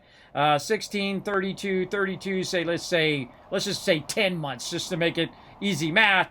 That's 320 hours just to go and grind out that thing. And that, I know that is going to get old. It's just going to get where I'm like, why am I doing this? Why am I doing this constant loop over and over again just to get gear? By the time I get the gear will be obsoleted. That's what really sucks. Oh, I went too far there. The gear will be obsoleted by the time I get it done. And so basically it's a futile attempt. Futile attempt to get gear. If you're not playing, 10 hours a day every day, it's basically a waste of my time. So that's why I said, you know what, I'm out. And also my members didn't want to play. Most of them stopped playing, and they said, Kismet, the high end kind of sucks. The healing sucks in the game. A lot of that kind of stuff. Now, I find when a game comes out, everybody, especially like a live service, it's got a good 6 months to a year before it even becomes like reasonable and whatnot. Most games now do not release in a good state. This one's already in a great state. I mean, some of them do. I feel like the indie devs do a better job of having a good game on release than even the AAAs do, right? And you got to think they have hundreds of people. They're spending millions of dollars, and they can't even produce a decent game. But, of course, they're also doing it on a huge scale, though. A massive, massive scale, way beyond what the indie devs are doing. But still, you think you could come out with a good product on the first try. Now, since we're here, let's go ahead and snag a few extra of these because we can fit a few more in our inventory. There we go. Like that. Now I can literally do this all day too. Back and forth, and just fill up that entire base. That ginormous base, I could fill that ginormous base with resources. But I'm a kind of person that that instead of burning myself out on doing that as well, I'll rotate what I'm doing. So I'll do a little bit of this, I'll do a little bit of the other thing, a little bit of that. And we just did a huge bunch of base building there. And then we'll rotate. We're going to rotate to doing some rockets. And then we're going to get some rest, everybody. We're going to rest up some more. Because, man, my sleep schedule is wrecked. Is destroyed. And so we're going to basically stock this up for tomorrow. We'll come back and we'll do some more of this. There we go. And we're certainly not going to be in short supply of the super alloy. All right, so we got that done. Boom. Let's go ahead and pop back to the primary base. And now that we got more tree spreaders out there, we got more of the base built on. We really scaled up our iron and our titanium out here. Wow, just crazy amount of resources down there. We now want to continue to scale up our rockets, which are going to basically increase the speed at which we terraform.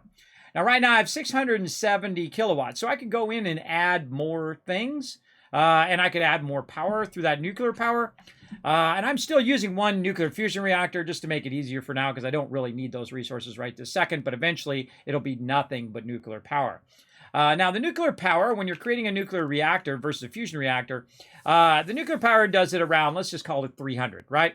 And then the fusion generator down here is around, let's just call it 1,800, or let's just call it 2,000 to make it easier, math-wise.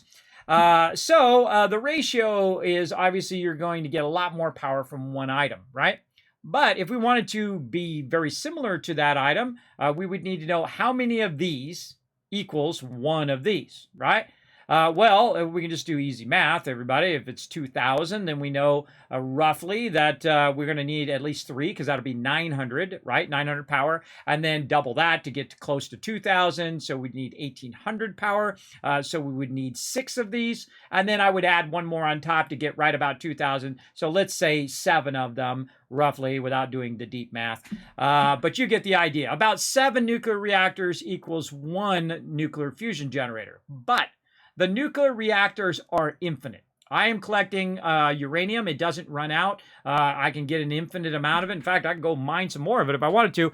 But it's an infinite amount of power. And that's how I look at game mechanics, everybody. What do I have an infinite amount of? And how can I continue to scale beyond what normally you would run out of your pulsar quartzes?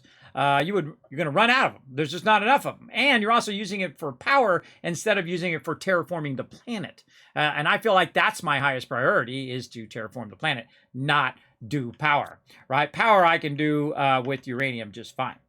Let's go over and see how we're doing. Oh, look at that, 0.11 now, everybody. Look at this. We're at 61 million with our oxygen, so pretty cool. Now, one of the easiest ones, rocket-wise, to do in the game is your uranium rocket. And we're going to go over here and get the last of our iridium rods. We're going to have to go make another iridium run. I think we already have a rocket in here. We do. Right there. And this should allow me to make some more rockets. Let's get our uranium from over here. And you can see some of this I leave as the base uranium or raw uranium, just so I can make the rocket engines over here. We're also going to need some super alloy. I think we burnt up all our super alloy over here, so we might have to make a run and bring some over here to our primary base as well. So we'll go snag some from over here where we placed it. This way we don't have to run all the way over there, right? And grab some from in here. And we'll grab a bunch of this and bring it back.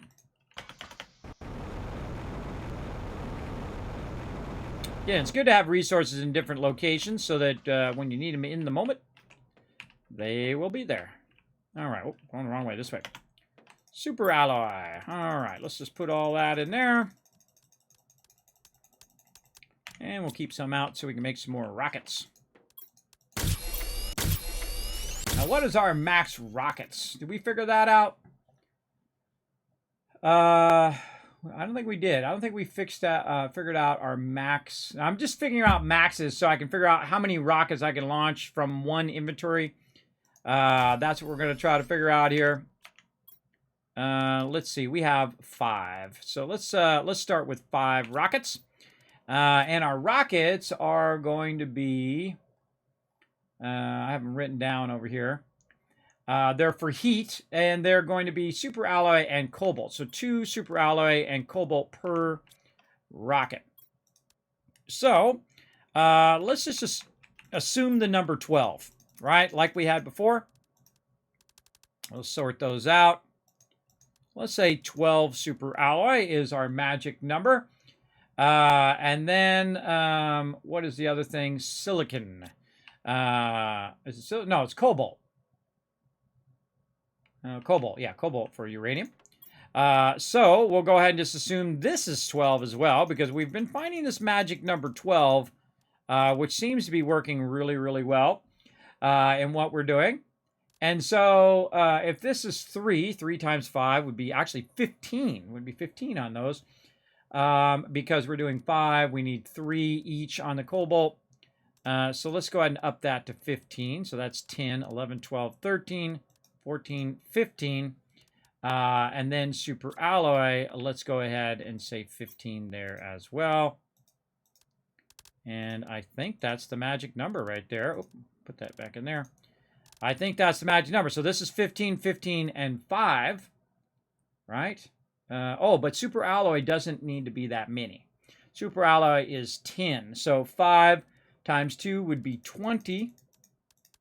Like that. And could we get away with another one? So if we put 2 more super alloy and 3 more silicon in there, no, that would fill it up. So we wouldn't have enough room for the actual rocket. So that's telling us what our max is right there. If we want to launch the max amount of rockets, the maximum Uri rockets we can launch at the same time would be our uranium rockets Max inventory launch. There we go. So it would be 10 super alloy. Oh, here comes a bunch right now. Super alloy, and it would be 15 cobalt. Again, this is the kind of stuff we want to figure out, right? And 5 rocket engines. Okay, let's go outside and take a look. There's some craziness going on out here. Oh, God, they're all coming down like crazy. That's all super alloy there. Another close one. Oh, I'm low health. I should not be standing out there with low health, that's for sure.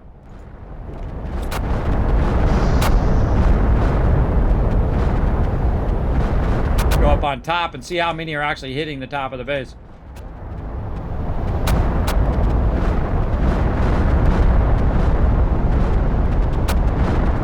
I can hit the top of the base.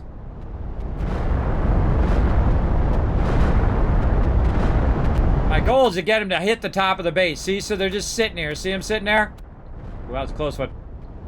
I just want them to hit that top of the base. Yeah. That's working pretty good. See, now, since they're on the top of the base, I can just literally walk around and get some super alloy. Easy peasy, everybody. I'm sure there's some more out there, but I'm not going to bother.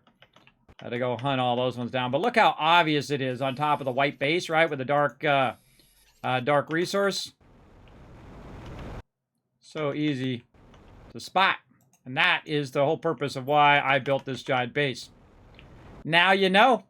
Knowing is half the battle. Or most of the battle, or all the battle. I don't know. Something of that nature. Alright, let's go get some water, too, while we're at it. Now that we're done being bombarded over here.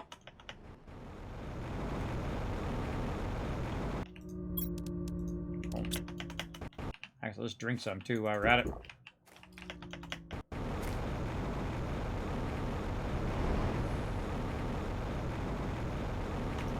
Okay, up here we go.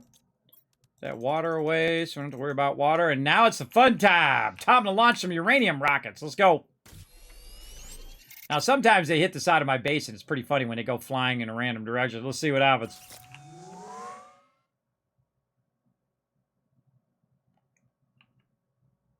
Oh, I can't hear the sound. Sound went out. Survey says, oh, bye-bye. Yeah, tips the edge of it from time. Still works, everybody. Don't worry about it. Just keep launching it.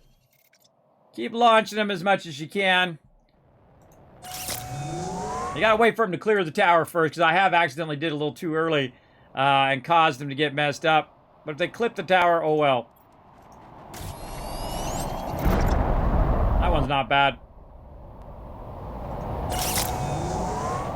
Now, what am I doing? Well, what I'm doing is I'm causing the meteors to come down. See them up there? And what this is going to do is, as many of these as I launch off is how many cycles of uranium meteors are going to come down and wail on the area in which I'm in. Right? Now remember, they aim toward you. So wherever you are, that's where they have a tendency to fall. And eventually I'll make a little observation tower up here for me to stand on. That'll be fun.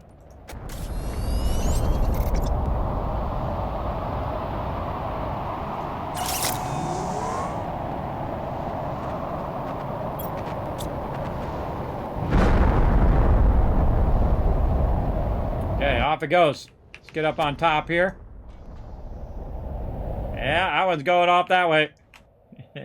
Eventually they disappear, which is funny. But yeah, so the goal is for it to drop on the top of my base. Now, my base is not wide enough yet, not big enough yet to stop it from falling down below. And again, the goal is to bring in the rockets, hit the top part here. And now what they usually do is they leave a meteor. There we go. We can see it way over there. They'll leave a meteor, and then they'll spread that uranium all along the ground there. So we'll wait for another one to queue here. There we go. Then here they come. Again, remember, they always aim toward you. If they hit you with in your low health, you will die. Nope.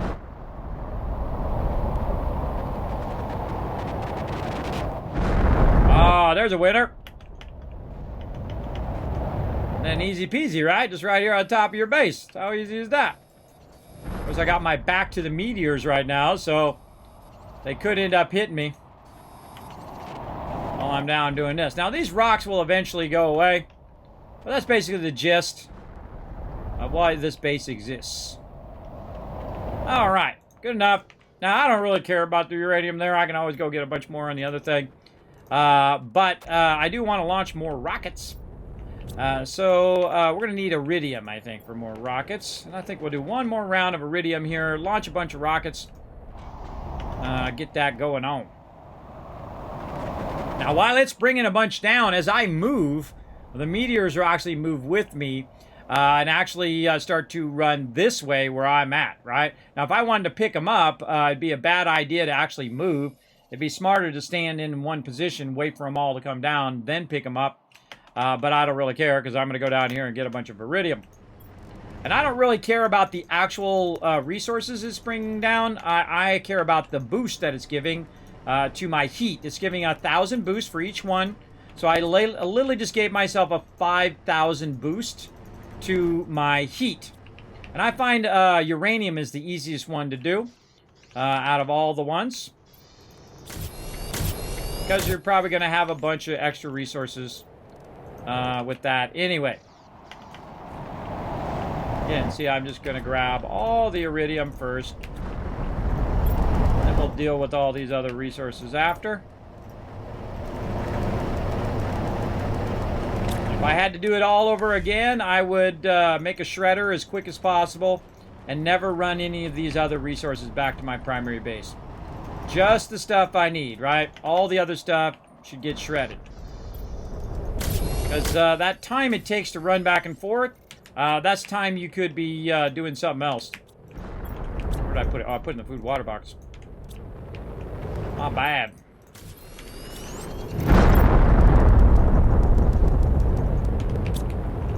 Right over here. There we go. Back to it.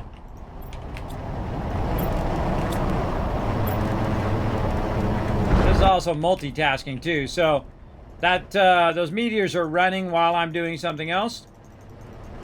In this case, converting my iridium to rods, which is what I need to be anyway in the long run. I'll get 3 more out of there. Make another rod there. And then put those away. Now look how much resources, how much iridium I can carry at one time. Because of that, now I'm going to go ahead and do the opposite. I'm going to grab all the other resources other than iridium.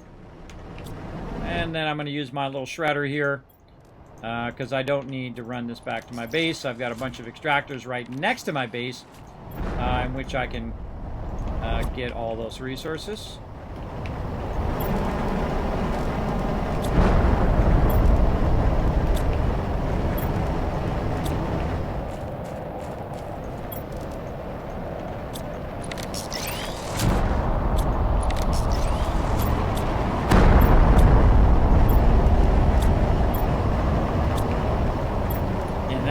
That totally needs a key. Needs like R. We can take all that stuff out of there. And then like Shift R to put it all in. That would be awesome. Alright, now we're going to go ahead and sync all of them up together before we leave. So it's going to take the maximum amount of time for it to get filled. Like this. I call this sweeping. Sweeping the miners. There we go. And let's see if we can maybe get one more rod in here. Let's see what we got. That's going to look pretty close to me. Survey says, off by 1. So close. So close. All right, we'll put that back in there. We'll go ahead and get rid of this stuff up here. Now, I could carry some of this back because I'm not going to have a full resource thing. I can also wait for one more so I can make that into a rod. See if we get one more here before we go. Nope. And whatnot, but I am not going to deal with all that other resource now. I'm just going to deal with this resource. Good enough.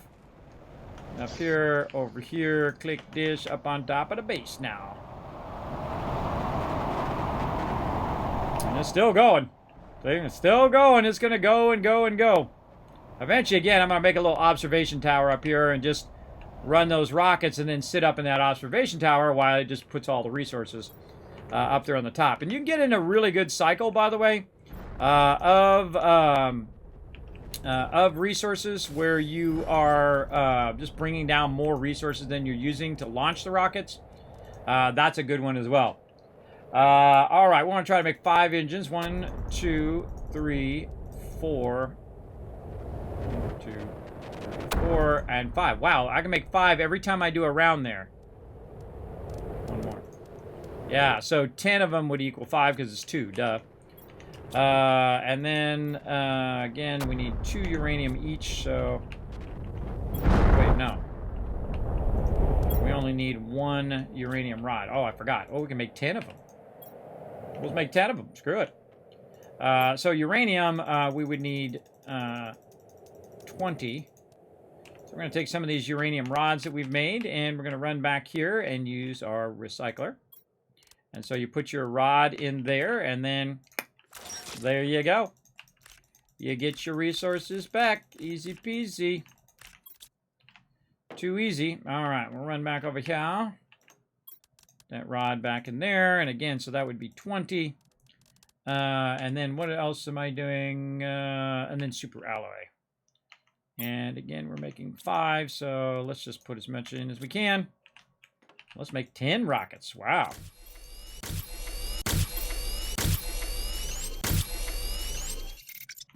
Oh, so close.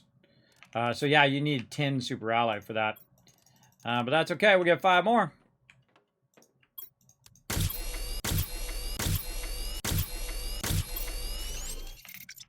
And there we go, 10 rockets, just as easy as that, right? Well, it seems easy, but I put a lot of work into it, obviously. All right, so now on our rockets, to actually launch the rockets, our max uranium rocket is 5 rocket engines. So we'll go ahead and just put this back in here. 5 rocket engines. We're going to need more super alloy. So 10 super alloy. Do we have any here in the overflow? We do not. We'll get that here in a second. And then it's going to be 15 cobalt. Again, good to use up some of this cobalt, and then we'll just get more and so on and so forth. 5 there, and 5 more. Oh, wait, we need 15. That's only 10. There we go. 5 more again. Nice. And then deal with our food and water. And then more super alloy. Get it just sitting right there on top of the base. So sweet. And again, we're going to have to snag some super alloy from over here. Let's just grab as much as we can grab, because we're going to have to come back for it here in a minute anyway. And just when you think it was done launching rockets, let's do some more. Now, if you want to know if this is having an effect, by the way, you can look at your, whatever you're launching. In this case, it's heat, right? You can look at your heat generation, and then you launch a rocket, and you go back and you look at it again. Like, we can do that right now. We can go ahead and just take a look at what we want to look at the number underneath, right? Not the number on top, because that's kind of a truncated number. But right now we have, let's see, it is 4.6 million heat running right now. So I'll go launch another one, and you can see if it has an effect or not. And right there.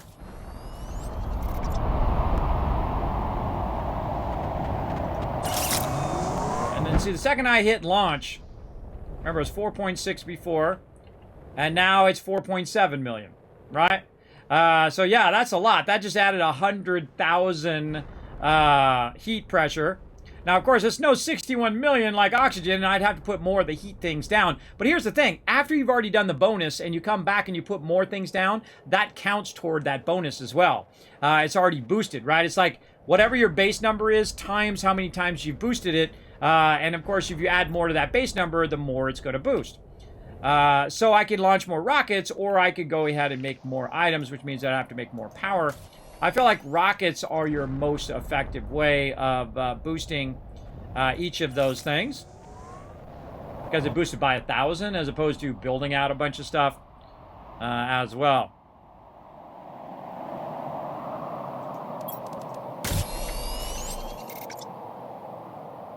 And so we know it works, even if it goes off on a weird direction.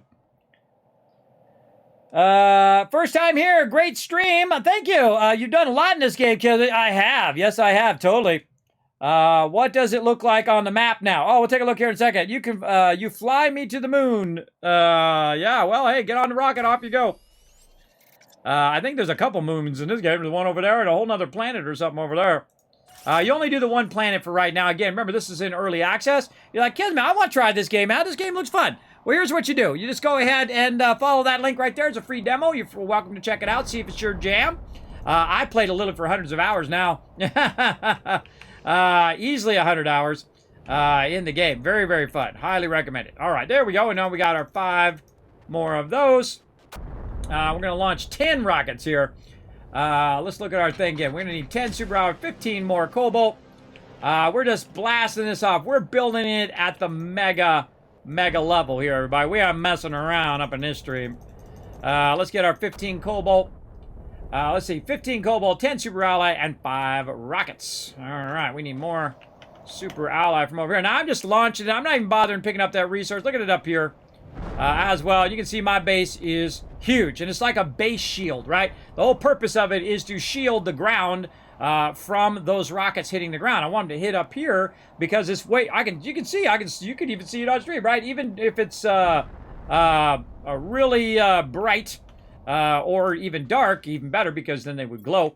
You could very easily see all that down there. And we're kind of burning up all of this super ally, but no worries, we'll get a bunch more later on. So 10.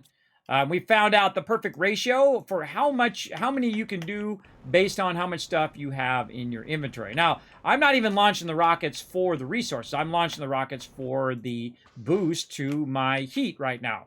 Right, and then I'll rotate between different types of rockets. Right now, we're now at 4.9, so we're almost at 5 million heat production, and we're doing pretty good on our fish. 0.12, it's the furthest I've ever been. This is my second playthrough. And again, we're taking it to a really extreme level, right? Really crazy level that we want to get going. Again, we did a bunch of level 3 tree spreaders earlier. Then we did a bunch of collection. We expanded the base out and whatnot. And we'll take a look at it from satellite here after we're done firing these off. Oh, that one went perfectly straight. Nice.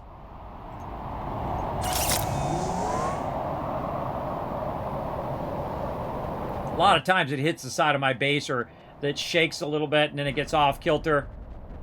Like that one. I'm waiting for a meteor to hit one of them. I haven't seen that yet.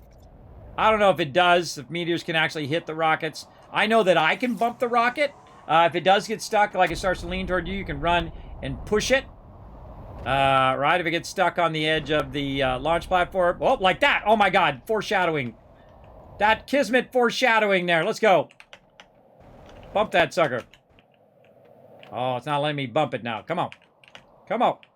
Get over there. There you go. I believe you can fly. Go, bro, go. You got this. Now it's blocking my ability to launch another one. But I can't get up here and just try to keep pressing it off the side. Now, eventually it'll disappear as well. But there we go. See, eventually it'll disappear. So don't worry about it if it does go horribly wrong. It does from time to time. Again, especially since the thing is shaking because the meteors are coming down. Also because it's taking off in that way. But you can also, you know, not build your base so close. Like I built it just to the point in which most of the time it'll go straight up. But sometimes it'll hit the edge. And as long as it clears the thing, that's all I care about.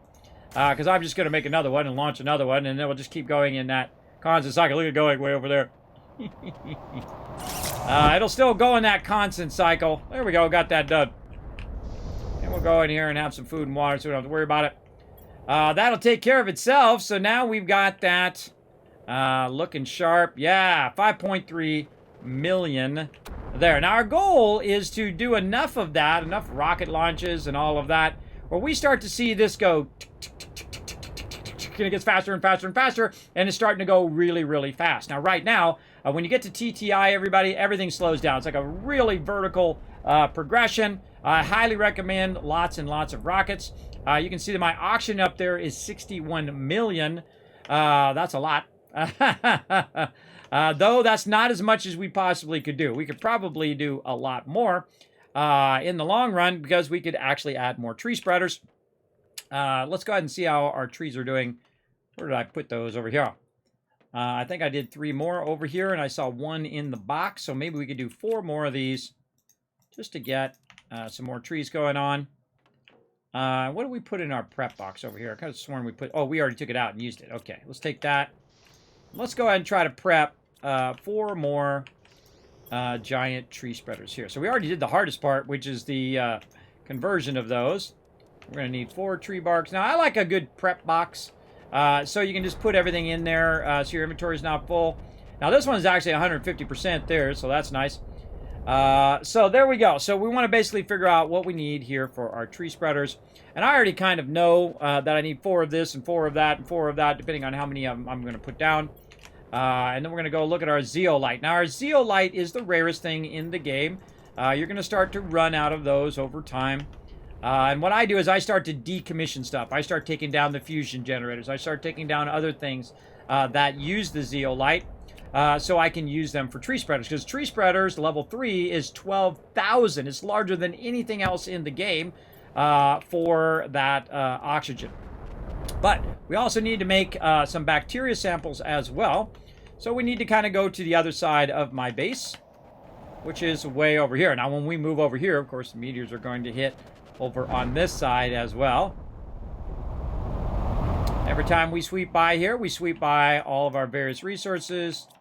Our methane. Right here.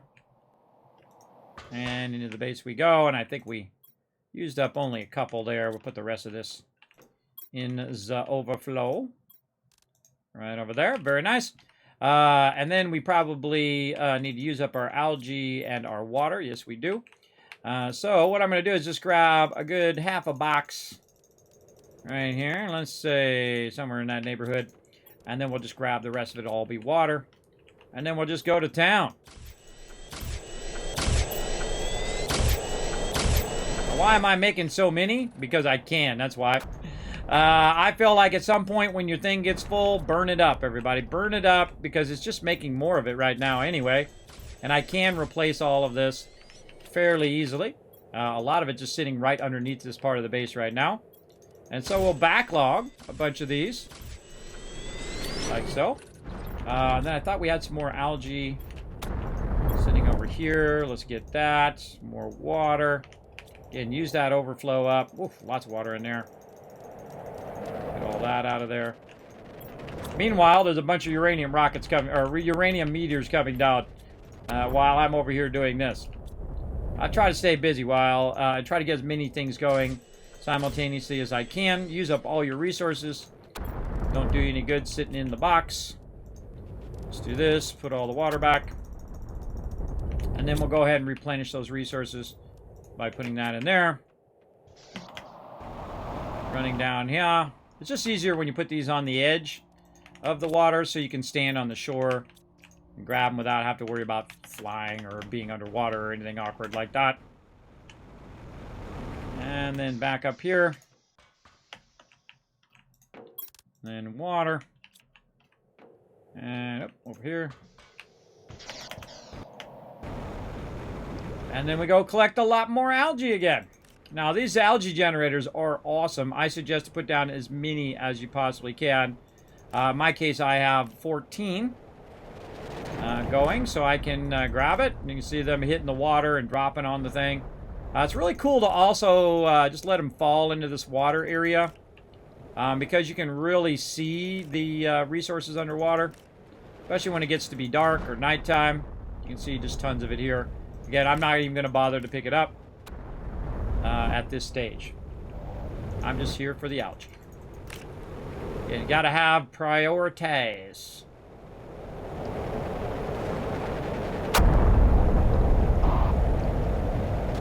See more over here.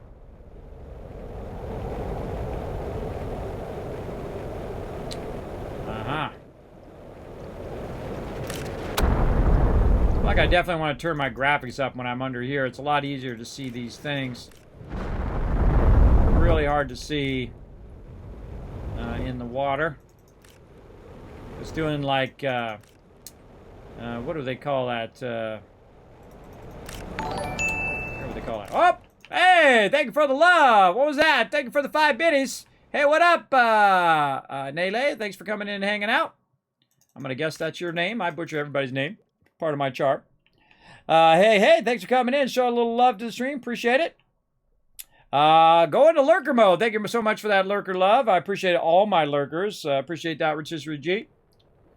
We need to finish up here, though. See, this game is addicting, everybody. I mean, I played it for 16.5 hours one day, and it felt like it was like 5 minutes. That's how you know you're really addicted to a game. Is when that time is just flying by. For sure. I feel like I need more algae thingies, too. All right, how we doing over here on our... Eesh, that's full. All right, and then we got a whole bunch of them over here that we haven't even gotten yet. Yeah, we definitely need to up our algae, and we need to up our water. And we just keep doing this. Up, more, right? And that's how we're getting to such an extreme level here that we can build a massive base like this and build out all the power and all of that stuff. Oh, I forgot my thingies. We got to go back for the thingies. We got to go back for the thingies. There we go. Again, I feel it's much easier to go on top of the base. And I haven't put down a lot of heat extractors. I got some going here. These are pressure. All of these here. Heat I've got down here along the thing. And, you know, I've got a good amount of them. Oops. I've got a good amount of them down there, but not that many. Not as many as I could put down. Right? I could put down a whole lot of them at this stage for sure. But I feel like my number one priority right now is to start with the thing that's going to give me the biggest boost and work my way down, right? The thing that's going to give me the biggest boost right now is going to be oxygen because it's 12,000 every single time I put it down. So that should leave us with 4. And then we have all of this. Let's sort this out nicely. So we've got 4, 4, and 4, and 4. Let's see if we have anything else other than super alloy. We need our fertilizer. That's right. We got to make some of that over there as well. So let's make some of that. Should have made that while I was over there. And what's the other thing? Super alloy. So we need 4 super alloy as well. And I don't think we have any more super alloy. Man, see, using it for 2 separate things, right? One is the expansion of the base, and then the other one is the use of for tree spreaders. That burns up your resources fast. Again, we'll just grab a whole box of it. Bring it back. Yeah, I'm just going to ignore all those resources. I know some of you are like, get me down, I can use that uranium. I know, right? I know. Put that in there. And this is what I do, everybody. I take it to an extreme level. All right, so we're going to need 8 fertilizers. We should have done that while we were over there, but Kismet forgot, but no worries. I knew there was a reason why I was looking at that eggplant. Because I need to get over here, and I need to make some level 2 fertilizer. Oh, and while we're here, we'll go ahead and just pop over here. We'll grab some of this. We'll put that back in there, and then we'll eat some of that, so we don't have to worry about our food. Okay, now we got to make some fertilizer. So fertilizer uses a lot of algae, eggplants, and sulfur. And I think we have our max fertilizer. Didn't we figure that out earlier? We did. Max out fertilizer. We need 15 algae. So let's get that going all. 15 algae. Let's see. 5 sulfur and 10 eggplants. 5 sulfur. Ooh, we got 2 sulfur. Ooh, we might have to make another sulfur run. That sulfur goes fast, doesn't it? We sure do. Let's see if we have any here in the overflow. We do not. Okay, we do not. So what we want to do is put it here in the kind of prep box or finish box. We just call this the prep box. Right there. But we need some sulfur. So let's go get that going on. And again, this is going to keep bringing down the uranium like crazy. Now, actually, this kind of valley here is a great place to block up for uranium. Because it has such high walls over here that if it was coming down, it would hit that wall and then it would still land up on the ground. We'll get all that. Oh, I forgot to grab some water while I was down here.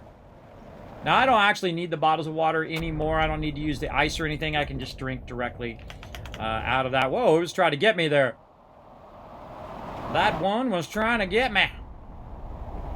Again, since I launched 10 of them, it'll do 10 rounds of that. Just you'll see uranium laying everywhere. Okay, we're going to bypass our osmium here. And we're going to go straight toward our sulfur. We're going to work that out.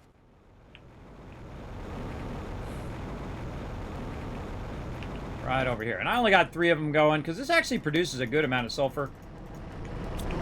But if we need to add more, we'll add more.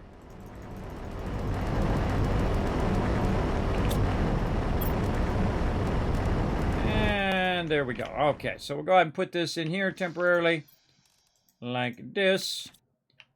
And then we'll go ahead and just take all the rest of this stuff out. Try to clear that pretty quickly. Then we'll go in here. We'll sort this. Put that in there. And bye-bye. So what we're doing is we're basically just deleting it. We're getting rid of that excess resource so that when we come back again, it'll be filled up like it just was. Right there. So easy, right? And then same thing here. We'll go ahead and put that in there. Flush that. And then just grab a bunch of sulfur there. And we'll leave a bunch of that there for now. And we'll go ahead. Run this up. Now, eventually that'll build up to where I have like 2 boxes of it. And then I'll make a double run. But for here, we'll just make 1 run. That'll be enough for now since we are trying to finish up here. Trying to get it going up. Addiction for real, exactly. This is very, very addicting and wonderful. Love the energy. Well, thank you. Yeah, I've been streaming for 4.5 hours here. And this is all natural. I don't drink coffee. I don't drink soda anymore, any of that kind of stuff. I just all natural enjoyment of playing the game. Again, how many do we need here? We need, how many sulfurs for max fertilizer? 5 sulfur. 5 sulfur there. And then we'll take the stuff out of our prep box here. Oh, we have a couple we had from before. Let's see. So, 15 algae, 5 sulfur. And again, I wrote this down. I figured out what the max of each thing is. Then 10 eggplants. All right, so we'll go eggplants. We'll just put them all in there. It'll be less clicking. 5 clicks instead of 10 clicks. And there we go. And let's go for it.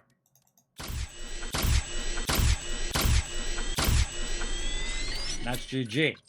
Okay, how many we got here? We've got 12, so we need 3 more of those. And let's put these in here. Let's just go grab 3 more. And 1, 2. Lucky to get 1 close by. Yeah, another one here. 3. And we could grab the other ones, but we're just going to grab those. And try to align to our ladder here. Very awkward to do from in the water. There we go. So we've got those. We've got to get our 5 sulfur, easy peasy, eggplants, boom. And again, less clicking. Right there, very nice. And more fertilizer. Okay, so we made about 10. That's good enough. For now, we'll grab that other one there. And now we need to make this one. Now, the problem is you still need more algae to do this as well. So if you used up all your algae, you're going to be in trouble. But don't worry, it's respawning down there. And then we're going to grab the, and actually we'll put all this in here. We're going to grab the squash there. And methane is the other thing that we need. And again, I don't know what the exact ratio of that is. We'll just go for it.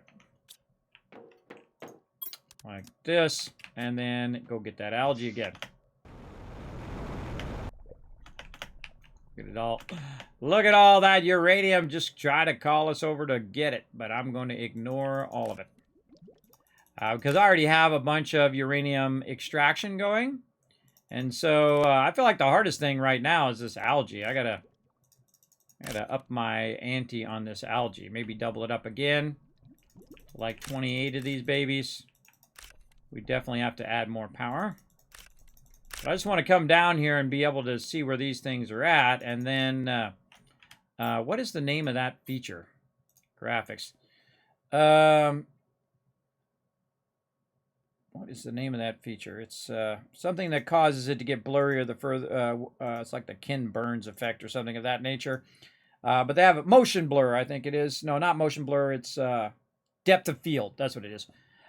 Depth of field. There's nothing I can turn off in here to turn off that depth of field, because what it's doing is, because you're underwater, the further away it is, the blurrier it is. So it's hard for me to see. Plus, I have the graphics turned down because I'm doing a crazy thing. I should turn this up when I'm doing this.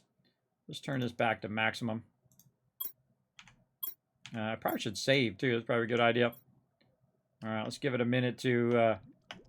yeah, see that? Oof. Oof. Oof, everybody. Again, now I gotta think that, you know, this is me really pushing the game, right? I'm really pushing its limits because I'm building so much big stuff. You know, one, you gotta have, the game has to have the capability, and then your machine has to have the capability as well. And you can see it's really chugging away at that max quality. I don't know if I had a 3090, maybe it'll be fine, but still. It just makes it easier for me to see where these things are. Because I can see them from further away. Oh, it's so awkward.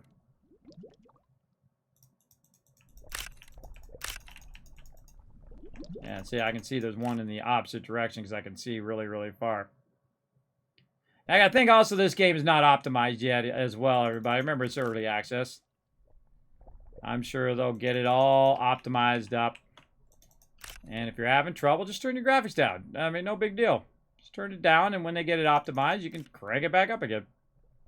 Now, I have a 1080, an NVIDIA 1080 card, which is a great card for its day. But it's certainly no 3090. I'm just going to say that. It is not on that level, though it is way better than having one that's worse than that one. Some of you know what I'm talking about, right? My 1080 was like, I don't know how much it was. It was like $900 or something insane like that. I typically don't like to pay over, you know, $300 to $500 for a graphics card. I don't have to be in that much of a hurry to have all the speed, unless it's for something for work, right? If it's something for work and it actually makes a difference cost-wise, and you're going to get that return on your investment, let's just turn it down to high and save again. Then it's worth it. But if not, if you're not going to actually use it for business, or if it's not going to be a good return on the investment, then I would wait till the price drops on it. And there's a bunch of price drops going right now on a bunch of stuff, so you guys can feel free to check that out. Check out those price drops on all of those various cards. And what I'll do is I'll wait till something else comes out after the 3090, and then I'm going to get a 3090 after that.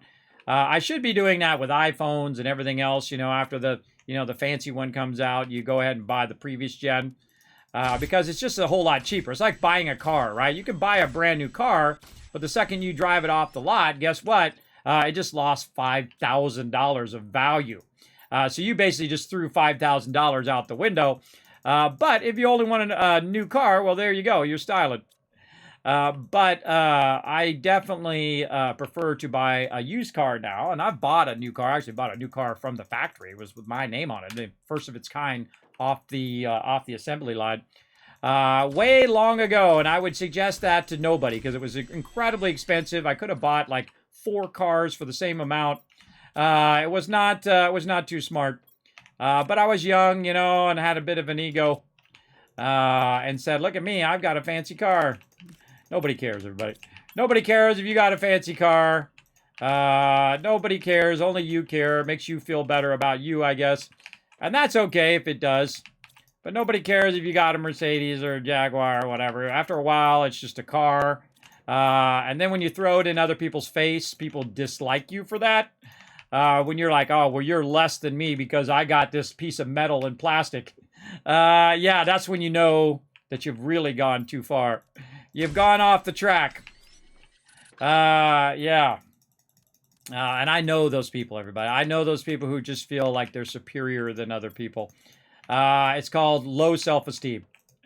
When you need something else to make your esteem more, right? Like you got to have fancy cars or houses or whatever it is, so you can feel better than other people. That's just telling you that you need to work on your self-esteem.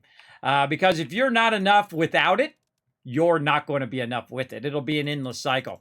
I can tell you from experience, everybody. It's a never-ending cycle of trying to be more and more successful, more and more impressive to other people. And they don't really care anyway because they're too busy trying to show you how impressive that they are. They don't care if you have fancy things. They really don't. Most people don't. They don't care. They don't care. I don't care if you got a Mercedes or whether you got a bicycle. Either way, depends on how you treat people. If you treat people poorly, I don't want anything to do with you. If you treat people nicely, then hey, let's hang out, kind of thing. That's the way I am. People who treat people poorly, I just like count me out. All right, I'm gonna end up with 2 of these fertilizers left over, but that's okay. Now before we get out into the world here. Let's go ahead and do this. And I feel like my game is still a little bit laggy here. Let's go way down to medium again. Oof. Oh, do we apply that? Forgot to apply it. Medium, apply and close. There we go. And then the same. All right. There we go. Feel a little better. There we go. All right. Let's go over here and see if we've got any more spots for our tree spreaders. And we'll try to get this up to 100 million. Again, I don't know what the map. Look at all that. Just laying out here. And again, I have my graphics down, but it literally is spread all over the place. You can't even see it because I have the graphics turned down. But you can see the little green circles. It's just everywhere over here. And that actually will slow the game down as well. And you can go and pick it all up, which would speed it up a bit. But again, my goal is to be insane here, everybody. Look at this.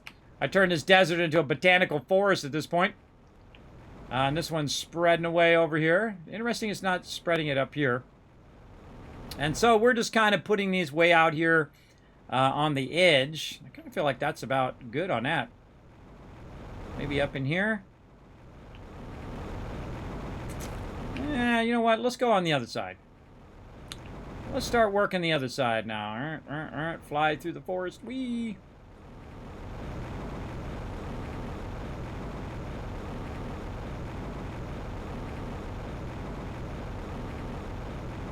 So we've got this whole side covered now. And we're going to start working here. And you're like, well, Kismet, why didn't you put it right here? Well, that's because if I do want to pick up the resources, I don't want it covering up the resources and making it hard for me to see again.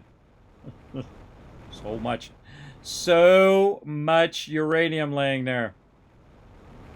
So I don't want it blocking my view of the resources until I get my whole thing in there, and then we'll start putting it over here.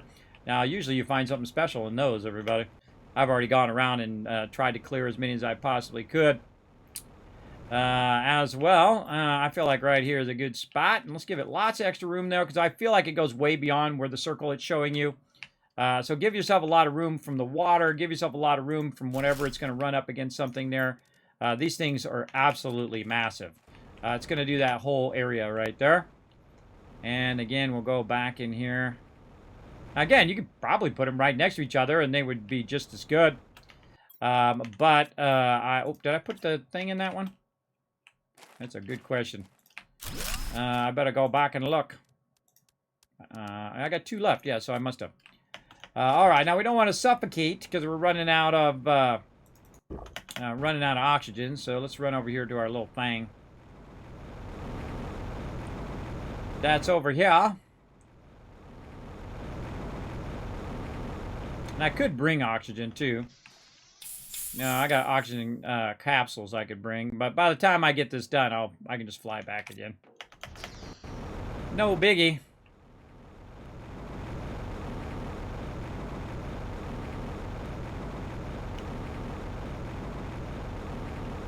Let's go way over here. Water's over here. Not much water over here. Okay. And again, I try to put it on the high side of wherever I put it. I try to put it up a little bit in case water does start to fill in here. But you can always come over here and move it later, so no big deal. All right, we got those going, and then look at this big empty space here. Very nice. And let's say it's going to go to about there. And we want it to go this way. I'm going to move it out a bit. So we can try to get as much as possible again. Ooh, that's a pretty good spot there. Oh, and there we go again. On the last one, everybody. On the last one, we ran out of power. And again, I would take it back out right away so that all of your stuff, because it affects every single thing in the world, right? The power is shared everywhere. So as you take it out, or you put it in, everything stops. All terraformation, all extraction of ore, all of that stuff comes to a halt. Now, we could pick up all of this uranium down here and make some power, but we're going to go ahead and do that anyway. So we'll fly back, put that in here, put this back in the prep box. There we go. We'll do that one more here in a minute. We need, I think we need one more power. Let's see. What do we got? Yeah, 88.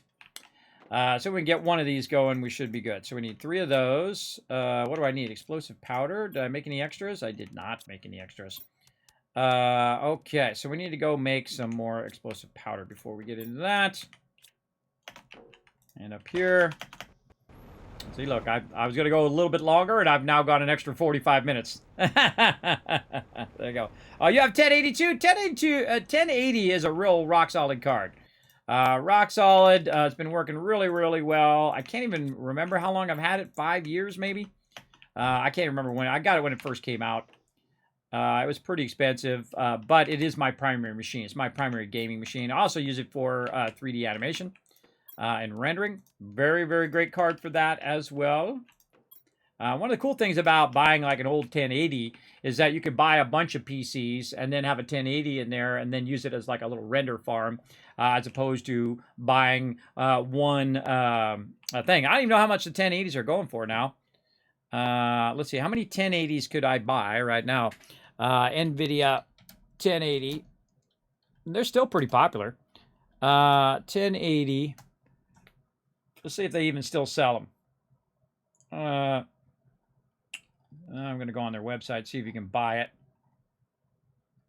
It just has the drivers. Doesn't have a buy button. I don't think they want you to buy them anymore.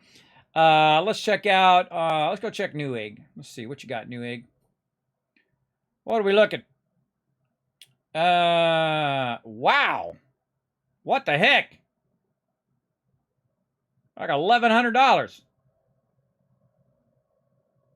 Why would a 1080 be worth more than a...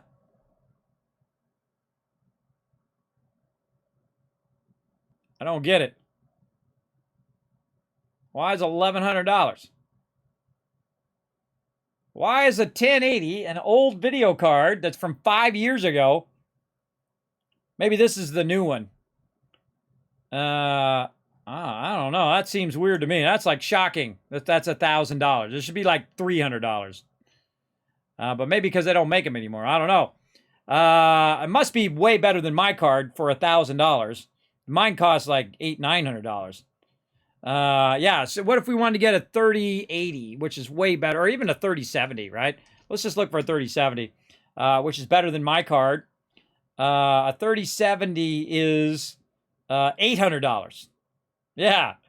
So why would I get another 1080 when I could get a 3070, and it's $20 off with promo code on Newegg over here? I don't get it. I don't get it. It must be more powerful than the one that I've got. I would think. But see, I'm looking for like an old 1080, like one that's like $300. Let's go to Amazon. That seems ridiculous to me. Yeah, see, on Amazon, they're like $579. That's more like it. Yeah. There they go. $599. Again, I don't know why on Newegg those are so expensive. More like $500. Oh, there's one on here. There's a 1660 for $500. Yeah, graphics cards are expensive. Dang. 1050 for $200. Well, not bad. No, that's Amazon's choice too. Nice GeForce 1050. Get you started. I mean, it's not as obviously as awesome as having $1,000 or $2,000 card, but still cool. Let's look at the 3070s on here. Oh, let's see. 37. What the heck? My number lock turned off. Why are you off, number lock? No, it's on. 3070. Oh, stupid Amazon. Let's see. 3070 is at $834, or around $800, roughly. That still seems like a lot for the low-end card. 3080. See what our 3080 is. 3080s right now. are $1,700. No. $1,100. All right, so $1,200. That's more reasonable. Still seems incredibly expensive for a graphics card. 3090s are insanely $2,000 to $2,500. So they're going down a little bit. Oh, that one's on sale too for $1,900. And they're going down a little bit. I don't know. That seems still crazy expensive for a single video card, right? It just seems nutty to me. Oh, I need that honey feature, which tells you how much it was and how much it's gone down over time. This really great plugin that I use all the time is called Honey. Basically, it tracks the pricing of stuff on Amazon and other places. So you can go back and look at where they raised the price or the price went up or down to see if you're getting a good value. I highly recommend that. It's not sponsored in any way by them. But I use that all the time. I go and look at something and see if I'm at the stage in which they've cranked up the price, or am I at the stage where the price is going down, or if it's flat across the way. So really suggest that if you're trying to find some deals for sure. For real. Yeah, graphics card short is exactly. Probably was the 1080 Ti. Oh, the Ti, right. It's the Ti version of it. That's right. You still got a 1060? This one has a 1080, and my other one has a 1070, which works really great because I can render on both of them. Because I can use in a program called Blender. It's a free 3D program. Very awesome. It rivals some of the really expensive programs. Like Maya, which I also own, which costs $4,000. That's a really expensive program. You can do GPU rendering. So you can just tell it to GPU render. And so normally, say the frame would take 5 minutes. If you just did CPU, you put it on GPU render and it's like 20 seconds. Now, that doesn't seem like a lot, right? You save 4 minutes. But if you think about it, compounded by 60 frames, 100 frames, 2,000 frames, right? 2,000 times 4 minutes. How many minutes you just saved by using the bigger card, right? Or using the GPU rendering versus your CPU rendering. It's pretty huge. And since my machine is so old, I run machines until they die, everybody. Pretty much, or I'll find another use for them, right? Like some of my older machines I'll use for like servers, or I'll use them for rendering. And things of that nature. So you're still getting some value out of them. Or I'll use them, like I'll give it to my wife, and my wife will use it for doing like quilting and things like that are not very memory intensive, right? Things of that nature. But I really like the fact that you can continue to use those older ones. Even if they take longer, they're just sitting there running and doing nothing anyway. They're not really doing anything. Like my streaming PC right now is running all of the, OBS, and running all the effects and graphics and all the 3D animations and cool stuff I can do. Like, this stuff right here. Hold on. When I get to it, there we go. Like fireworks. Like that, which we do normally when we hit that sub goal, but I'll just throw some fireworks in there. You get the general idea. So it runs all of that. And then my gaming PC, which is the one with the 1080 in it, it just does the game. That's it. It doesn't do anything else. And I run it out to an awesome Elgato capture card, the HD60, which is really, really good, everybody. In fact, I haven't even thought about it until this moment. When you can get equipment, and that's why I love Elgato's equipment, everybody, is that when you get the equipment, you install it, and then you never think about it again. That's when they've done it right? I don't think about my face cam I have now. I don't think about my microphone, the Wave 3. I don't think about my capture card. I don't even think about my green screen other than rolling it up and rolling it down after the stream, because I can just roll it down, got a little cover, and that's it. I don't have to think about it until the next time I stream. Oh, okay. And roll it back up again. So it doesn't take up my entire office. I don't have to go around it all the time. It's not in my way. I can just very easily just close it down and use it only when I need it. And that's why I give them huge credit over there. They got really great equipment. Now, it is, you might look at a competitor and say, oh, God, this is a bit more expensive. You get what you pay for, everybody. I'm the same way with vacuum or whatever else I'm buying. I suggest to go a little bit better because then it's going to last longer, so you don't have to end up buying another one of those things, which is going to cost you just as much as if you had buy the nice one. right? Like, great example, I had the Logitech 920, and it worked for a very long time. But it was, I forget who it was, the original owned it, but Logitech bought it. And their software is terrible. Every time I shut down my machine, it changes all of my exposure of my camera. So every single time I launch my machine, I have to fix that exposure. Every single time. Which sucks, because you got to think that I do a lot of streams in a day, everybody, or a lot of streams in a week, right? I do 2 streams a day, so that's 8 streams there. Another one, 9 streams, so I have to fix it 9 times in a week, and that sucks. But the Facecam one, the Elgato one, man, their software is awesome. You set it up, super crystal clear, which you can see, hello. Super crystal clear, sometimes a little too clear, right? Watch out for your, you watch out for your old face like mine. I don't want to put it too close because you got like, Kismet, you're old. But again, if you can buy some equipment that is set it and forget it, that's what you want to do. And if you want to know all the equipment and stuff that I have in my studio, you can go ahead and click on the website there, or just type in kismet.gg, and it will take you over there. You can check out the section which shows all of my equipment, though I do have to update that because I did add more equipment. I got one more thing to add, and that's the Elgato pedal. I've got to get that unboxing going maybe this weekend. I'm a busy guy, everybody. I'm a busy guy. I got lots of things going on. All right, so let's go ahead and keep it rocking here. Let's go ahead and make some more. Oh, we forgot to bring our iridium. Bad me. I gotta go back for some iridium. Let's get that over here. Let's go get it. We're gonna need that iridium to make some explosive powder, so we can make more power. That's what we're doing. Trying to get that going on. Oh boy, we're out of iridium too, man. We use that up on rockets. Now again, see, use it up on one thing and then another thing and another thing you need it for, right? I feel like it's an endless cycle, and that's what's part of the fun. Bang. And I'm pushing this to its limits, everybody. I'm pushing this to its absolute limits. How big of a base you can build, how many extractors can you put down, how many tree things can you get going, right? How many things for heat, how many things for pressure can I put down? And I'm just going to keep pushing it until finally I'm just like, slideshow. And I'm going to keep turning the graphics down and down and down until we get to a point where it's literally you can't do anything. The game will not let you log in anymore. That's when you know you've done it to its maximum. Let's just grab as much as we can here. We'll make a bunch of these. There we go. That's easier. Look at that. Wow. Okay, we can make a lot of power now.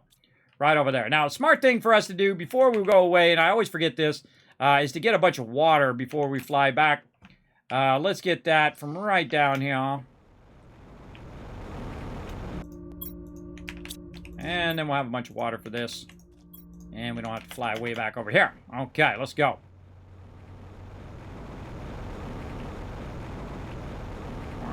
Whoop.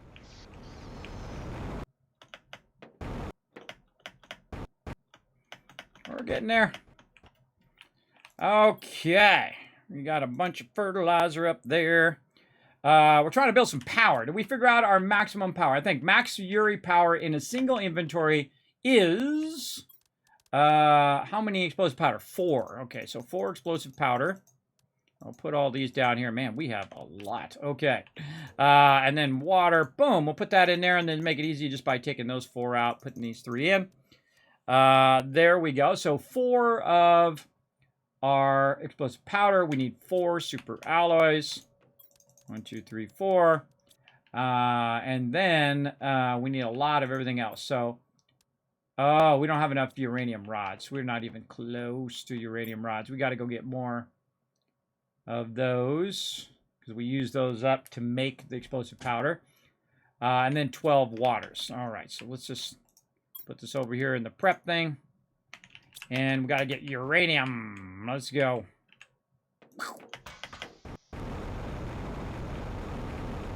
Not uranium, iridium. Iridium is what we need. Honey is great. Yeah, I think it does a great job. Oh, you got the 6 megabyte version. Ah, there you go. Yeah, I can't remember what version I've got. Now, see, long ago, everybody, I used to talk geek talk, right, where you're just like, megabytes this and, CPU that. I don't care anymore. I don't even remember what the specs are and what processor I have or anymore. Because I've been in technology forever, since it began. Way back in the 40s. I mean, the 40s. Way back 40 years ago. There we go. Better way to say it. 40, 50 years ago now. In the early 70s. And so I've been around technology the whole time. Let's see. How many... what did I get on my card?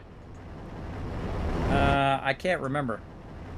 I can look it up, I guess, on my actual machine, but I'm just going to look at it over here. I didn't even mark how much it was on the website. Doesn't even say. But I go look for some more 1080s. Oh, 1080s, $499 right there. How much memory? It doesn't say.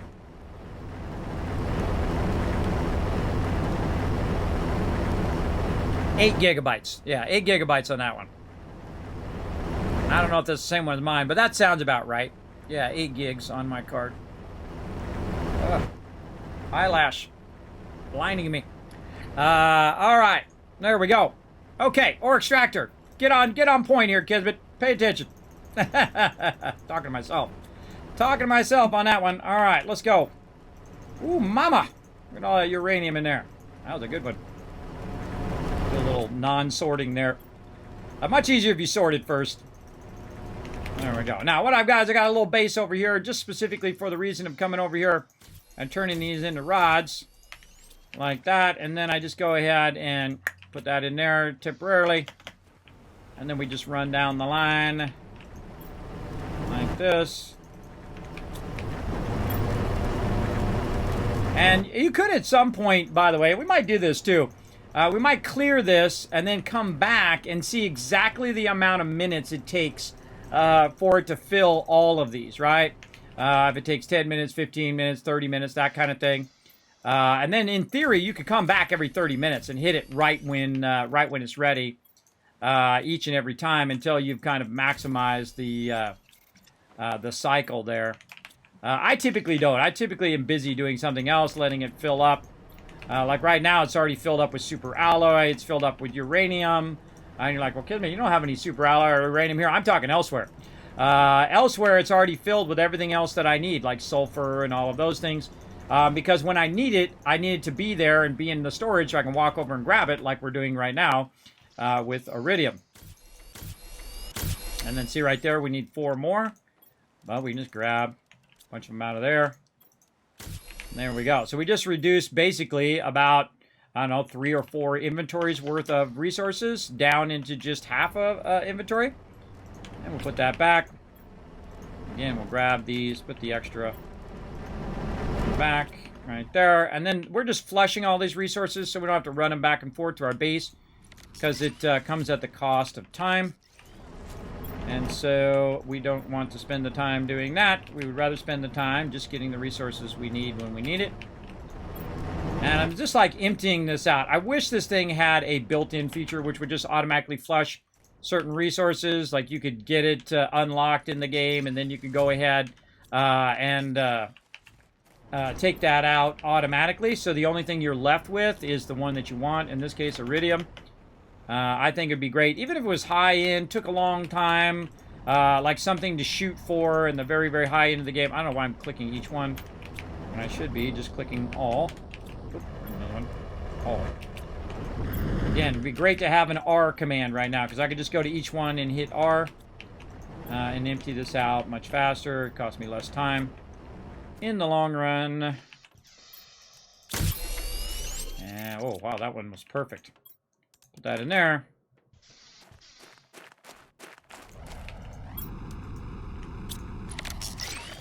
Now that's it. Done. We're out of there. Grab those resources. GG. Yeah, definitely probably a good idea. Oh, let's go up on top. Good idea to clear these resources. I can feel them slowing down the game when I have so many uranium just laying around everywhere. I literally have it just everywhere. But eventually it will disappear if you leave it there long enough. I have tested that. All resources that come from the meteors will eventually disappear. Okie dokie. Boom. Why do we have uranium in there? Get out of there, uranium. You belong over here. Okay, so again, what are we trying to do? We're trying to do max uranium power. So we need 12 uranium rods. Do we even have 12? Wow, we make exactly 12 every time. Look at that. Neato. That is perfectly synced to making the maximum amount of power that we want to make. And then all the rest of it, I think we already put over here. Or at least some of it. Yeah, we put some of it over here. There we go, 4 and 4. And then we need 12 waters. And so we could probably just put in the rest like that. Oh, nope. Not this stuff. Not that stuff.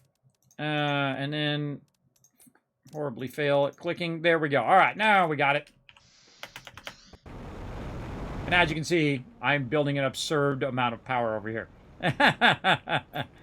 A whole lot. You're like, well, why don't you use fusion, Kismet? Well, I have used it. Oh, I forgot the rods. That's what it is. I have used fusion before, and I've used it in both playthroughs. It's good when you're still working your way up. But these are the wrong rods. These are iridium rods. Why do we get iridium rods for? I don't know. Why do we get those? I don't know, everybody. I forgot. I didn't need to get those, but hey, now we got some. I forget what I got them for in the first place. There we go. That's what we're looking for. I'm sure there was some reason. I can't remember now. We're trying to put power down.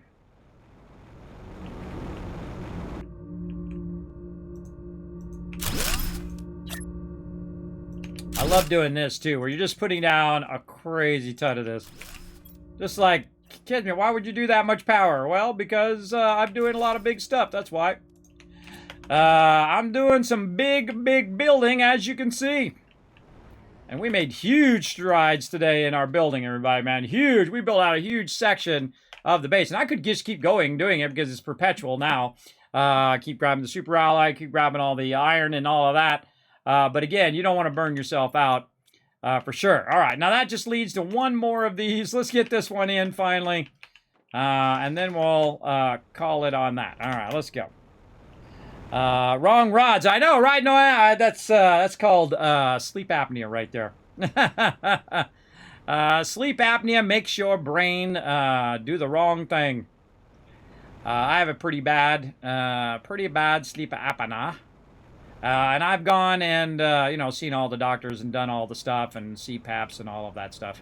I have a mandible device that holds my jaw forward so I don't die in my sleep because I do stop breathing, which is kind of a bad thing to happen when you're sleeping, right? Kind of not good.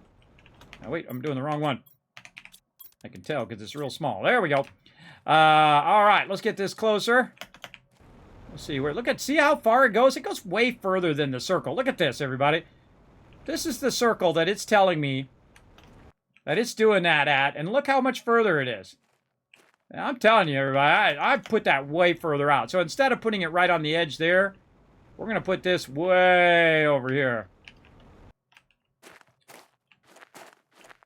And put this way off to the side here. Maybe a little bit more this way.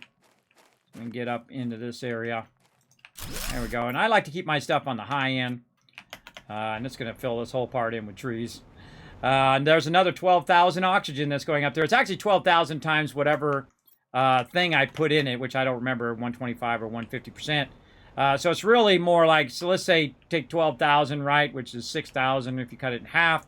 So if it's 150%, it'd be basically 18,000 that it's doing as well. So yeah, I feel like it's a bad idea to leave this uranium on the ground.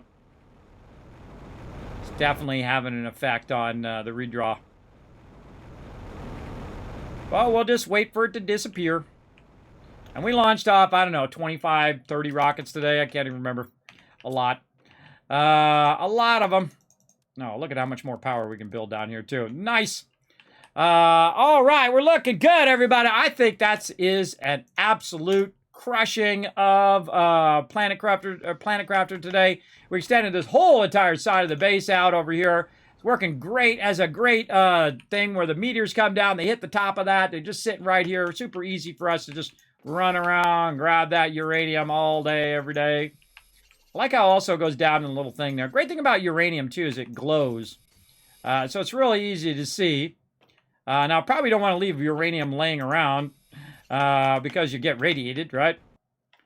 Yeah, why am I picking those up? Oh, it's like automatic. I go right in automatic pickup mode. I don't need to do that. I don't need to pick it up. I got a whole bunch of it over there. I can go make a whole bunch more rods, and if I need more, I can make more extractors. Because it takes time for you to go individually and pick those up. Now, earlier game, you definitely want to do that. But later game, it's faster to extract it with your extractor. So, we did a lot there. We added a ton of power today. We got our power popping off. We've got a bunch of our tree spreaders out today. In fact, we kind of did the whole back side over here. And now we did the whole side over there. We're going to be working in the back there. And we're going to start working into the canyon there. Maybe even into the maze here. Just keep adding more and more of those until we literally run out of zeolite. And we'll take out that other fusion generator and get all of that going. How are we looking on our power right now? Whoo, mama, still looking sharp. Again, one more save. Now let's go to my office, give you guys some love, and then we're going to head on out of here. Let's go.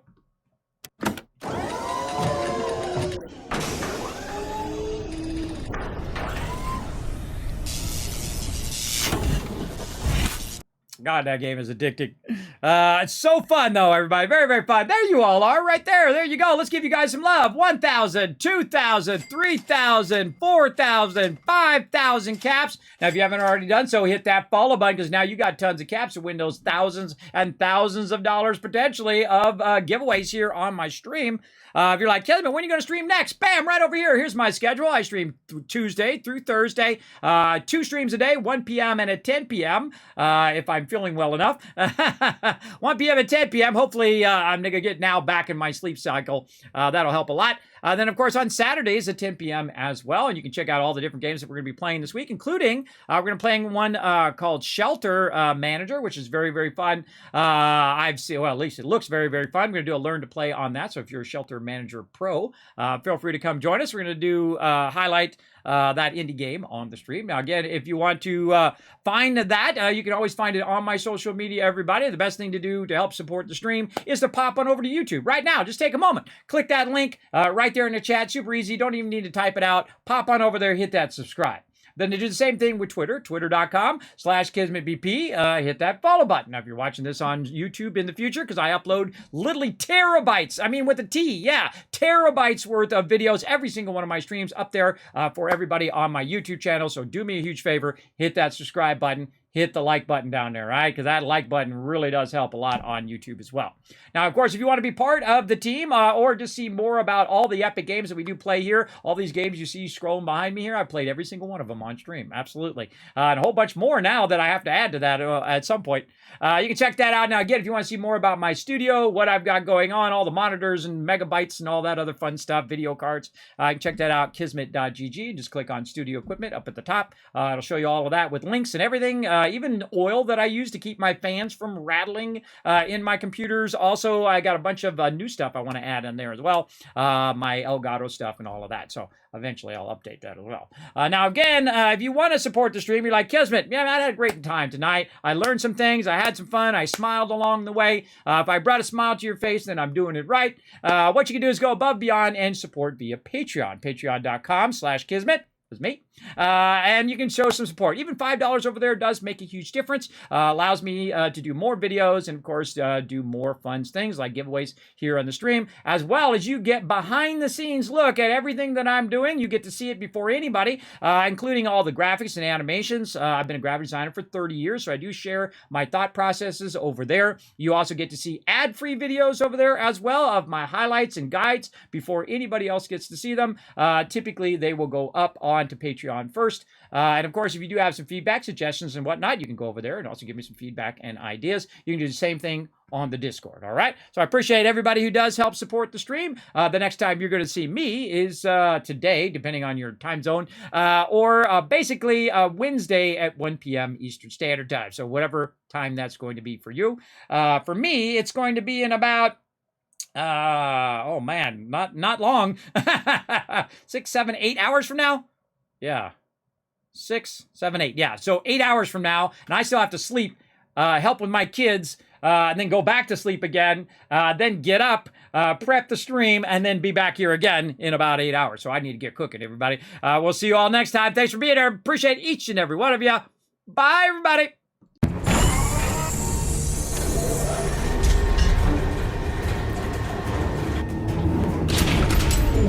Hi, this is Norbert. Thanks for watching. Press the subscribe button. We'll see you all next time. Bye.